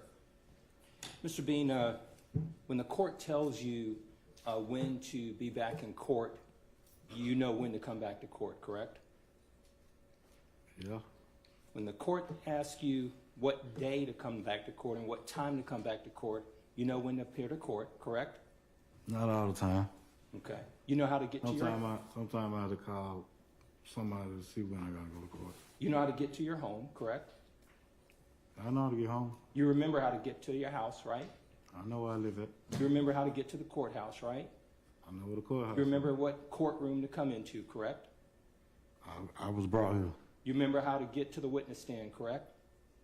I walked. So there are certain things you remember, and then there are other things you don't remember, correct? I mean, the stuff you just asked was simple. That's simple. Do I know how to get home? Do I know where the courtroom at? Do I know how to walk and get up on the stand? Asking, do you recognize your voice on a tape recording, would you consider that to be simple? I don't recall. You don't recall whether or not hearing your voice is simple? And out of 11 or 12 years ago, man, I can't tell you what done been documented, what done been accessed, what done been played with. I don't recall none of it. So is your testimony to the ladies and gentlemen of this jury? I don't recall none of it. So is your Out of testimony? 10, 11 years, I don't recall none of it. So is your testimony to the ladies and gentlemen of this jury that you don't remember your own voice when you hear it on a recording? I don't recall, sir. That's not my question. My question is, you don't know your voice whenever you hear it on a recording. I hear y'all playing stuff, but I don't remember. The truth is you remember what you want to remember, right? So you say? And you conveniently don't remember what you don't want to remember, correct? So you say? No, that's not what I'm saying. I'm asking a question. I mean, you're saying stuff. That's not what I said. You agree with me, right? I don't agree. You don't disagree with me, correct? I don't agree. So what I'm saying is correct, right? I don't even know what you're saying, really. That's all I have. Thank you. I stand the objection. Anyone else? All right. May Mr. Bean be permanently temporarily excuse the witness? All right. Mr. Bean, I'm going to permanently excuse your witness. That means you're free to go about your usual duties and avocation. Just don't discuss your testimony with anybody except the attorneys in this case, okay? Sir, yes, sir. All right. Thank you, sir.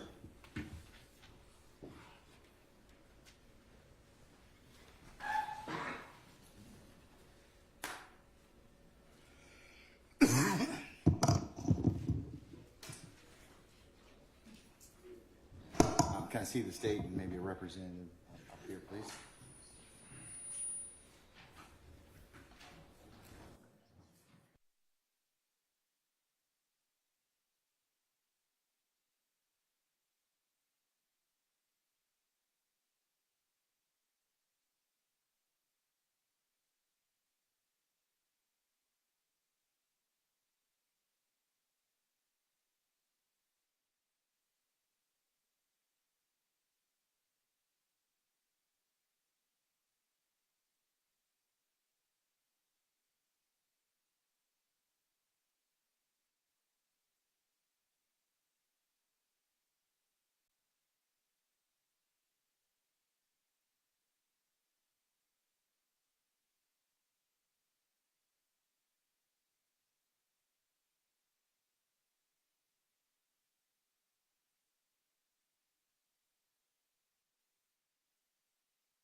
So given that look, after hundreds of jury trials and thousands of proceedings, I think it might be a good stopping point for today.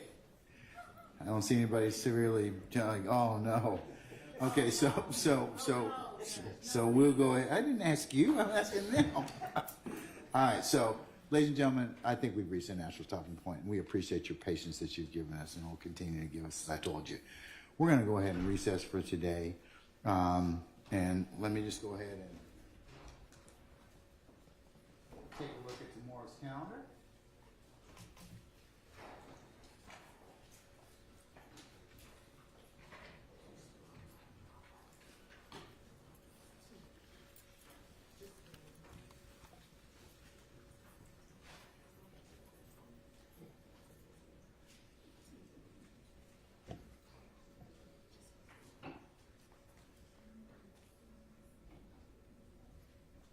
Okay, ladies and gentlemen, for tomorrow, as I mentioned earlier, come for 12:30 for an anticipated 1 o'clock start time.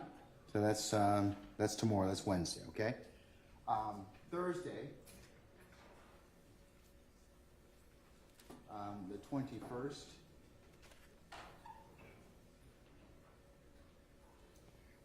we will have an administrative day, okay? That's Thursday the 21st, okay?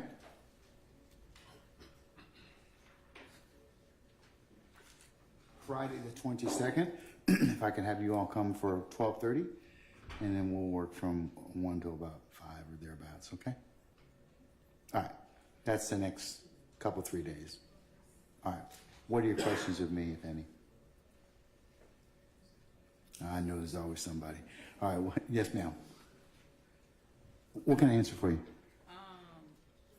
For the 20th, one of the jurors had a doctor's appointment.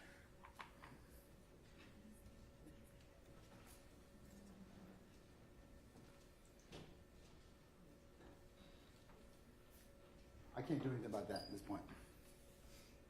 It's the best I can do at this point.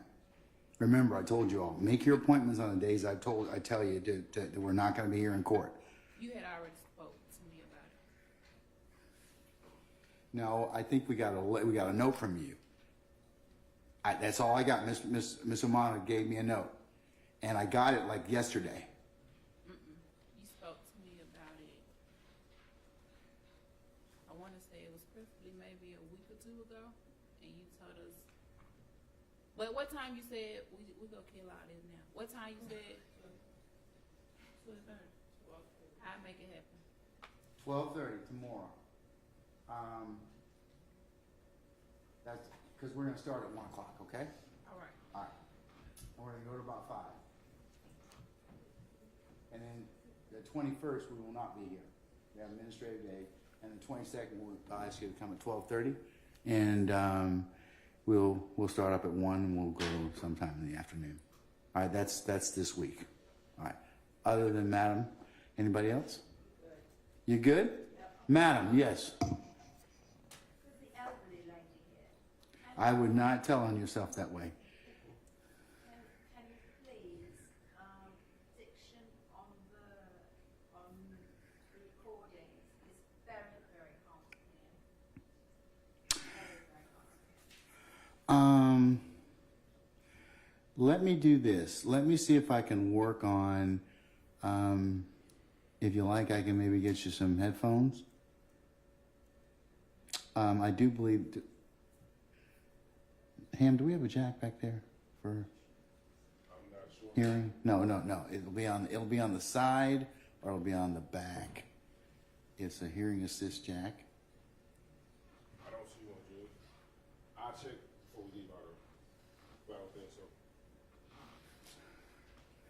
I have one in another courtroom. What's that? That's the what's the name?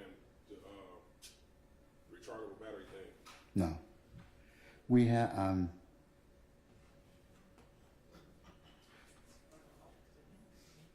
no, we usually have them in most jury boxes. All right, but Madam, I'll work on it. I'll see what I can do, okay? And I'll remind counsel that they need to speak. Is it just if they don't enunciate into the microphone? I hear the counsel, it's the sound recording. Yeah, that depends upon the quality of, and other factors. And they now know that it's a little bit of an issue. Okay. Okay. All right. Anything else? Okay. All right, ladies and gentlemen, let's go through your ad nauseum admonitions. Remember, don't discuss anything that you have heard or otherwise been presented in the four walls of this courtroom. You cannot start to recap the case or to handicap the case or to ask each other what you think about what you've heard thus far. Remember that I haven't given you any instructions on how you're to consider this case, and it will be a violation if you were to do so before I tell you to do so, okay? And if anybody should try and talk with you about this case in your presence or hearing, of course, you need to let myself, Deputy Ham, or Sergeant Ingram know immediately. Don't go by and visit any of the scenes that you may have heard about. Certainly don't listen to anything that you may have heard on any social media sites, any blogs, any posts. And please don't let anybody, don't talk to anybody about what you have otherwise considered so far. And then, ladies and gentlemen, leave your notepads in the basket as you leave, and you can pick them up tomorrow morning. And then the last thing is, and I've told you all, I'll continue to tell you, thank you for your patience, and thank you for your attentiveness during this particular process, and the attention and patience that you'll continue to give us throughout the consideration of this matter. So, ladies and gentlemen, unless you have anything else of me, I'm going to go ahead and excuse you. I will see you all tomorrow morning. Tomorrow, what time? 12:30 for an anticipated 1 o'clock start time. And we'll work on the sound. Okay? All right. Unless you have anything else, ladies and gentlemen, we'll bid you good evening, and we'll see you tomorrow, okay? All right, all rise.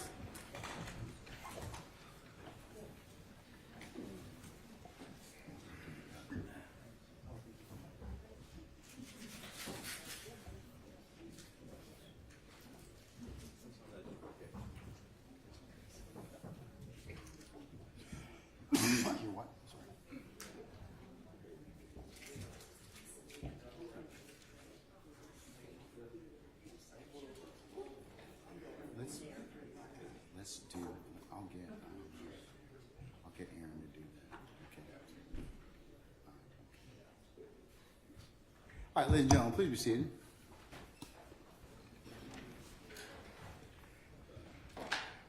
Ladies and gentlemen, let me kind of just talk with you a little bit about a couple of things. One of them is this, the sound. Just a couple of things. Make sure you speak in the microphones as much as you can. We've had a couple of inquiries about that. As for our juror that just asked me about that sound, we can probably accommodate her by a listening device that runs right into the sound system. So I'll ask our tech folks to go ahead and do that and see if we can't resolve that particular issue. All right, as for, you should have an envelope in front of you. It is marked confidential. It has some material inside that may be appropriate for the particular witness that we just examined and some of the issues thereof. It is marked confidential. You need to sign for the document that is inside the envelope. It will be sealed and made part of the record, but it is not in any way to be disclosed to any third parties.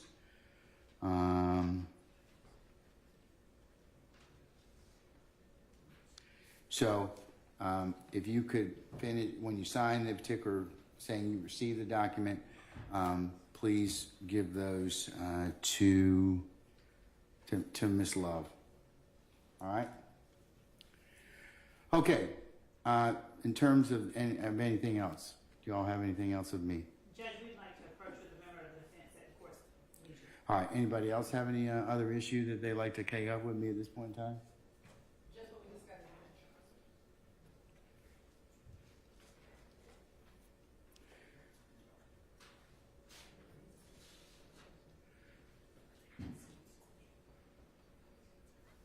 Oh, yeah. Oh, yeah.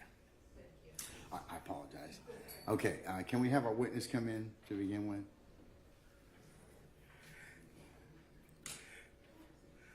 All right, retired Detective Quinn, you don't need to go any further. I'm going to be the guy. I'm not even going to let you get. I'm not going to let you even get that far. But sir, and we appreciate you coming with us. We just didn't get you today. Are you okay with coming back tomorrow for 12:30? But I just want to let you know that we would acknowledge you coming down here and making the effort. Okay. All right. So we'll see you tomorrow at 12:30. All right. Yes, sir. All right. Be well.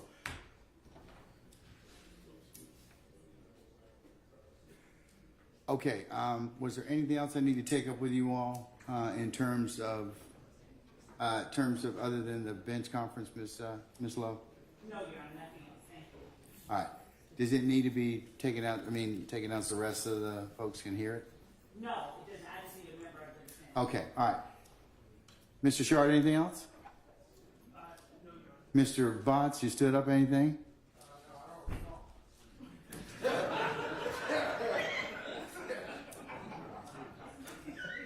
I'm just glad that your telephone is not ringing anymore. People, your friends have helped you. I really appreciate that. All right. All right, and don't talk to Mr. Matthews about a flip phone, okay? Under no circumstances. All right? Okay, all right. Folks, unless you have anything else, I will see you tomorrow at 12:30 for a 1 o'clock start time, and then I'll speak to the folks at the bench. If you please turn in your listening devices. We'll be in recess until tomorrow. Christina, here you go.